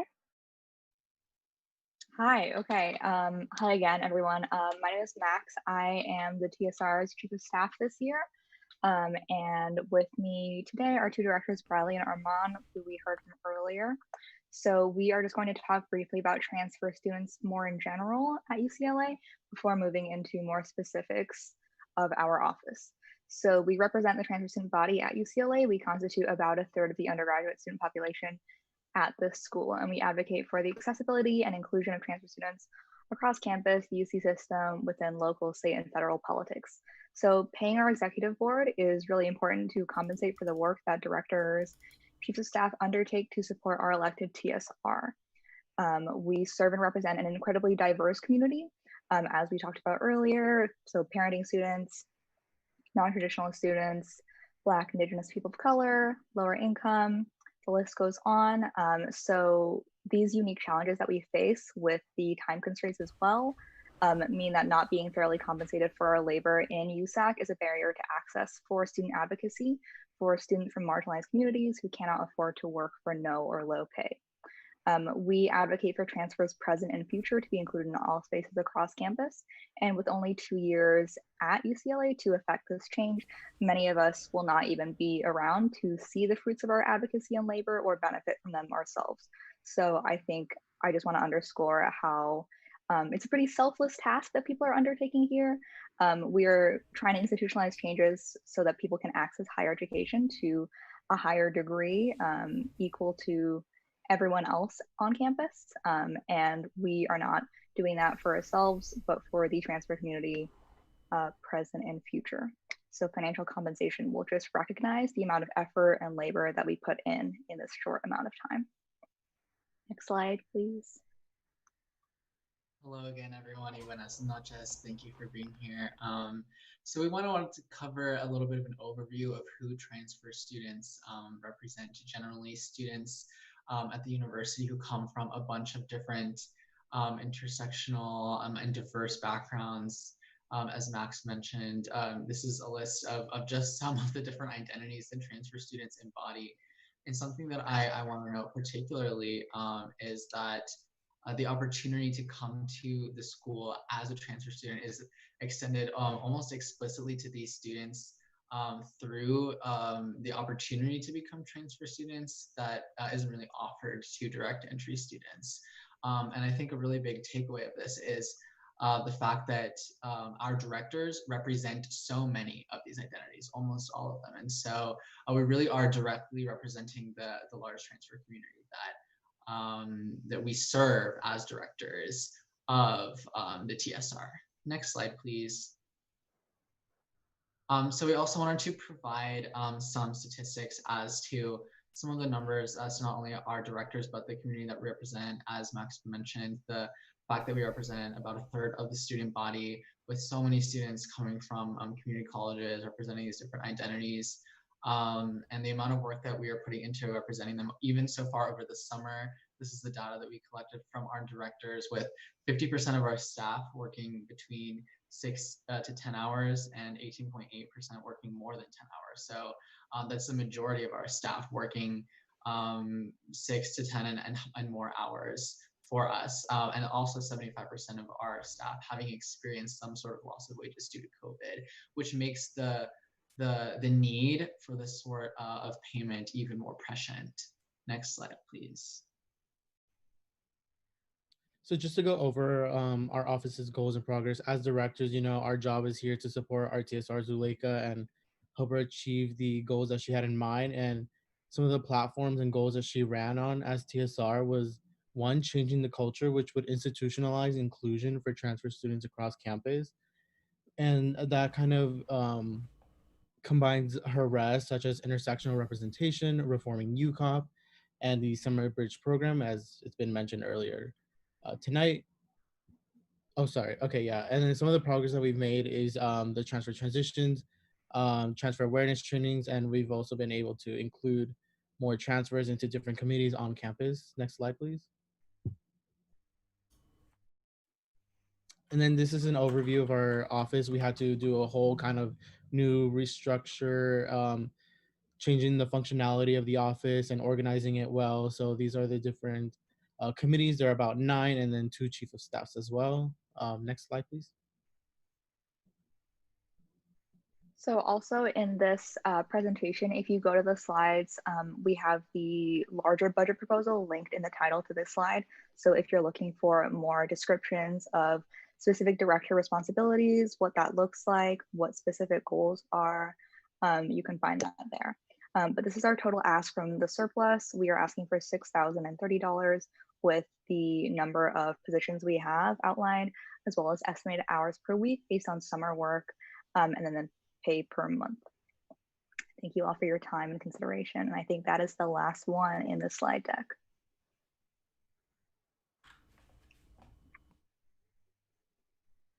All right, thank you everyone. So there was actually, oh, sorry. Just to wrap up really quickly, I think there was a typo in the facilities commissions. We changed it to 6,030. And then if someone could really quickly verify my math, it should add up to 45,315. Can somebody verify? Because the top number might be wrong.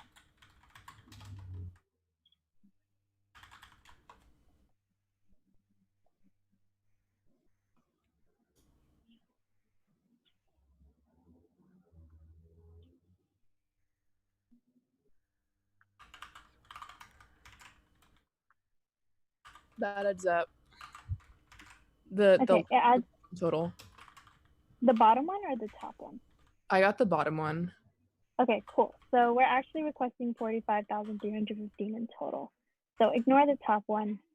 But awesome. Thank you everyone for presenting for your offices. So Amanda, I think you can stop sharing now. Thanks, Amanda, for all your hard work. No problem. All right. So, Patricia, I had a question. Would it be okay for us to vote per office for allocation rather than like both bulk sums in one? Yes, you can do it either way. So however you prefer. If you want to make changes, you can do, per office or however you want to do it. Okay, awesome. All right, so now that we have seen all the proposals for the anticipated surplus, does anyone have any questions or comments to make before we vote?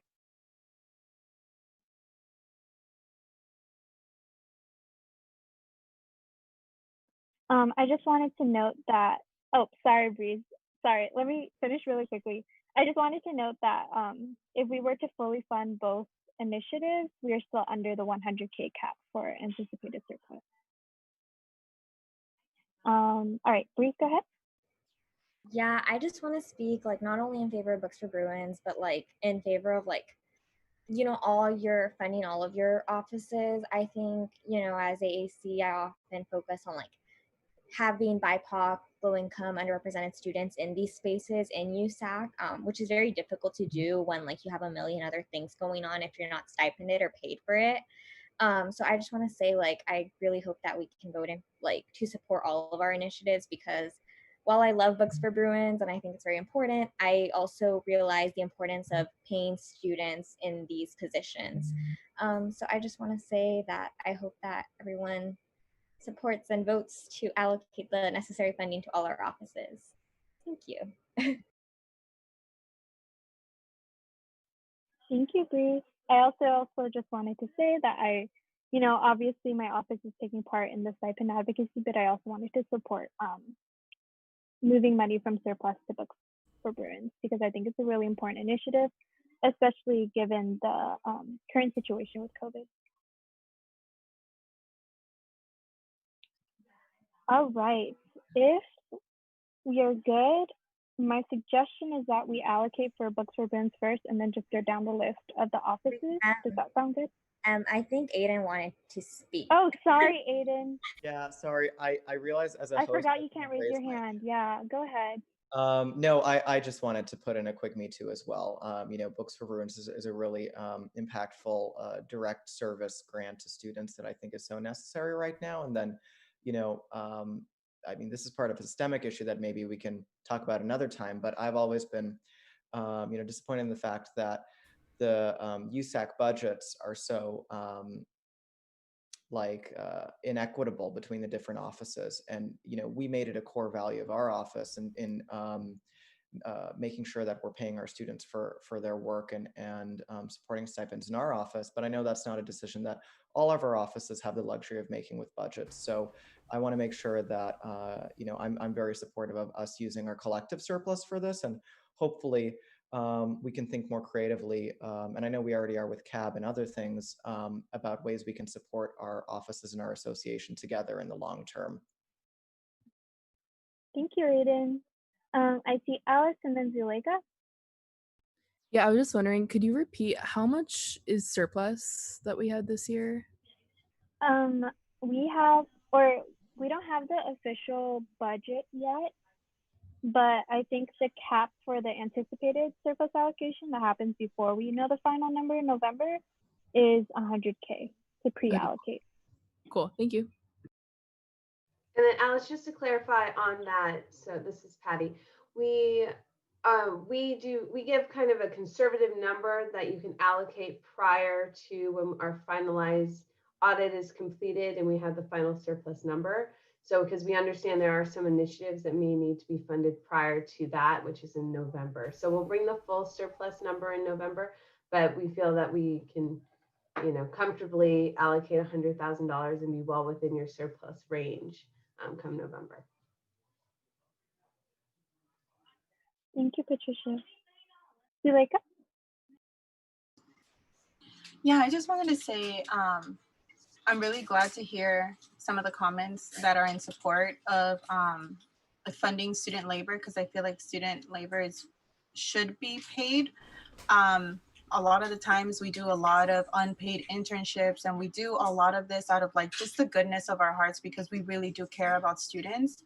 But also, I did, when bringing this topic up to my office, I did want to reiterate the importance that these are student fees. And so we don't take this with a light heart, basically, that this is very important because we are doing work to support students. And so they're very much aware of the importance of this and the responsibility that they're taking on through this funding. So I just wanted to say that.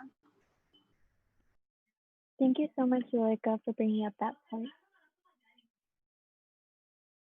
All right. Do any other folks have anything to say? I'm seeing some applauses for Zuleika's point.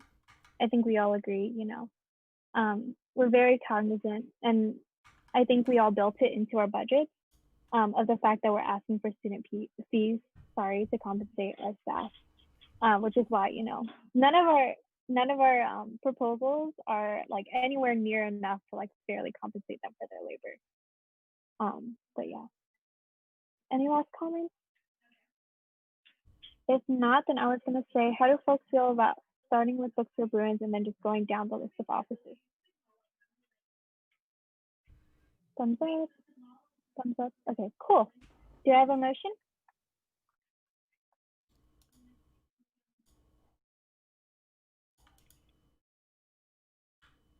Not all at once now. Motion for what exactly? Is it For allocating X dollars to from surplus to Books for Bruins, I think would be the correct okay? reason.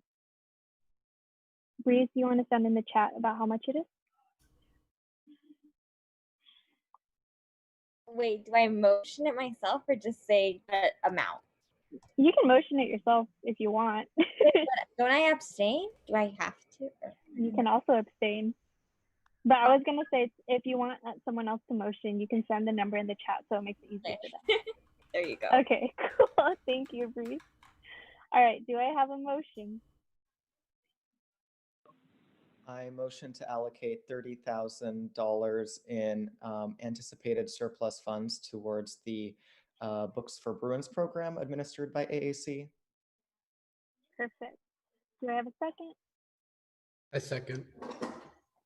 Aiden motions, Justin seconds. I will be voting yes. EVP? Yes. Gen Rep 2? Gen Rep 2? Justin? Yes. Sorry. Gen Rep 3? Yes. AAC? Yes. Oh, well, abstain. There you go. Abstain? CEC? Yes. CSC? Yes. CAC? Yes. FAC? Yes. FSC? Yes. SWC? Yes. TSR? Yes. ISR? Yes.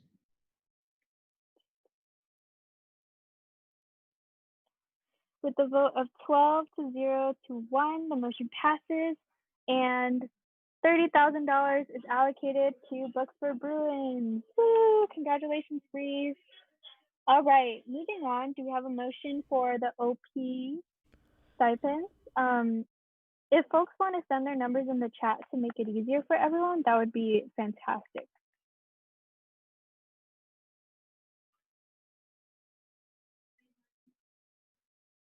Okay. And just as a reminder, Amanda is the one who was representing OP today. Okay, I motion to allocate $8,730 from surplus to the office of the president. Is that correct? Awesome. Do I have a second? I second. Soccer motions, Noe seconds. I will be voting yes. EVP? Yes. Gen Rep 2? Yes. Gen Rep 3? Yes. AAC? Yes. CEC? Yes. CSC? Yes. CAC? Yes. FAC? Yes. FSC? Yes. SWC? Yes. TSR? Yes. ISR? Yes. Awesome. With a vote of 3 to 0 to 0, the motion passes. And $8,730 from anticipated surplus is allocated to the Office of the President. Awesome. Next is my office. Can I get a motion, please? The person who is repping was Cassandra. Can I give the motion, Emily? Yeah, sorry. Okay, Yeah, I was great. just making sure folks knew what the number was. It's Cassandra Gattaca. Yeah. I motion to approve IBP stipend allocations for 7,290. Do I have a second? I second. Breeze motions, Elijah seconds. I will be abstaining. EVP, Yes. Gen Rep 2, Yes. Gen Rep 3, Yes. AAC, Yes. TEC, Yes. CAC, oh, sorry, CSC, Yes. CAC, Yes. SOC,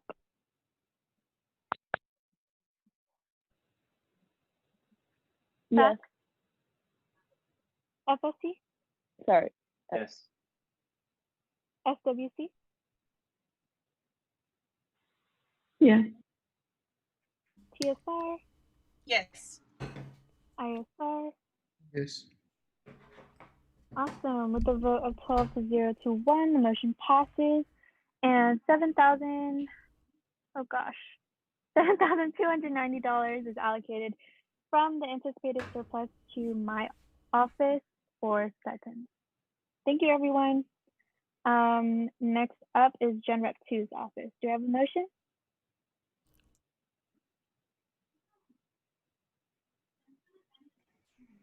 I can motion again, I guess. I motion to approve 3,150 for stipend allocations for the Gen Rep 2 office. Cool. Do I have a second? Second. Breeze motions, Elijah seconds. I will be voting yes. EVP, Yes. Gen Rep 2, Abstain. Gen Rep 3, Yes. AAC, Yes. CEC, Yes. CSC, Yes. CAC, Yes. SAC, Yes. FSC, Yes. SWC, Yeah. TSR, Yes. ISR. Yes. Awesome. With a 12 to 0 to 1 vote, the motion passes. And $3,150 is allocated from the anticipated surplus to Gen Rep 2's office for stipends. All right, moving on. Gen Rep 3. Sorry, y'all, my voice is giving out. Do I have a motion?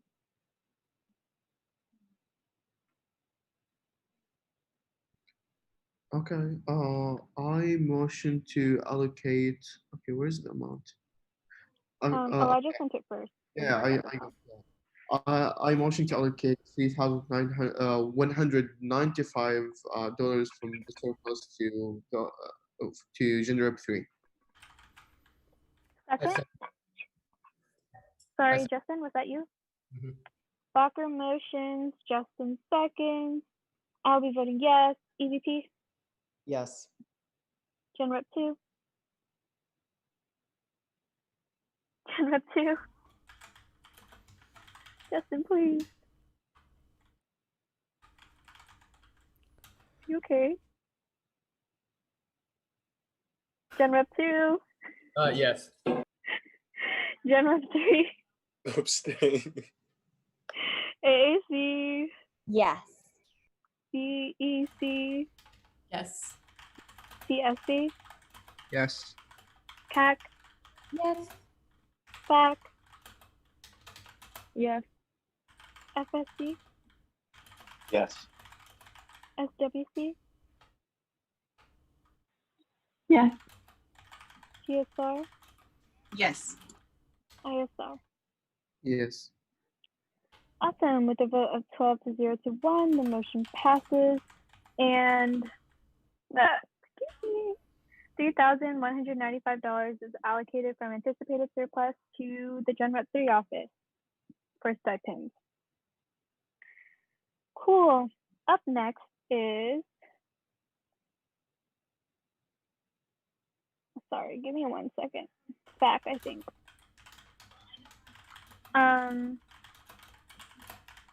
Justin sent fax number at 9:18. If folks want a motion.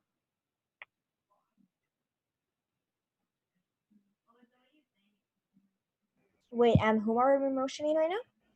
For fax, I think. Did she send it in? Sorry. Yeah, Justin just sent it at 9:18 along with his. Yeah, I sent it. Okay. I motion to approve. It's 9:18? No, at 9:18 p.m. Bro, I'm so confused right now. I'm so sorry. No, I was just saying it's because it has the time stamps on the side, so it's easier to find. Because I was like, oh, anyway. Oh, okay. Sent it. I found it. Let me go back and look at it.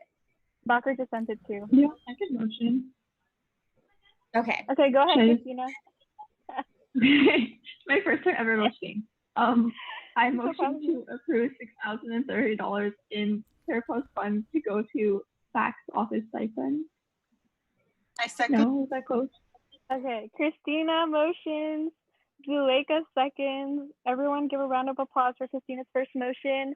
I will be voting yes. EVP, Yes. Gen Rep 2, Yes. Gen Rep 3, Yes. AAC, Yes. CEC, Yes. CSC, Yes. CAC, Yes. FAC, Abstain. FSC, Yes.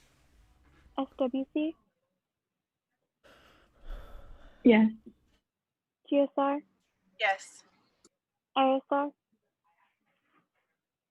Yes.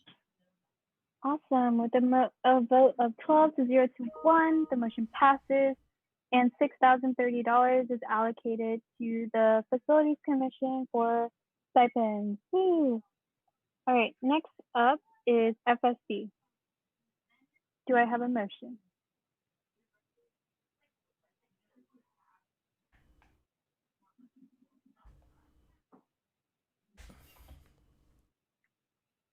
I motion to allocate $5,085 of the anticipated surplus to FSC for stipends.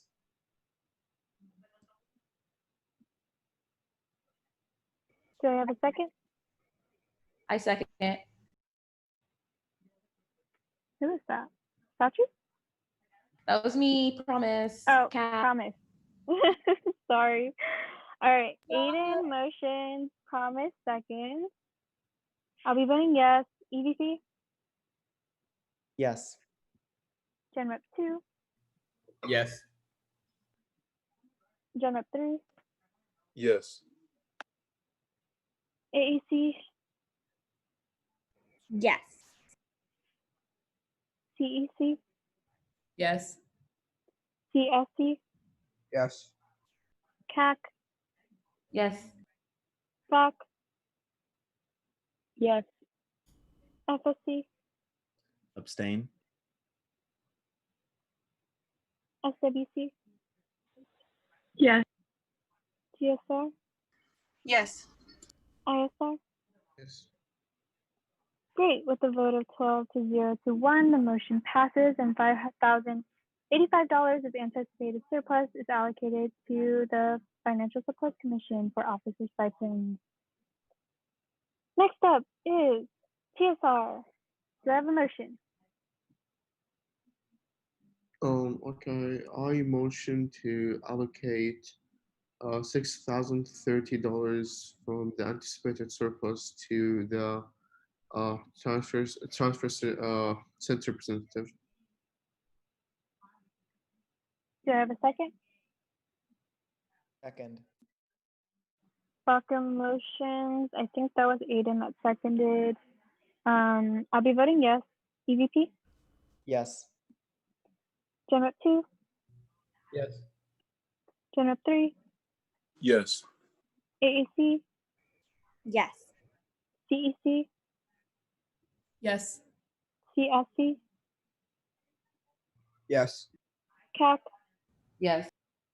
Back. Yes. FSC, Yes. SWC, Yes. TSR, Abstain? ISR. Yes. Great. With the 12 to 0 to 1 vote, the motion passes.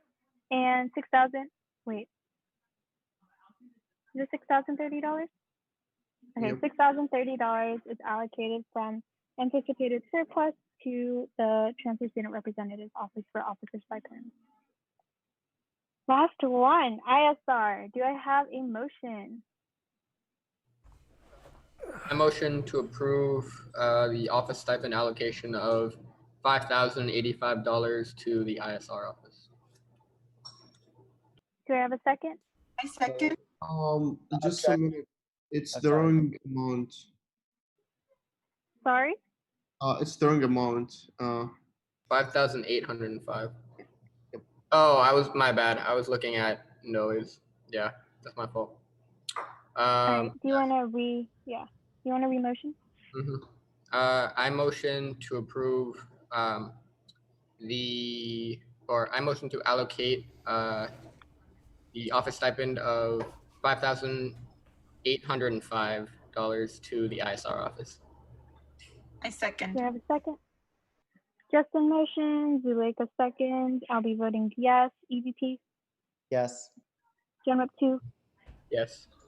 Gen Rep 3, Yes. AAC, Yes. CEC, Yes. CSC, Yes.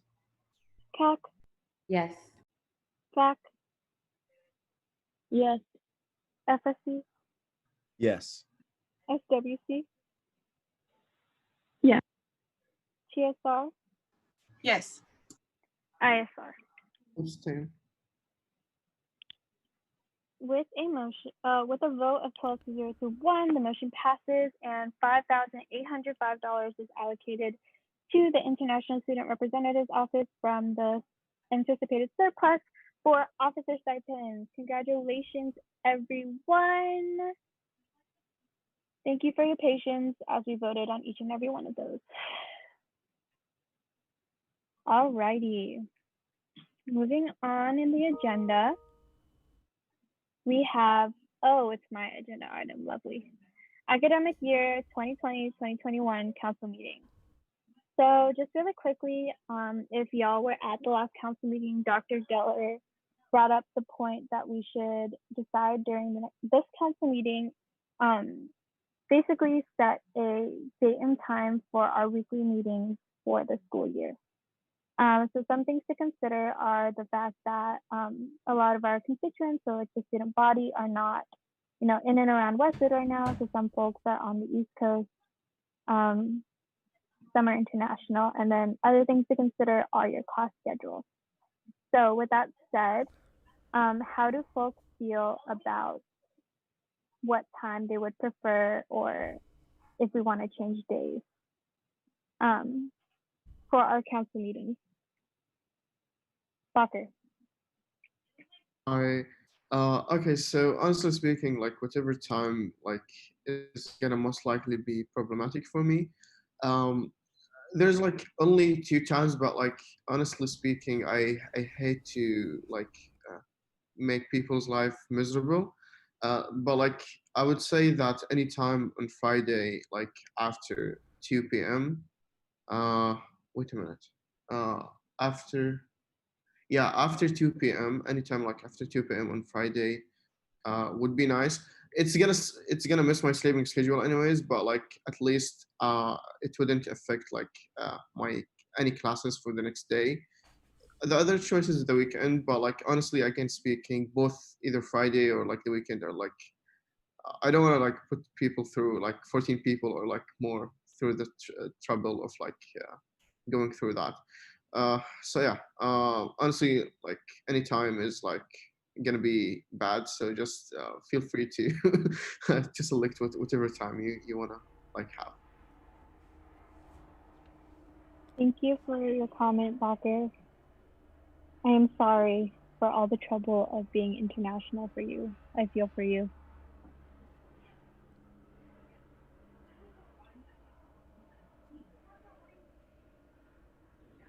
Aiden? I think Aiden. Oh, thank you. Yeah, I know one thing that has been helpful for some of our programming when we need to get people on the East Coast is aiming for like 4 p.m. Or 5 p.m. That can usually get people there for public comment at 7 p.m. or 8 p.m. their time, which isn't too cumbersome. I don't know if folks are free earlier in the Tuesday, like we are over the summer for 5 p.m. meetings or other days, but if since a good chunk of our student body is on the East Coast, if we wanted to kind of have that inclusivity be of a value, I know that 4 to 5 p.m. start time has been good for some of the stuff that I've been involved in. Just speaking for myself, if we were to keep it on Tuesday, the earliest I could do is 6 p.m. I have class all day until like 5:45. Yeah, same here.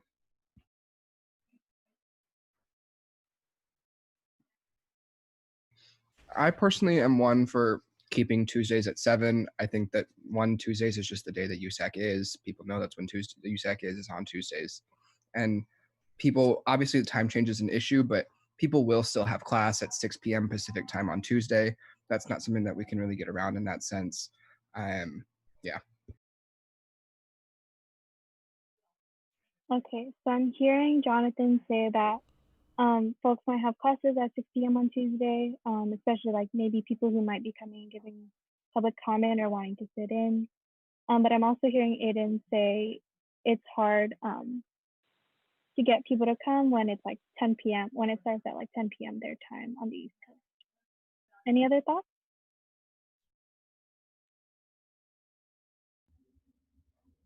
Yeah, I mean, I don't know. I think like it's difficult, but also I think in terms of like starting the like I'm kind of in favor of like doing like the meeting at 7 just because like I feel like we have a lot of other stuff to do throughout the day, like I myself work, so like if I'm gonna take off time, like it's out of my work schedule, like work, it's kind of difficult for me to like kind of take the night off and then like miss out on hours. I don't know. That's just me personally. But I'm okay if we move it to an earlier time. Thank you, Bree. So Bree says that she would prefer 7 on Tuesdays, but can move up to earlier if needed. Any other comments from folks? Can we get an idea of whether we want to keep Tuesday as our day and lock that down first? Getting 2 thumbs up, 3, 4, 5. 5 thumbs are up, 6. Aiden? I know we're kind of dealing with two kind of different questions here. One over, inclusivity for those who might not be on California time, and then the scheduling of meetings.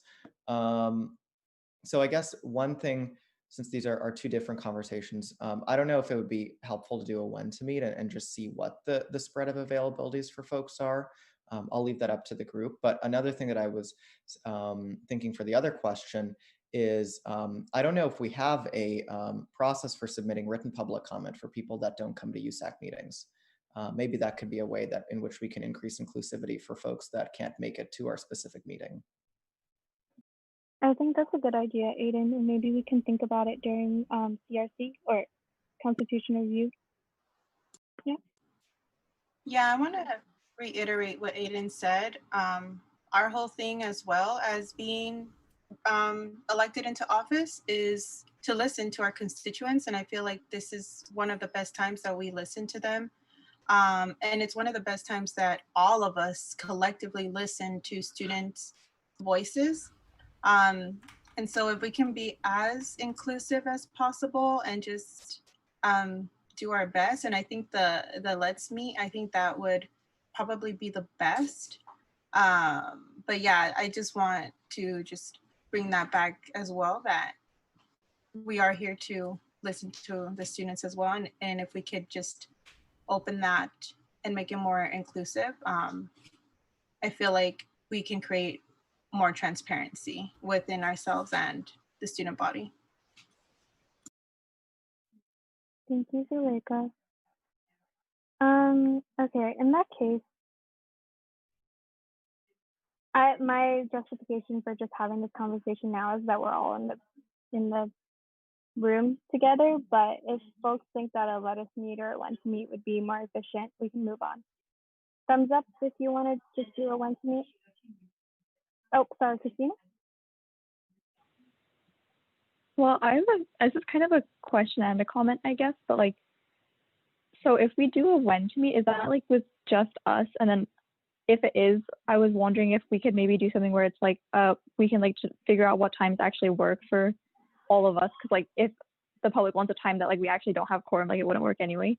So like figure out what times work for us and then like have the public element where it's like what time is most convenient for you out of the times that like we actually can meet kind of thing. Mm-hmm. Thank you, Christina. Noah? My only question, if we do a when to meet, is how much time would we reserve for like meetings, or is it more so just deciding on the day and we do them in the evening? Because if we do them like at 2, would we just reserve the whole day, or how would that work? If anyone can give any insight. Oh, I was thinking it would be a time where we have like unlimited hours left to do. So it would probably be in the evening, but I think the when to meet would be like what time we start. Bree says, can we do the when to meet right now? Yeah, like since we're all here, just because like I feel like it also helps us all in terms of like knowing, you know, what days we might be busy. And since we're all in this room, just to kind of take out our my UCLAs and our schedules and figure out the times right now. I think that's a good idea. Promise? Yeah, I guess my only question, like we're still gonna definitely be doing Tuesdays. I think the idea is that we're doing the when to meet to see if there's a time that / day that works better for folks. Okay. Josh? Well, I guess what I was just gonna say is that I know, like for me at least, like the way my my class schedule looks during the week, I am not free until after like until about 7 p.m. So I don't know what that does. Okay. But yeah. Thanks, Thomas. Josh, have any advice for us? I wanted you a friendly reminder that USAC meetings are only supposed to be 2 hours. 2 hours. So as we start thinking about this, in respect for those that are in other time zones, that is something that you may want to take into consideration of maybe putting time limits on discussions, or following Parley Pro in the sense of being able to follow time. You could always extend the time, but you know, as you have these discussions of people in different time zones, even if we did 7, if we only went to 9, that would only be midnight on the East Coast. Still not necessarily appropriate, but I just want to throw that out there. Thank you for raising that point, Josh. And I think, you know, once we start transitioning to weekly meetings, our meetings will hopefully, knock on wood, get shorter as the agenda items will be split up. Promise? Yeah, I was just gonna say that I definitely agree with you, Josh. I would love for a 2-hour meeting to happen, but I think that if we were to do 2-hour meetings, we would have to have multiple meetings a week in order to get stuff done. Like for like the student body, and it also like kind of forces us to like I understand like wanting to put time limits on like discussion like items and like just different segments. And I think like for like officer reports and some other things that are just like parliamentary procedure that we definitely can. But I think when it comes to like especially public comment or talking about like other really like large important topics, putting a time limit or a time cap like at all, even if we did do 2 hours, would be very detrimental. So Thank you for raising that, Thomas. I see Noe, and then Aiden, and then Bacher. I guess this is on a separate note from the time limits, but I wanted to voice my support for Tuesdays at 7 still. I know for me, I was looking over my calendar and I did schedule a lot of my things for this quarter around the fact that I'd have Tuesdays 7 p.m. and up like meetings. So I know I wouldn't be able to make it like Wednesday or Thursday or Monday at like evening. So I also agree, Noe. I have also planned my life around that. Aiden, and then Bacher, I think, was the order that I said. Yeah, I definitely second what Josh said, and I'm of the school of thought that I think we should be having our meetings a bit shorter. I think I've raised that a few times now, but and I'm just going to nerd out on meeting stuff now. There's actually like a law, like a science to meetings. People have studied it, and meetings are like gases. When you leave the top open, they just expand to fill whatever the space is, and they go late into the evening and late into the night. But if you really do regiment meetings and keep them within their cap, you'd be surprised how efficiently things go.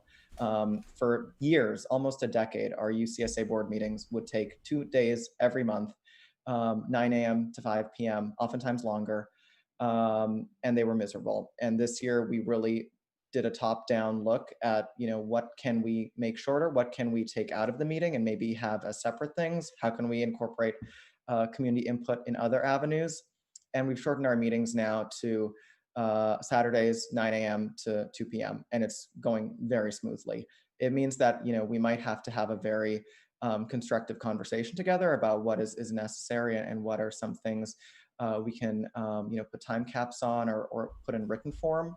But it's definitely doable. And I think it's definitely worth a try because, if I work with a lot of other senates and other campuses too, and we're the one that takes the longest. And I don't think we need to be number one as Bruins in that capacity.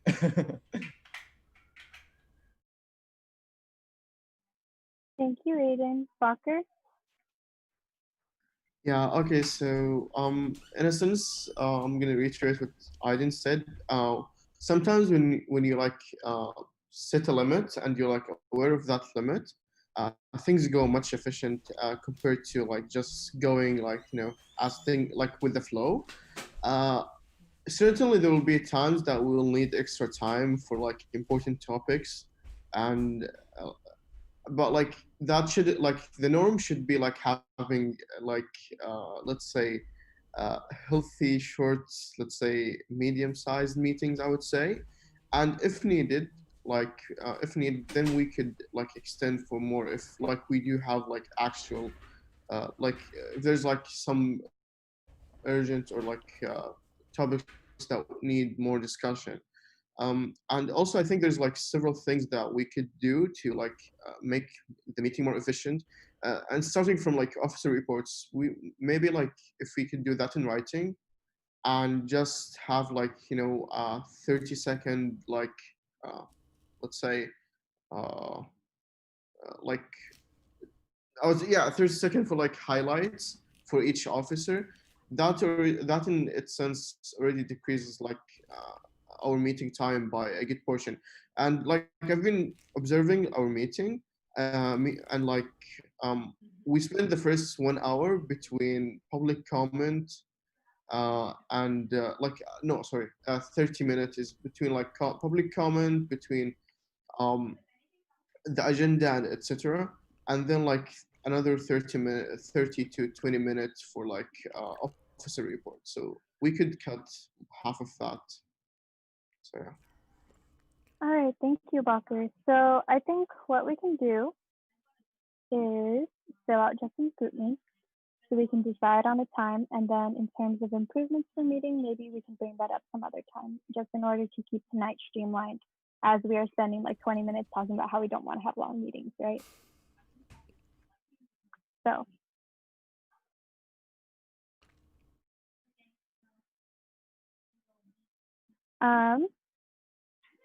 Justin has sent it in the chat, and if folks can take 3 or so minutes to fill it out, we'll take a look and regroup and see what time works best for everyone.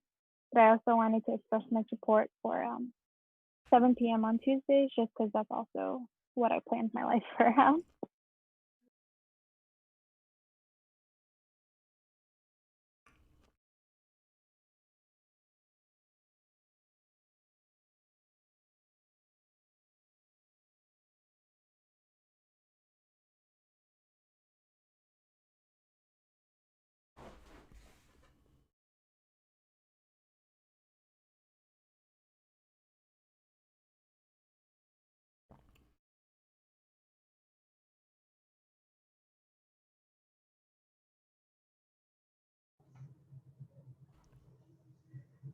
Perhaps if people are filling out the group meet right now, trying to see what time works for them, we can move on to the next agenda item.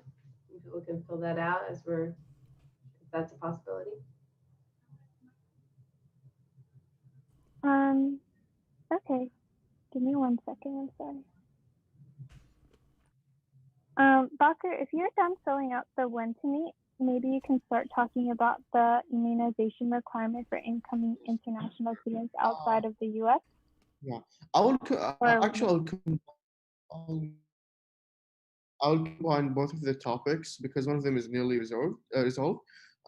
So for the okay, so I'll start with the easy one, which is the USHIP waiver. So as of now, like the local insurance is accepted by USHIP for fall, with like everything applying like the normal waiver except for the part of like medical evacuation that is not required. um like when I brought this topic, this was not decided, or at least I did not know that this was decided. But honestly, what do council think about like yeah, pushing for not requiring like the waiver, or like the insurance at all for international students who are abroad? Because like honestly, it does not make sense if you have already like if you're fine and like you're outside of the US. It does not make sense, honestly, especially for incoming students, to have an insurance for something that they don't even need. And that is like just an unnecessary extra cost. I'm not sure if there's like a law that requires this, but like if students are not in the US or have not started, then maybe it's worth it to push for not having it at all. So yeah, this is like the first topic. If anyone want to comment, yeah, Christina, yeah. Well, I have where do you see that it's required for international students outside of the U.S.? Because I can only see the requirements for international students that are in the U.S. Again, what are you saying? Oh, sorry. I was saying, do you mind sending like where you see that international students that are outside of the U.S. are required to waive UC-ship? Because I can see the requirements for international students that are like in the U.S. but not that are staying in their home country or like another country. The default is that all students, including international students, should have insurance. Um, and by default, everyone is enrolled in the UC-ship unless you have another insurance. And so, yeah. So what I'm trying to say is that the enrollment in the UC-ship should not be automatic for international students who are outside of the US. That's what I'm saying, if we want to like rephrase it.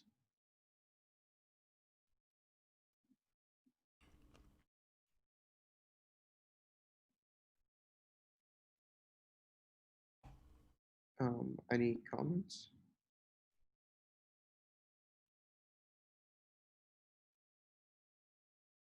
Okay, I don't see I like. have a question.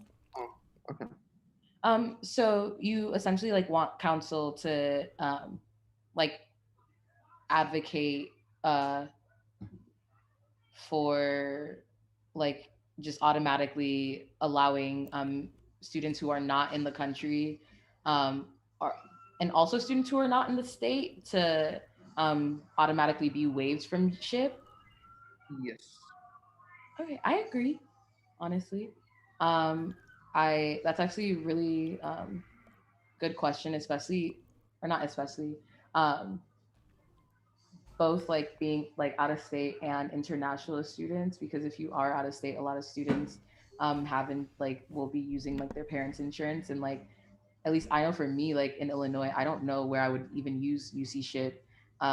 So I don't know why I would be forced to like have to buy that. And some people like it's a lot of money, and they did like reduce the amount of grants that were given out this year for SHIP. So I think it's pretty important.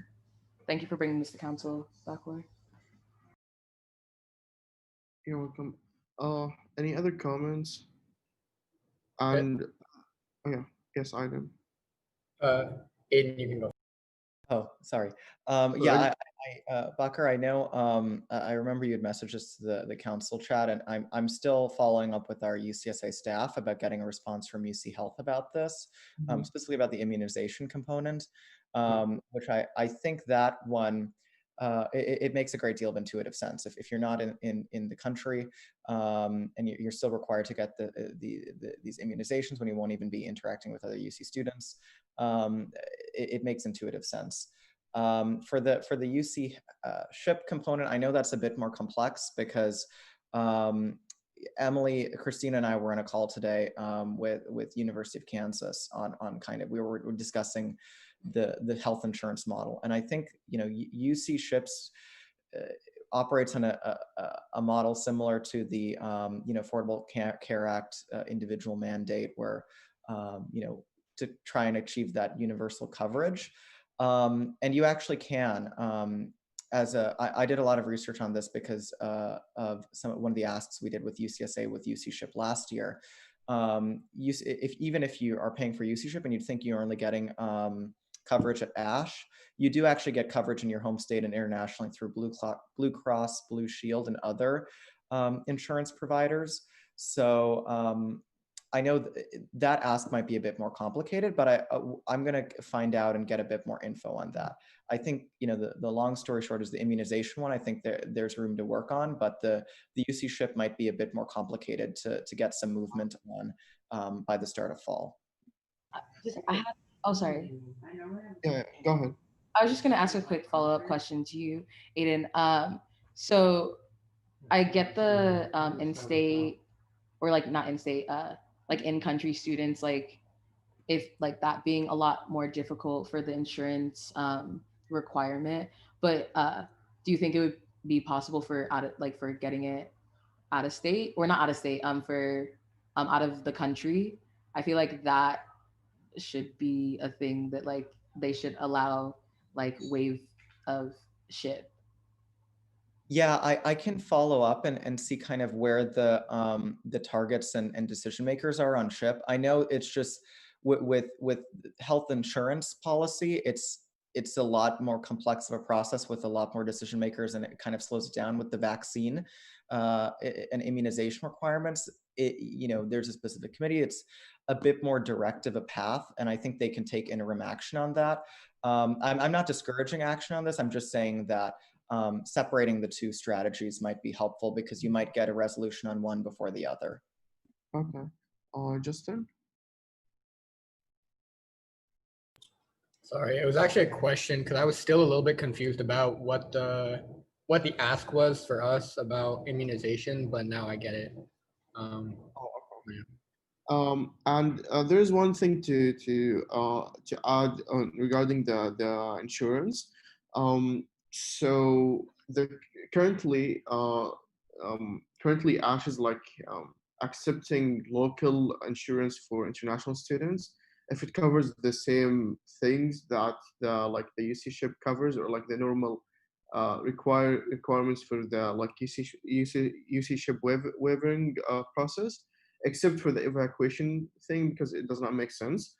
However, like in most countries, like in Europe and like here in, like I would say in Saudi, or like technically in the Middle East, I would say, um, health is like basic health is like insured by the government. So like you don't have an actual insurance, so you don't have actual documents to present for UCShip waiver process, even though that you don't necessarily have to pay anything for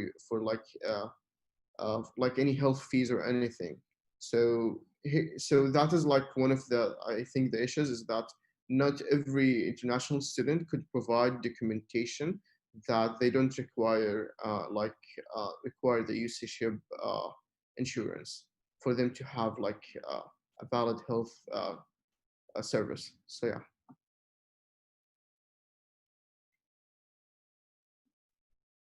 Yeah. Hi, I'm sorry. I feel like I'm missing something or I'm just confused, but so for the immunization thing, I'm looking at the page right now and I can send it in the chat, but it says that international students who aren't studying in the US like don't have to get those vaccines. Like they get an extension, and then I assume that the extension extends for as long as they're not in the country.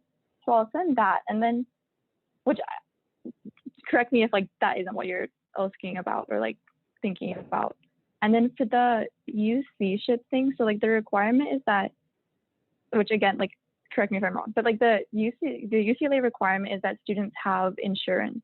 So then they automatically provide you with UC-ship, but if you can prove that you have a different type of insurance, then you can waive UC-ship. So your concern is that like not all like international students who are in their home country, if it provides healthcare, can't provide proof that they have insurance because it's like a nationalized insurance thing. Yes. Okay. So for the health one, that is correct. For the health insurance, for the immunization, that is weird because last week or like I would say 3 days late before, it was still required in the page, and yeah, like students received actual emails about the immunization requirement. That is like why we started acting. So that is weird, but like it's good that it's already resolved, I would say. But yeah, for the health insurance, what you're saying is correct. Okay, so we're good on the immunization, and then like the health insurance one is, I think Aiden brought up like you're still trying to figure out like if there is like a policy in place for that.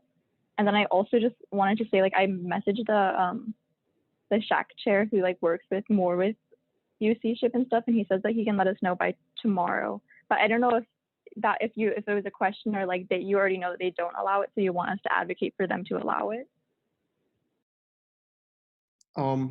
Okay, so they are okay. So normally they wouldn't allow it. So the thing is to advocate for them to allow it. Yes. Okay, thank you. You're welcome. Yeah. Okay. So I think if I'm not mistaken, we do have some conclusion from this that yeah, for the like health insurance, we will be looking into it more, and I think through UCSA as well. For the immunization, it seems that they have updated their website, so that is good. So yeah, I think we're done with the 2 topics. Awesome. Thank you, Bakr. And also, while you were speaking, we have come to the conclusion from the Wednesday meet that we will be having our meetings at 7 p.m. on Tuesdays. Thank you for the resolution. Claps, claps. We did end up where we started. It is true, but at least we have found a conclusion. And I look forward to seeing everyone at 7 p.m. on Tuesdays. And so Noe says, I think we should try time limits. So what I was going to say is I think some of the things that I'm going to be implementing immediately is following the bylaws. There are only a few standing officer reports that need to be had. And like other officer reports can be added to the agenda if you all wanted to. And so folks can message me if they want their officer report on the agenda. But if not, I will be making sure that only the standing ones are the ones that are like automatically on the agenda. And then, sorry, Bree? Yeah, is standing, does standing mean like the exec, basically? Yeah, I think it's the 3 exec offices. I'm going to be checking the bylaws again and updating you all in an email probably or a group me message. But yes, Justin? Where what Alice said is Elijah not free at Tuesdays? Oh yeah. Elijah, how's your 7 p.m. on Tuesdays? 7 p.m. on Tuesdays is perfect. Oh, okay, cool. So we have actually reached a resolution. Oh, Jessica? I And just Josh. had a quick clarifying question. So I think usually council resumes their standard meetings week 0. So are you planning to go next week, 7 p.m. or okay? Yes. I was just And then going to say yes, starting next week, and we're going back to weekly. Okay. And I think I would just recommend maybe trying to like broadly advertise that to the student body, just since folks might be used to 5 p.m. Sure. I think we can make sure to do that. Sorry, one more question. I'm so sorry. So starting next week, it'll be weekly meetings. Yes. Damn. Okay. Cool. So starting next week, we'll be having weekly meetings on Tuesday at 7 p.m. I'll be checking the bylaws and editing the standard agenda to only include the officer reports that are bylaw mandated to be standing. And I'll also be using more discretion when it comes to agenda items that I'm going to let be on the agenda and maybe implement some time limits on presentations and whatnot. Does that sound good for everyone? Awesome possum. With that, we are done with the meeting for today. So I'll be adjourning the meeting at 10:07 p.m. Yay. The recording has stopped.